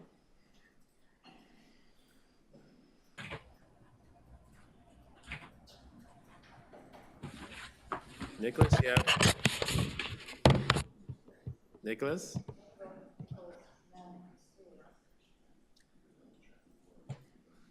He's no longer. Hi there, can you hear me? Yes, we can. 3 minutes, go ahead. Hi there. So my name is Nicholas. Sorry, I'll turn my camera on. And I just wanted to say that, join this meeting today and say that I support the changes being implemented or proposed for Bathurst and these signals. I think it's a great first step for leading into Rapid TO, especially since a lot of residents express concerns over it being too much all at once. So I think it's good that we're considering their needs by leading more into it baby steps. And I just want to address a earlier deputation made where someone said that we're not New York or we're not Chicago. And I just wanted to say that I agree with that. And I agree because we're growing much faster than both of those cities. And as a result of that immense growth, we really need to do things to meet that growth. And one of those ways is with reducing traffic. And as already said, transit is a world-proven method of reducing traffic. And not only reducing traffic, but improving commercial businesses and their customer base. And as a almost daily user of the Bathurst bus, I just wanted to give my own perspective of how I go up and down Bathurst almost every day, and I pass by all these stores, and I'm always thinking to myself that I'd love to go visit them, but I rarely do because in its current state, the bus is so unreliable with how it gets stuck in traffic and delayed that stepping off the bus to go to a nice store might also mean waiting 20 minutes for another one. So I rarely get off the bus, but if it had priority and ensured proper frequencies, I would love to get off the bus and walk up and down Bathurst and visit lovely businesses. I do the same on Bloor Street with the subway. It makes it easy to visit stores on Yonge Street as well. And St. Clair, I frequent all these streets because it's easy for someone like me who doesn't drive and doesn't want to drive to visit. It means I can have a drink with friends or go out with family and not have to worry about parking or finding my car after. It just makes transit makes it work for the neighborhood. So I hope that residents and business owners alike can see that people want to visit Bathurst, but right now a lot of people just won't because it's a huge pain to get there. And lastly, I just wanted to say that in addition to these changes, these should not be a replacement to Rapid TO. Rapid TO still needs to be explored further. Again, traffic will only get worse. We need to adapt and grow with the city. So I do hope that with these changes in time, we'll see the next phase of Rapid TO go up to Eglinton and hopefully beyond that. Thanks for letting me speak today. Have a great day. Thank you very much. Any questions for Deputy? Seeing none. Kasser Heen? Kasser Heen? Not present. Davina Weiner? Online. Davina? Hi there, can you hear me? We can, 3 minutes, go ahead. If I go over slightly, please forgive me. I've cut it down the best that I can. Good afternoon, my name is Davina Weiner. I'm the owner of the women's clothing store called The Showroom on Bathurst Street. My family's had been in the neighborhood since the 1930s, so I know the area quite well. Some of the changes being proposed today have been thrown in at the 11th hour. They have no merit, they're unwarranted, and frankly, they seem punitive to us. Right before the last council, we sort of were threatened with the, if we didn't go for the red bus lane plan, because it lacked merit and data, that we were going to get this thrown upon us. Instead, we've been excluded and misled, and all we wanted to do is be part of the meeting and the council process. At the last council meeting, several of our businesses were called out saying that we had agreed with this plan. We've never agreed with this plan, and those of us that haven't agreed with this plan have been vilified as anti-transit. Nothing could be further from the truth. No one supports a change that drives people away from our community, especially on the weekends. Since when do we have rush hour on Saturday and Sunday when TTC service is reduced? Add more buses. Why penalize and deny accessibility to a thriving community on the very days that families want to visit it the most? Before the last council meeting, we personally submitted a petition with over almost 4,000 signatures, which was never presented, even though I personally made sure it was in our councilor's office in plenty of time. Last week, we forced an impromptu meeting with our councilor to figure out what has justified the 2 p.m. rush hour changes. It was admitted it's not councilor's idea. It was pressed by the TTC. We asked, and she said she guessed she could change it. We need compromise and collaboration, not contention. Our community had to collect its own data because we were being told that things were simply untrue. Rush hour does not start at 2 p.m. However, the bottleneck, as you've heard, does start around 2 p.m. when the TTC employee lot just north of DuPont, when hundreds of cars start leaving. Ironically, they're not leaving on transit. They're flooding Bathurst Street and causing congestion.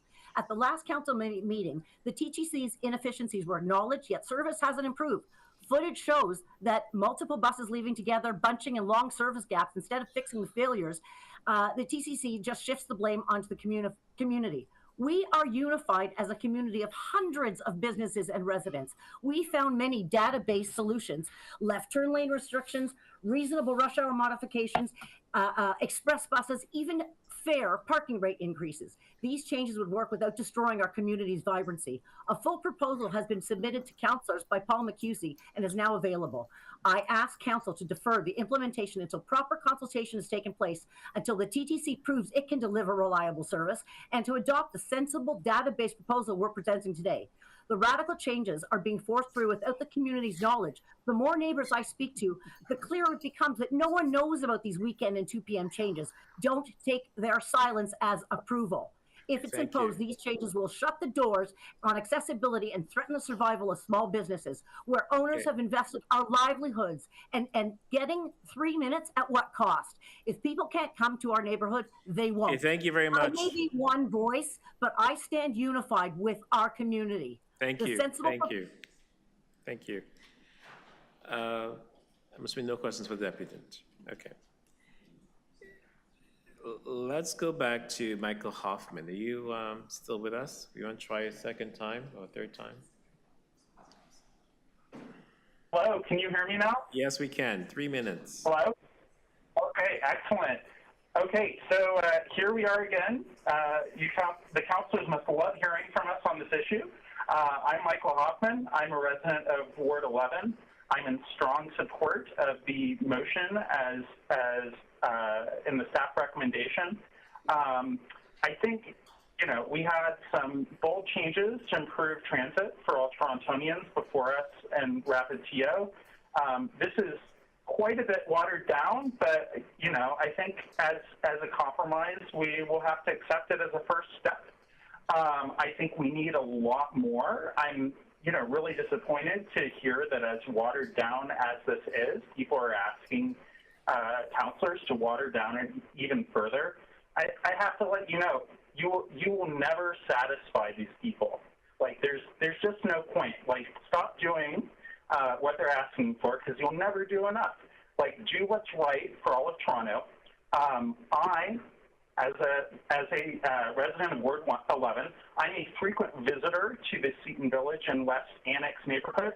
I have to say, I'm not a frequent user of the Bathurst bus because it is so horrible. It is so unreliable, and we need to do anything we can to make it better, so that I can go and I can take my child to meet her friends at Vermont Square Park.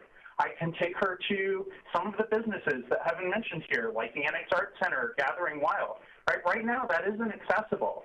I know people are worried about losing their business from people who need to park right in front of the business, but you're also missing out on a whole huge proportion of the population that lives south of Bloor Street. We need better access to that area, and people who live in Points North need better access to the center city. Just a couple of things since I'm almost out of time. I want to emphasize that, the people who are here in support of improving transit were real people. I'm, kind of tired of seeing the other side generating AI, fake AI endorsements of not changing anything.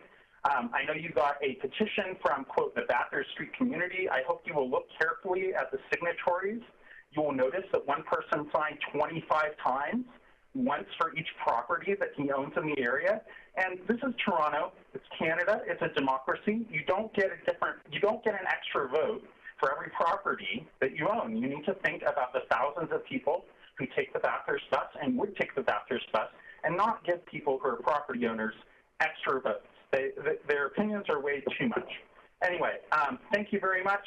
I'm really looking forward to seeing what you do for Dufferin, and I really hope that it is a lot bolder than what we have today, but this will make the first step. Okay. Thank you very much. Thank you. Any questions for the applicant? Seeing none, thank you. Next up is Marvin Alfred.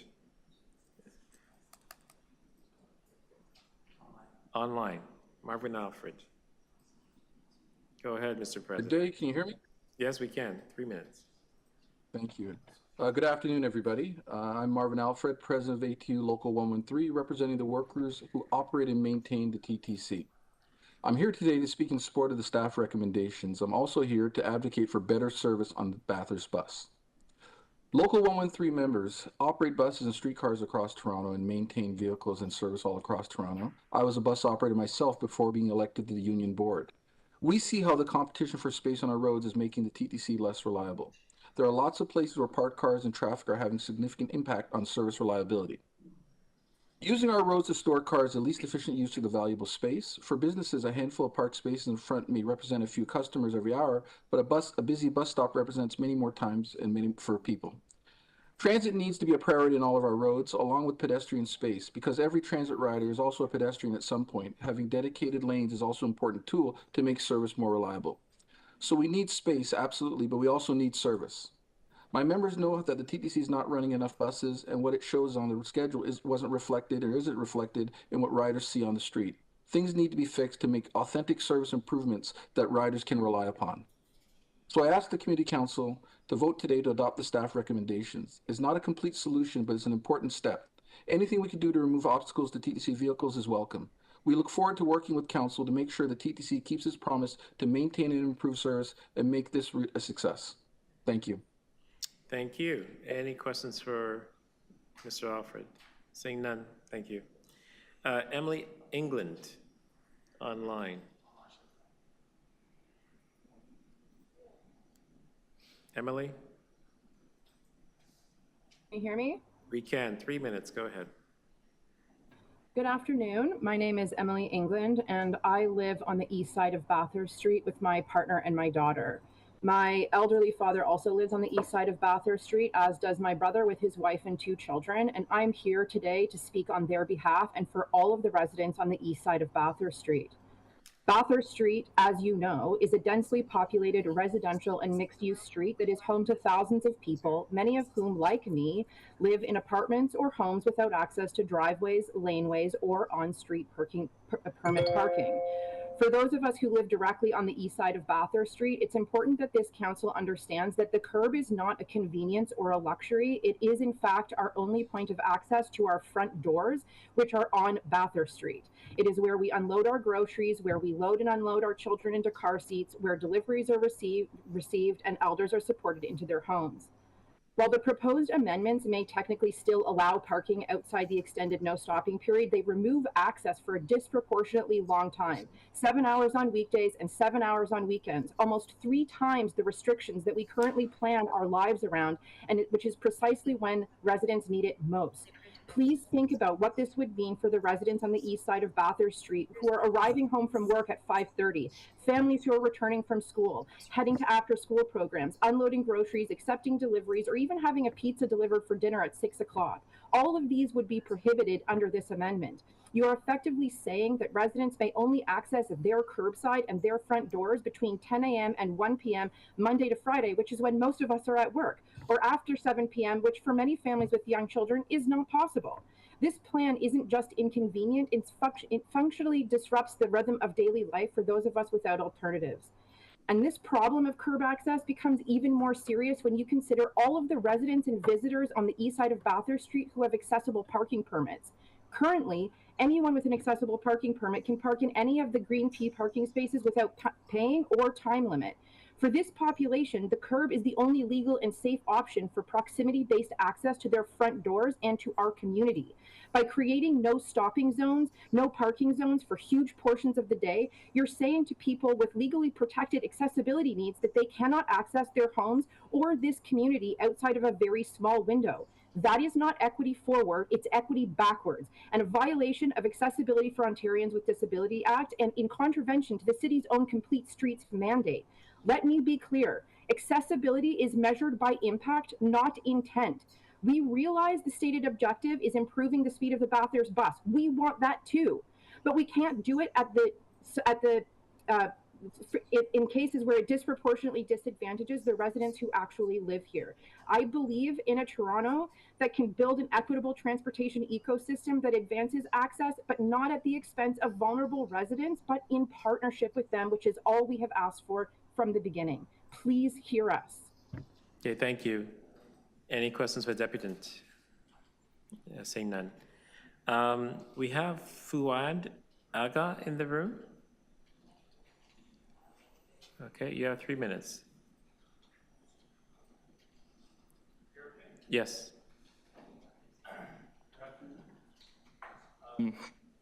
So research has consistently shown that public transit, when made quicker and more reliable, enhances businesses, strengthens the economy, and strengthens people's health. I think that's the most important thing that we need to think about right now. My name is Fuad. I'm a resident of Ward 11, University of Rosedale, and I'm also a placement student with the TTC Riders. As a part of my work, I participated, helped run a workshop last Sunday, and the most consistent and frequent complaint that I received, or that I heard, was that buses take forever. They're infrequent, they're unreliable, they're consistently making people late. Not just the things that don't matter, like events or entertainment things, more like appointments, work, shifts, and these have ripple effects on the economy.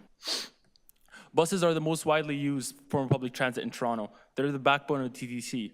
So more frequent buses affect tens of thousands of people across the city. I want to thank the City Council for moving forward with this motion and allowing us to discuss giving priority to the buses on Bathurst Street north of Bloor. The riders I've spoken with, as well as my own experience taking the 7 bus currently, show that we need to do more than just have piecemeal fixes. Too often, infrequent and unreliable service makes people late for work, school, even just meeting friends, like I just said. I've missed countless commitments myself because the bus simply didn't come or took too long. So giving the Bathurst bus priority north of Bloor will help encourage more people to venture up Bathurst, supporting local businesses and connecting neighborhoods. But to truly make a transit reliable alternative to driving, priority lanes need to expand further and become the norm, not the exception. So yes, this is progress, and I thank the city councilors for attempting to implement Rapid TO, but we need to see more. Rapid TO has to include more frequent, reliable bus service and bus priority as one of its simplest, most cost-effective ways to deliver it. Thank you. Thank you. Any questions for the deputant? Seeing none. Winston Segal tried to log on earlier. Did you find him?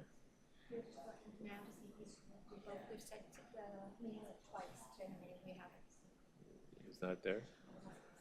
Okay, that's the end of our speakers list.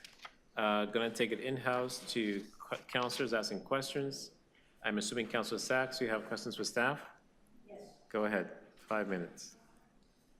Yes, thank you. First of all, for the TTC, you've heard the deputants, and we know we saw this before, argue you don't need to change parking on Bathurst. You can fix the bus if you put in, make it faster, more reliable by putting in express buses and dealing with TTC workers leaving the yard. Can we fix the bus that way without changing parking? Thanks for the question. Through the chair, no, we need more, I would say, acute interventions like removing parking to improve service on those specific ideas or initiatives. As you know, is directed by the board. We are looking to and working on with better supervision and better focus to improve service. And I can speak to the fact that our employees leave in a 15-minute window right about 3 o'clock. And what we're actually even doing is busing them to Bathurst Station to lessen the burden that I might have on Bathurst Street. But the removal of parking and the term restrictions are very critical to us improving bus service. Right, and the documented slowdown of the Bathurst bus, which starts at 2 p.m., is that because of your workers? Through the chair, that is not. All right. In terms of equity, we've heard complaints about equity. Do people with disabilities take the bus? Through the chair, they most certainly do. What would the equity implications of making the Bathurst bus faster, more reliable be, considering both drivers and transit users? Through the chair, we have thousands of people on that bus route, many who rely on it for accessibility, both literally and figuratively. And so there'd be a huge equity impact for those thousands of people who are on that bus every day. An equity impact meaning better or worse? Oh, it would improve their access, so it'd be a significant benefit from an equity perspective. Right. Why can't you make the Bathurst bus faster, more reliable without reducing parking? I mean, that's the overwhelming argument that we hear from some of the people on Bathurst. Can you try one more time on that? Yeah, through the chair, we are working to make the Bathurst bus faster and more reliable. But at the end of the day, whether it's 5 buses or 10 buses, or an express bus or a local bus, if they are stuck in traffic, if they are stuck behind parked cars, at that point, there's nothing else we can do. And so some of these interventions is what can free up our buses so they can start moving faster. In this segment of Bathurst we're talking about today, the buses on average are moving at 7 kilometers an hour. People are walking faster than the bus, and that's because they're stuck in traffic. Okay. Question for the parking authority. I know I saw Viva somewhere. Is she still here? There she is. Okay. So I know you've done a detailed survey of transit parking on transit routes in my ward. I just want to confirm the average daily peak paid legal parking on the east side of Bathurst between Bloor and DuPont was only 18%. Is that right? That's based on paid parkers, exactly. Right, so 82% of those spots were not used, and on the west side, the average daily peak occupancy was only 37%. That's correct. So you're putting it all together, you've told us we're displacing, this proposal would displace about $18 a day of paid parking, and there's room for all of it on the west side? So as a result of the proposed hours of operation changes in the report, we've included the financial impact in the report, as well as the operational financial impact as well. Right, and it averages $38 a day for the whole distance Bloor to DuPont. Taking the annual amount and dividing by number of days in the year, that would be the calculation. Yes, and there's room for those cars on the west side. Based on that current occupancy, that would be an appropriate assumption. Okay, those are my questions for staff. Any other questions from, Councillor Fletcher, go ahead. I just wanted to clarify that last about, that's $38 net, that total from parking, from paid parking on Bathurst, that will be removed. So that's not an onerous issue for the Toronto Parking Authority. Correct, it's not a significant revenue impact. Sorry, I can't hear you. Not a significant revenue impact. $38, it's hard, yeah. Sorry, you said not, it's fairly insignificant for revenue for TPA, correct? No, you cannot. I can't hear. Staff is behind you, Councillor Fletcher. I think they responded. Can you repeat what they just said? Absolutely. So in the staff report, the financial impact is approximately $14,000 annually. And the calculation that Councillor Sachs had shared was dividing that by number of days in the year. We do not see that revenue impact as a significant revenue impact. And a pretty steady revenue impact, certainly 14,000 is for a lot, not very much. So thank you. That's for clarifying the number of parked cars that would exist on Bathurst for that time. Okay, thank you. Seeing no other questions, going to speakers, Councillor Sachs. Yes, first of all, I have a motion, which the clerk has. While the motion's coming up, transit is central to the quality of life and the economy of our city. We've had study after study to confirm it. But we know that the streetcars and buses struggle when they're trapped in heavy traffic, and they can't then provide fast and reliable service, which we've heard over and over again transit riders need. And this report is a small step to do something about that. I do acknowledge that there are very strong emotions raised by this report and this proposal. There are people who are very angry that it doesn't go far enough, including people who stand on the sidewalk and scream at me as I go by. There are people who are very angry that we're changing parking at all. There are people who hope and believe that the TTC can improve the bus without changing parking. We've heard from our experts that that's not true. We know that there are people who genuinely fear that these parking changes will endanger their livelihoods into which they have poured their hearts, their souls, and their savings. And this area of Bathurst, the small businesses on Bathurst, it's a really highly valued part of my ward, and it's been an amazing renaissance there that we all want to see success. We also know there's some people who fear that increased parking conflicts on neighborhood streets will be caused. And we heard some of these fears today, and I can assure you I've heard them over and over again over the last many months, through the city's public meetings, through my own public meetings, through going door to door, through direct meetings, including the meeting last week that was hosted by the Residents Association. The overwhelming message that I heard from the vast majority of folks that I talked to, that my staff talked to, the people who wrote into my office, who called into my office, was a desire for balance. They didn't like 24/7 bus lanes, which would eliminate all parking 24/7, because they said, why are you taking a hammer, wiping out all the parking, when the problem is only the northbound bus in the afternoons? And so that's what I agreed to do, was to focus the changes on the northbound bus in the afternoon, and that is what I asked staff to review, and that's what staff have come back with saying we need to do. And in fact, there are more people that use the bus on the weekends than during the week. And so, unreliability period on the bus is longer on the weekends than it is on the weekdays. And so that's what this report does, is focus exactly on what the data shows us is the problem. The TDC has confirmed over and over and again today they need these changes to improve the northbound afternoon bus, which will affect service all the way up to Steeles, and to improve equity for all the people, including the many people with disabilities who take the bus. Parking changes are certainly not enough.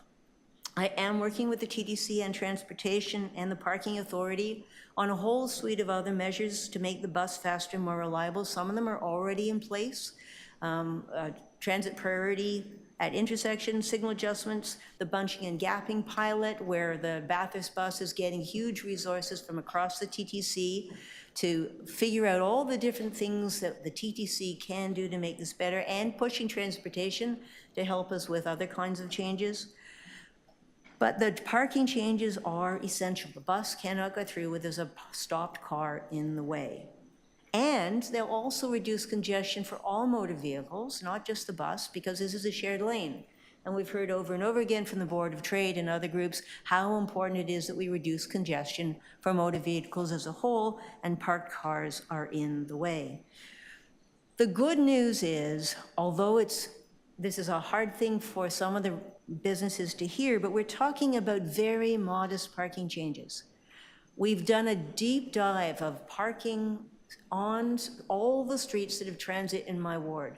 And of all the streets in my ward, the one that has the least usage is Bathurst, between Bloor and DuPont, and the usage is only 18% of the time on the east side of Bathurst, only 37% of the time on the west side, talking about an average displacement of $38 a day, all from Bloor all the way to DuPont, and all of that traffic, virtually all of that parking can be accommodated directly across the street. Plus, there are 3 George Brown parking lots just north of DuPont, a very short walk away, that have average occupancies in the 60% range.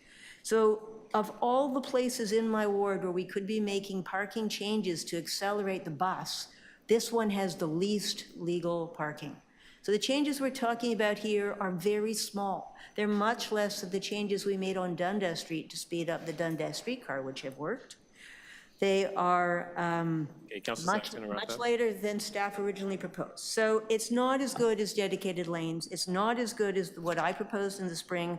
It may not be enough, but it's worth trying to do as much good as we can as least harm. If there are other changes that are needed, we will need it. We're going to have the monitoring. And in the meantime, I'll keep the pressure on to make any other improvements that we can. Thank you for your support. Yeah, thank you. Any other speakers on the item? Councillor Fletcher. Yes, I just want to say that, and I did hear all the deputants, and of course, folks said they hadn't been at a meeting, but I just want to say, I know, Councillor Sachs, that you've held extensive consultations. You personally have gone door to door. You've done your homework on this to find a consensus and a compromise that out of the, as part 2 of the Bathurst bus. And I just wanted to acknowledge that, as difficult as some people have indicated it might, they're feeling it will be very difficult, but this is a measured approach. It's not a blanket approach, and that you have spent quite a bit of time getting to this, what I'll call consensus for the street, the neighbors, the businesses, and the TTC. So I just wanted to thank you for that. Okay, thank you. Can you put Councillor, you want to speak, Councillor Bravo? Go ahead. Oh, and Councillor Bravo as well, because she's not here, but of course, that ditto for you, Councillor Bravo. Go ahead, Councillor Bravo. Thanks. So I apologize that I'm not there because I'm sick, and I want to spare you the symptoms, but I want to just address a couple of things that were said. One, who are we within North America? We're not Chicago. We're far bigger a city than Chicago. In fact, Toronto is the 3rd largest city, as acknowledged by many, behind LA and New York, between Canada and the US. And we're growing. We have the greatest number of cranes up, and change is very difficult for this particular strip, which we recognize, and I think Councillor Sachs has recognized. we have to remember that transit is not about helping some people over there. It's actually a crucial driver of a successful local economy. These are this is a critical route to get people to jobs, to school, and one of the things that I note is that there's more bus use on the weekend. There are people that are taking more transit on the weekend often than certain days of the week. So the traditional patterns of movements in the city are changing. Every one of those people is a constituent of every single councillor here, and we have an obligation to make changes that are going to allow for the city to move people faster in a situation where there's congestion. Unfortunately, simply adding more service means more vehicles stuck in traffic, and that is a huge economic pressure on the TTC, which is already, the only transit system in North America that doesn't, or in the world, sorry, that doesn't receive any predictable and ongoing funding from senior orders of government. Every other city, and no matter through every Republican president or Democrat in the U.S., for example, that has been provided to cities in the U.S. We can't really move forward as a city if we don't have a robust local economy, and I'd like to just ask people to consider that transit as a core part of that. Thank you. Thank you. Seeing no other speakers, let's put up Councillor Sax's. Sorry, you had the opportunity to speak? No. You were not on the list. Are you on the list? Did you register to speak? Did you register to speak? Did you register to speak? With her name? Okay, can you speak to the clerk?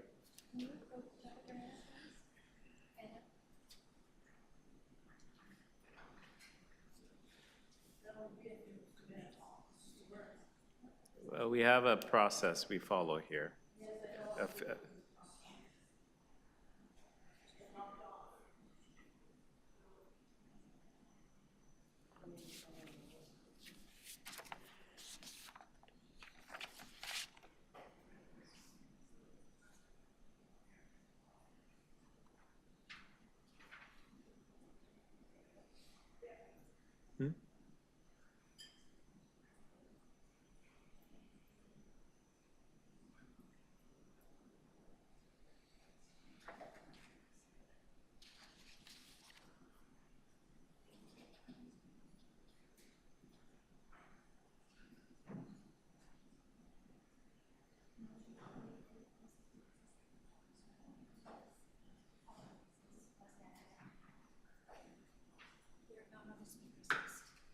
Yeah. And they did not register, so we're just letting them know that the speakers list was closed at 10 o'clock this morning. Yeah. So unfortunately, we're not on the speakers list. Mr. Chair. It's going to council, they can still submit. Point of order. I think it's right to amend the process to allow them to make their deputation. Fine. I do have to say, though, I will do that because they're in the room, but there are others who try to get on the list. Yes. Can you, yes, thank you for your input. I just wanted to note it, though, that after we closed the speakers list this morning, other people did try to put their names on, and we denied them the opportunity. But out of fairness, this is why I ruled the way I did. But because these two members are in the room, they've been waiting all day, I will make an exception this one time and allow them to speak. So can you come forward, give the clerk your name, and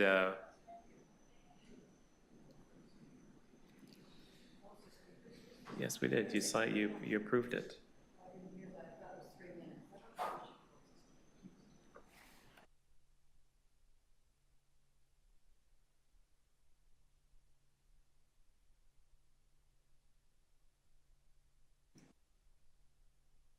Thank you for giving this opportunity to speak. My name is Angelina Petherbridge, a parishioner of St. Peter's Church. When this first proposal was presented, the parishioners of St. Peter's Church sent an overwhelming response to Councillor Sachs against the proposal. At that time, Councillor Sachs agreed to have a look at the plan and to make changes, allowing St. Peter's Church the ability to allow the space for weddings and funerals on Bathurst Street. The community on the side streets cannot take the overflow of parking, and we cannot respectfully carry out our life celebrations. We, the church, need room for accessible access on Bathurst Street, as we have many elderly parishioners. We signed with Paul McCusey, the lead on the updated community proposal, but are worried that the new plans actually exclude St. Peter's Church completely. The maps don't show it, but the way they describe the traffic merging, it seems that they cut the church out completely on the map. It does not seem possible that St. Peter's Church can hold funerals or weddings on Bathurst Street. Our parish priest is not informed, but I'm sure when he finds out that he'll be upset about this new arrangement. On that note, we hope for an exemption for St. Peter's Church. Thank you. Thank you. You also wanted to speak as well? Yes, yes. Okay, go ahead. 3 minutes. Go ahead. Sit nice down. Okay, good night. All right. Basically, my name is Yola Fortino. Good afternoon, everybody. Thank you for making the exception here. I'm also a parishioner of St. Peter's Church on Bathurst there, and I asked Councillor Sachs, how will you allow the church's parking to be preserved and our life celebrations of funerals, weddings, holy masses, where parishioners can't even be unloaded to attend holy mass on Sunday and Saturday night, and how will you make this possible for all of us? And not only that, I want to follow up on the idea of access on Bathurst here. We have a lane here just for buses. How will this, not just for 3 minutes of speed, which, other, I believe other, well thought out strategies could be made. Like, first of all, can we not finish off the subway system? Because of course, when you have the subway system going like it should be, it's a 20-year project, the LRT. Now, there would be less congestion, and for 3 minutes, we are actually risking people's lives, safety, emergencies. People just going, like the lady was saying, going into her apartment, loading and unloading, and how can this? How are we choosing this, the 3 minutes of speed, over our safety, access, and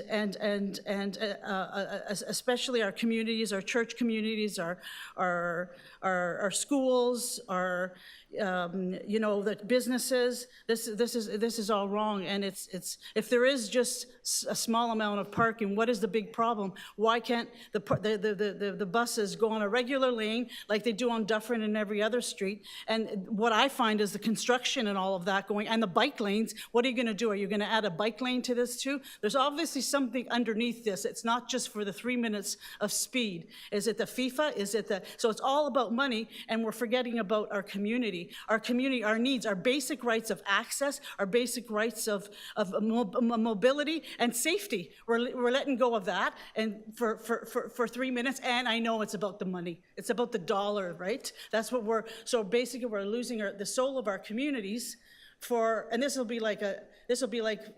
happen here, and then it'll happen elsewhere. We're losing the soul of our communities, our people, for what? It's all about money. It's all about, for sure there's some, and I haven't been following this much, but obviously it sounds like it hasn't been very democratic at all. Okay, thank you. Thank you for the opportunity. Yes. Thank you. Can you put the motion on the screen, please?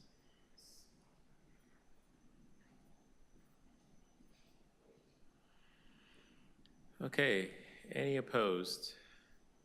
The item carries. As amended, any opposed?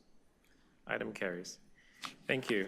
We'll move on to item T 25.50, temporary amendments to traffic and parking regulations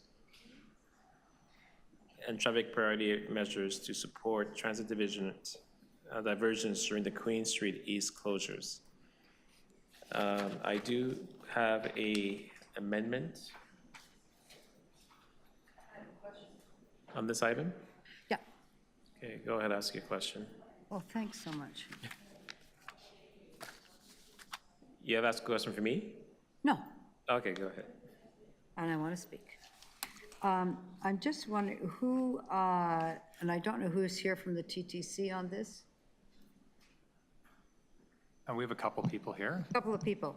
I just wondered what your process was in working with the city around timing, around Metrolinx, around the other projects in the East End, because there's a myriad of them. Can you just describe what that looks like? Is it through ECS? Is it through, where does that all take place?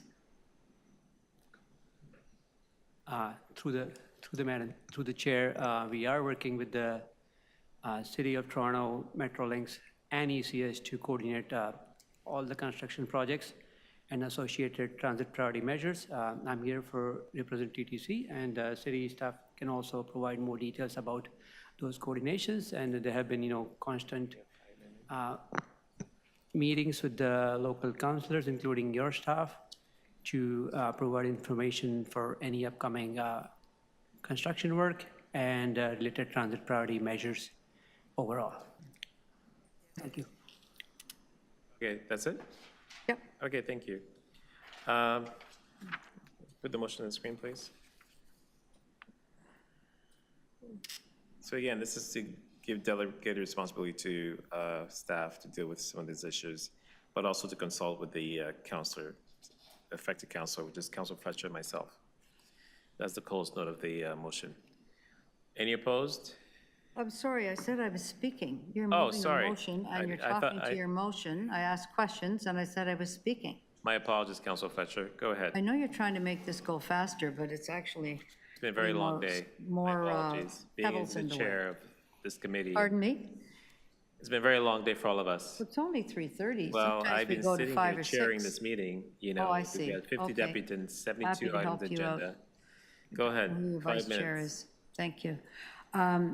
I just want to say and draw everybody's attention to this, and that would be from Transportation Services, from TTC, from TEO, and from our TTC. That basically, with the amount of work that's going on east of the river, we're basically choking out the East End. There's a river. There's only a few ways to get across that river. There's only 4 bridges to get across that river. And there's a railway track that runs right through across the East End.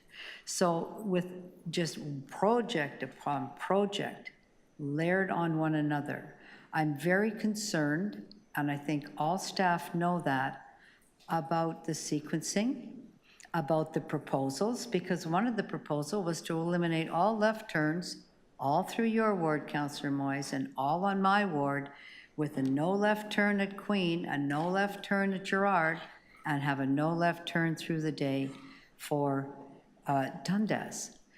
There are only a certain number of ways you can get to the East End. We have the Gardner being rebuilt. We have the Portlands work. We have Adelaide Street closed.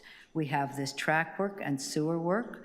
We have Metrolinx work. There will be 300 large trucks, not pickup trucks, 300 large trucks leaving my ward, crossing those bridges into your ward, Councillor Moyes, and going up Bayview to get to the Don Valley or going across the lakeshore. And that's also Councillor Deputy Mayor Malik's ward. So I do think there's just a problem here in how we're putting everything together to think about this. People have to get to the East End. Unless we don't care about people coming in from the East End or getting back to the East End, it is going to be a very difficult time. And sometimes we're very busy thinking about our construction and not about the impacts. I am very strict with Metrolinx on how they do their work. I do have to be as thoughtful and strict and looking after my community with the TTC and with transportation services. Because saying you're going to eliminate anybody's ability to get off of Dundas Street when everything is stuck on Dundas Street was just beyond belief in the transportation planning around all of these projects. So I am very concerned. This project is going to go ahead. I'm also concerned it was just Commoner Garden. This is state of good repair. It's moving up next. We'll do it now. Because I don't believe there is a big enough drone effect on looking at everything going on. And we're getting choked, and I'm getting very tired of it, Mr. Chair. Okay, thank you. Can you put up my motion?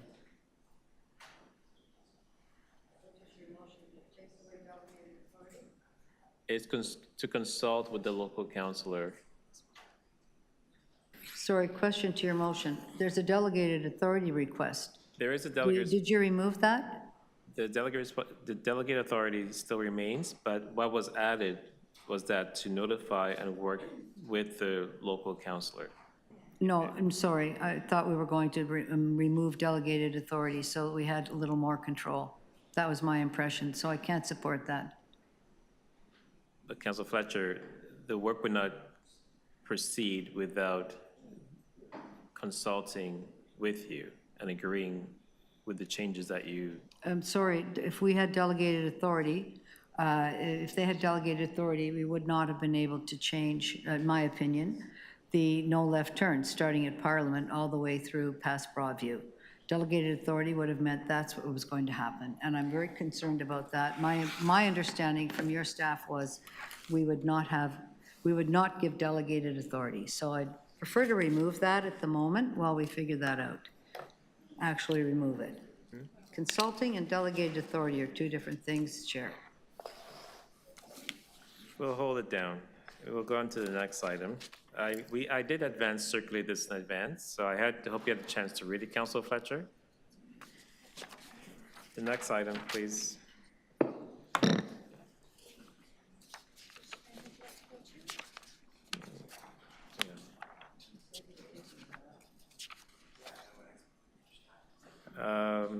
Item T 25.18, 501 Palmerston Boulevard, residential demolition application. There is one deputant on this item. Yukong Hu, are you here? Online? Yes, hi. Sorry, my apologies, take one moment. Jay, let's just go to item 64 since we have Mr. Hong online. TE 25.64, Charles Street West, two-way. Go ahead. Mr. Hugh, 3 minutes.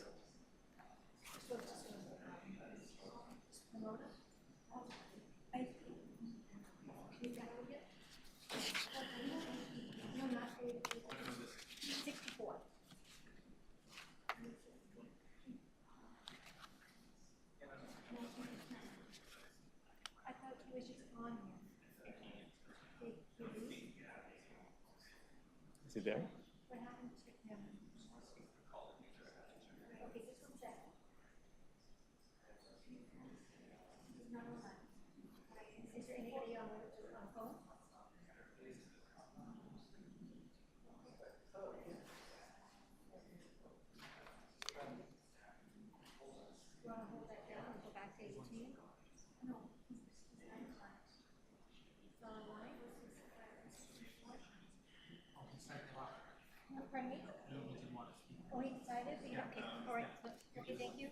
Okay. The deputant does not wish to speak, so Charles Street West, two-way, Councillor Sachs. Yes, I'm moving the recommendations in my letter. Okay, any opposed? Carried. We'll now go to item 18, 501 Palmerston Boulevard, residential demolition application. Yes, I'm going to defer this matter. The applicant and I had agreed that he was going to withdraw this application, and he decided after consultation with staff. Sorry, we do have a speaker on this item. Okay, well, please let him know where we're not, I'm going to defer it, so he can either speak this time or he can speak when he comes back. But I am going to defer it. Okay, Mr. Leonid Kotov? Hi. Councilor Sachs says she's going to defer this to the next meeting. I'm going to defer it till the next meeting. We have, because of the last-minute change in plans, I haven't had time to talk to the community at all. And I need to do that before we deal with this matter. Do you wish to speak now or when it comes up at the next meeting? I would like to just say a few points because I've been sitting here all day and I prefer not to be deferred. Okay, go ahead and speak to it. Yeah, so my name is Leonid Kotov. I'm the applicant for 501 Palmerston Boulevard. We've just been waiting all day on this. That's why I prefer not to do this again. I'm here to respectfully ask that you don't defer the item and instead approve it as it's recommended by city staff. The matter has been reviewed and the report before you explicitly recommends that this committee approve the demolition.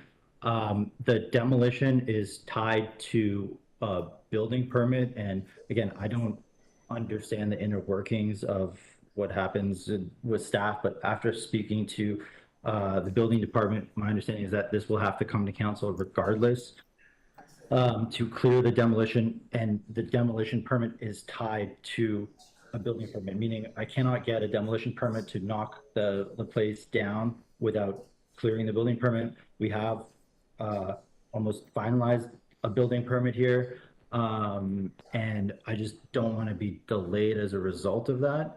A deferral will not change the established city process. That just like this seems to be something that just has to be done as a formality. Typically, whenever we've submitted for a building permit, we've never had to do a hearing. That's probably because no neighbor has ever complained, but we've read through all the neighbor points and complaints, and they're all with regards to what is going to be built there. So with the utmost respect, this is about just getting the demolition done, not with what is going to be replaced there, or either going to be, whether it's being replaced, if it's being replaced with something as of right, then that is what it is. And if there's any variances that are ever required, then the committee of adjustment would be the right venue for the neighbors to make their points heard. And the fact, and I was saying initially that I'm okay with pulling it from the agenda because I didn't realize that this would be a necessary step no matter what. And I only found out this is a necessary step after having a conversation with Councilor Sachs, and I just don't want to be prejudiced by the fact that it's going to get pushed, and then I have to be here again all day waiting.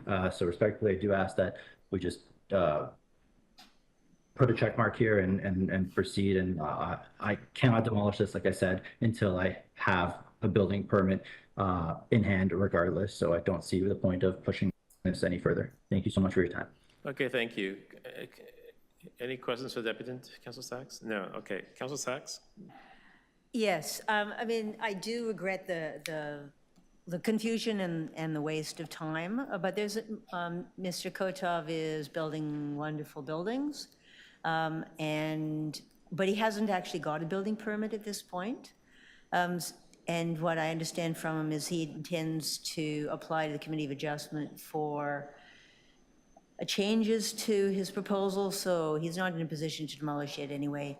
My concern is not just with Mr. Kotov and his plans, but also with the neighbors on Palmerston, and there's been 16 objections to this demolition permit. Now, admittedly, the objections are almost certainly based in not understanding that we have to give the demolition permit once he has a building permit. The only discretion we have, as I have finally been educated on this with the demolition permit, is what conditions should be put on the demolition permit, and none of those are about what the new building will be like. It's all about the demolition process. But because Mr. Kotov had told me he was going to withdraw this application, There's no neighbors here today. I haven't met with the neighbors. I haven't had any of this conversation with them, and they don't think of this as just a routine checking off a box. They think of this as an important opportunity for them to be heard, and they haven't had this opportunity because of the confusion about an admittedly very peculiar process. So I'm not prepared to deal with it today. I will defer it to the next meeting. Between now and then, I will speak to Mr. Kotov, and we will come up with a plan as to when is a reasonable time to meet with the neighbors, and then to deal with this matter here. So thank you. Okay. All those opposed to this item? Carried.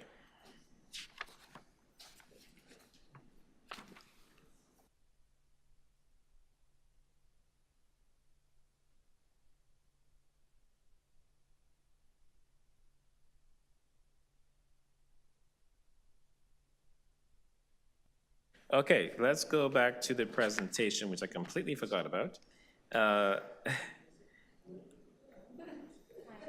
Which one is it? Yes, 40. T 25.40, proposed crosswalk marking policy and always stop sign controls as justification policy. This was referred from council. Presentation, go ahead. Thank you for your patience. Of course, be brief.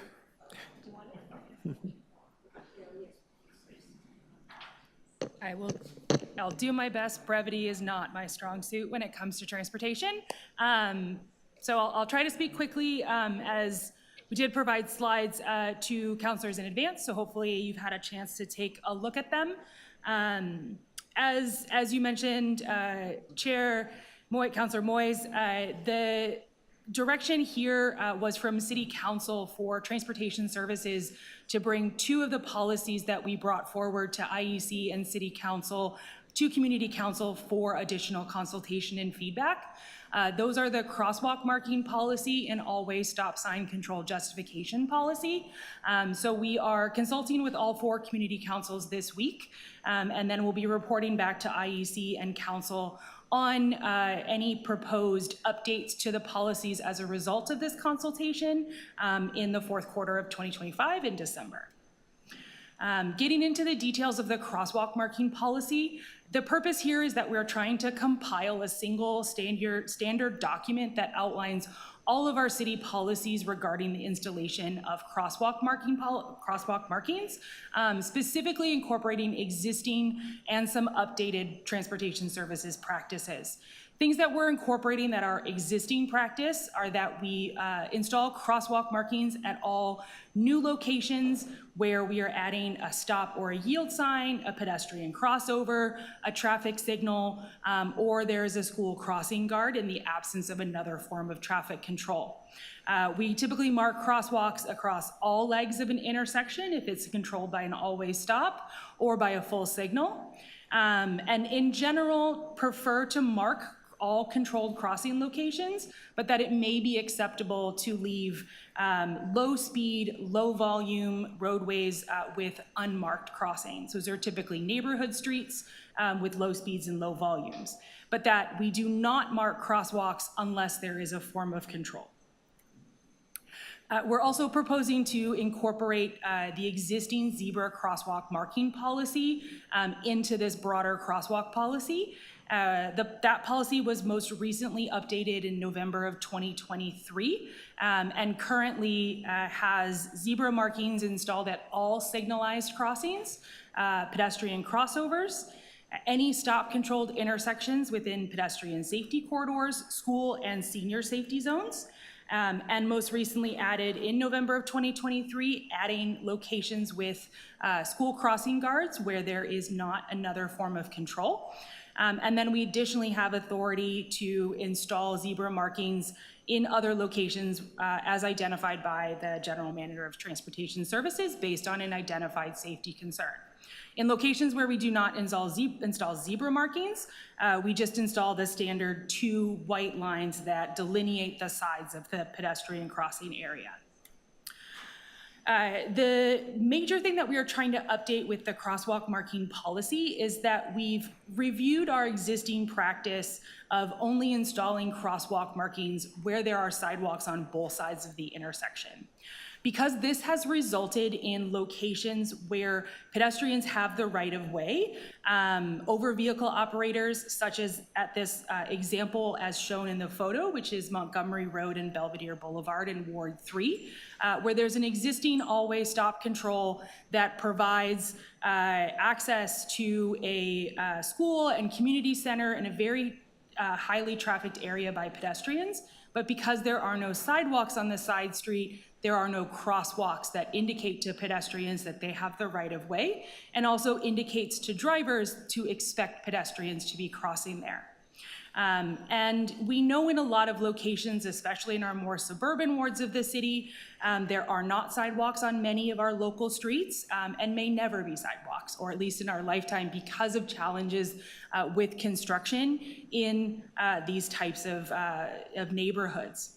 So what we're proposing is to revise our practice internally such that we can mark crosswalks across streets without sidewalks where appropriate.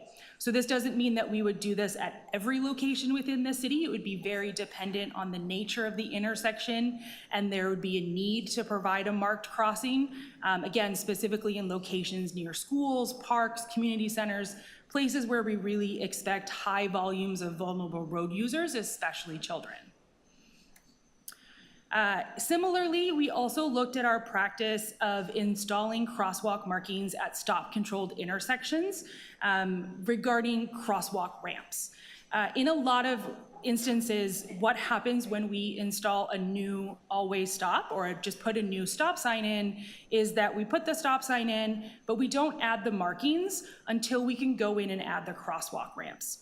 This unfortunately leads to a delay in those crosswalk markings being installed because of the nature of the construction required to add accessible ramps. So it's not our intention to not provide the ramps, but to try to put the markings in advance and then to come back typically within the next year for most locations to add the ramps at that time.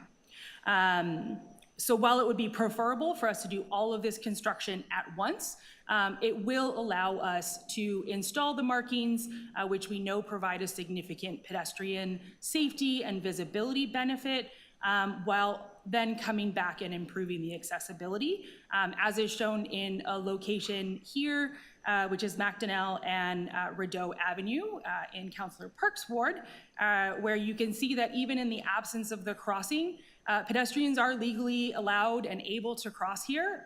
Whether or not the markings are provided, the crosswalk is still inaccessible, but is planned to have curb ramps added in the next available opportunity later this year or next year. In addition, when it comes to ramps, while we're looking at locations without sidewalks, as I mentioned briefly on the previous slide, we would typically want to install landing pads at the corners, even in locations where there are no sidewalks. So we still would like to do that, but similarly, the construction of the ramps would not be required before installing the crosswalk lines, but ideally added in the future at the next available opportunity. Last, we're incorporating into the crosswalk marking policy a practice that was updated by Transportation Services in 2021, specifically regarding intersections where the ideal location for a crosswalk lands on a driveway, typically for a low volume use such as a single family home or low volume commercial uses. What we found in a lot of neighborhoods, especially at T intersections, is that our option is to either land the crosswalk on a driveway or to realign it significantly that would end up pushing pedestrians outside their direct path of travel. So in these instances, our preference is to utilize a portion of the driveway to provide the full functionality of the sidewalk ramp, including the application of the TWISIes as well, the tactile warning indicators. In these instances, residents maintain full access to their driveways and can just drive over the sidewalk ramp in order to enter or exit. But adding this to our policy as an existing transportation services practice helps codify it and also provide us additional transparency and communication with the community when these sorts of issues come forward, primarily through local road resurfacing work. Regarding the all-way stop sign control justification policy, the purpose here is to make two very minor updates to the previous policy that was established by City Council in 2001 during amalgamation, which outlines 4 general considerations for the installation of all-way stop control based on the collision experience, the traffic volumes, as well as 2 other conditions that we don't often use, which is putting in an all-way stop where a traffic signal is justified but cannot be immediately implemented, or in locations where we intend to switch the directionality of a 2-way stop from one direction to the other. The all-way stop control policy was most recently updated in June of 2019 when it was amended to apply a factor of 2 to all pedestrians. What we're proposing now is, again, just 2 very minor updates. The first is adding a consideration based on inadequate sight distance. The purpose here is to just align the City of Toronto's policy with the considerations that are in the most recent version of the Ontario Traffic Manual Book 5 on regulatory signs. This is something that we've generally already doing in practice. So adding it to the policy just codifies that as well. And then we're proposing, again, a very minor update of just renaming the policy so that it's consistent with the 2 policies that were approved and adopted by City Council in June by adding specifically the word justification. And happy to answer any questions. Great, thank you. Any questions? Yeah, Councillor Fletcher? Thank you for this. I just wondered if the difference between your technical language and what residents call a crosswalk, what a PXO is. You probably know that. Everybody says we want a crosswalk. That means they want button, overhead. So is there some way, is this legal language from the Highway Traffic Act, or is this just City of Toronto language? It's a little bit of both. In trying to establish this policy as well as the others and the work that we're doing to develop the pedestrian crossing protection guidelines, we're trying to standardize that language such that there is less confusion for residents and for councillors. So it is dependent on sort of what we're speaking to, but that this policy in particular is intended to dictate specifically the markings that are used for crosswalks, not necessarily the installation of new PXOs. Yeah, but you're trying to eliminate confusion. Correct. And I think it makes it more confusing when we're using the vernacular that every resident in Toronto calls a crosswalk, and now they're thinking this is the PXO style. So I'm alerting you that that's going to be an issue. I don't want to make any motions here today. I'll speak to that, but I'm just wondering if you've all had that language consideration in the best way yet. Sorry, through the chair, we have not, but happy to bring that back and discuss what's the best way to update our language so that is consistent with what's expected by the residents of the city. Thank you. Okay. And as usual, no matter what the policy is, I'm going to be questioning that Toronto East York or City Council can always override that policy and install things in a different way or make different requests. So just to be clear, we're not giving you delegated authority here. You're just bringing the policy forward, correct? Through the chair, yes. Thank you very much. Okay, any further questions? Okay, going to speakers. Councillor Sachs, go ahead. Yes, I just want to say we absolutely need these changes. And quick story, there's parts of my ward used to be very low traffic and now are very heavy traffic with cut-through traffic. And one of the places we have is a 5-point intersection. So for the last 2.5 years, I've been trying to get crosswalks painted at this intersection. 2.5 years. And it took a year for them to actually say, oh yeah, we painted all the crosswalks. We go back and we check, there's only 2 of the 5 done. Why? Because the others don't have curb cuts. So we try to get curb cuts.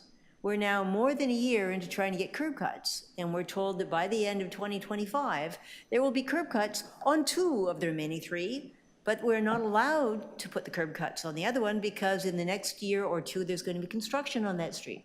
So for all of this time, there is no crosswalk for people to cross, and we've tied ourselves into knots which make a confusing intersection much more dangerous for the many people who have to walk across it because we have all these stupid rules. So being able to say, all right, ideally we would do everything at once would be great, but we won't any longer prevent ourselves from at least painting a crosswalk that gives cars a slight signal not to run over the children at many of my dangerous intersections. So please, let's pass this. Thank you. Thank you. Councillor Fletcher? Yes, I also have one of these situations, and I think we're actually getting the I'm going to call it the painted intersection there, a 3-way intersection that will help because it's going to a school. So these are just kind of common sense things. And then waiting, I really appreciate the policy of just get it done. You have to step up on the curb. It does mean it's not accessible. So in this conversation, I think when we get to IEC, we'll look at, once we determine these are really important safety features, how do you get that curb cut done very quickly? So these one-off curb cuts, how many of them are there that you're looking at that don't have permission now, that are important crossings, such as Councillor Sachs has pointed out with their 5-point intersection, and then how many there are, so we can look at getting those expedited in that way. And then I also will really urge you to look at that language, because I think anybody who's sitting at this horseshoe everybody says, we want a crosswalk. And when they say that, they mean they want to press a button, have all the traffic stop, and go across the street. That's just how people talk. And when we talk differently than them, we end up confusing them. Because the other thing I think is important to understand, and we don't have PXOs here, that in your cascading level of importance, that always stops, proceed, and are more effective than a PXO. I always call it a crosswalk, because talking technically here, I'll say a PXO, but that no one understands that an always stop is actually the highest functioning traffic initiatives that we can put outside of a signal. And just to be, if we're going to do this, clarify what we're meaning, make it go a little faster. And I know that for Vision Zero, getting out and having painted lines, people knowing that that's an intersection for pedestrians is one of the most important things we can do. So thank you very much for all your work. Okay, thank you. I do have a motion, and it really is quite simple, that using zebra crosswalks markings at all new marked crosswalks. Oh, sorry. There we go. It's on my screen. It's not on that screen. There we go. Yes. It's on my screen. There we go. Again, I agree with Councillor Sachs and Councillor Fletcher. You know, we often talk about, well, some people talk about traffic moving and congestion in the city, but we often forget that it's also, Toronto is a city of neighborhoods. You know, we have schools, we have a lot of children, a lot of people, lots of playgrounds, people moving around. And it's important that, you know, the people who actually live here are protected and be safe. In my ward alone in the last year, you know, we've had tragedies of people actually dying in my ward. You know, most recently last year, a pregnant woman died, and, you know, we had an emergency C-section and the baby died as well. So we don't often talk about that, you know, and I think it's important for me as a local councillor, and I'm sure everyone around this horseshoe feels that safety is priority number 1 for all of us, for our residents. And we should do all we can to enhance the safety of not only our residents, but people who also visit here as well. And so I hope that this, among other changes that is in the report, will reflect that. So thank you. All those in, any opposed? Actually, can you post my motion? Yes, yes. By not opposing it, you're voting for it. Any opposed? Approved. John's amended? And, okay, that's it. Okay, item passed. Is there anything else? We have to go back to 50. Oh, yes, yes, yes, yes, yes, yes. Councilor Fletcher and I became friends again and made some amendments to the motion. And so the new motion, which I'm going to ask staff to put on the screen, we're deleting recommendation 16, which talks about delegation to staff. Okay, Councilor Fletcher, any comments? You want to speak to this? No, I think that obviously for changes, and I know, Chair, that for King Street and Church, that you did ask and have changes made for the parking along the street because those went through. We should have a collaborative approach. I'm really concerned about delegated authority because of the Dundas situation from Parliament to Broadview, which was brought in to have no left turns of any kind for traffic going east. And I can't believe what would have been the result to cross the river. So I think we should just leave it as it is. It's working fairly well. If there's an emergency, we have a deputy city manager, we have a general manager, we have many people that can come to say we have a situation and we need to make a change before community council. So I am I'm quite happy with removing that. Okay. We'll vote inside. Any opposed? Item carried. Item is amended. Any opposed? I'm voting for it. Okay, carried. Okay, let's do the bills. We're in good time, I think.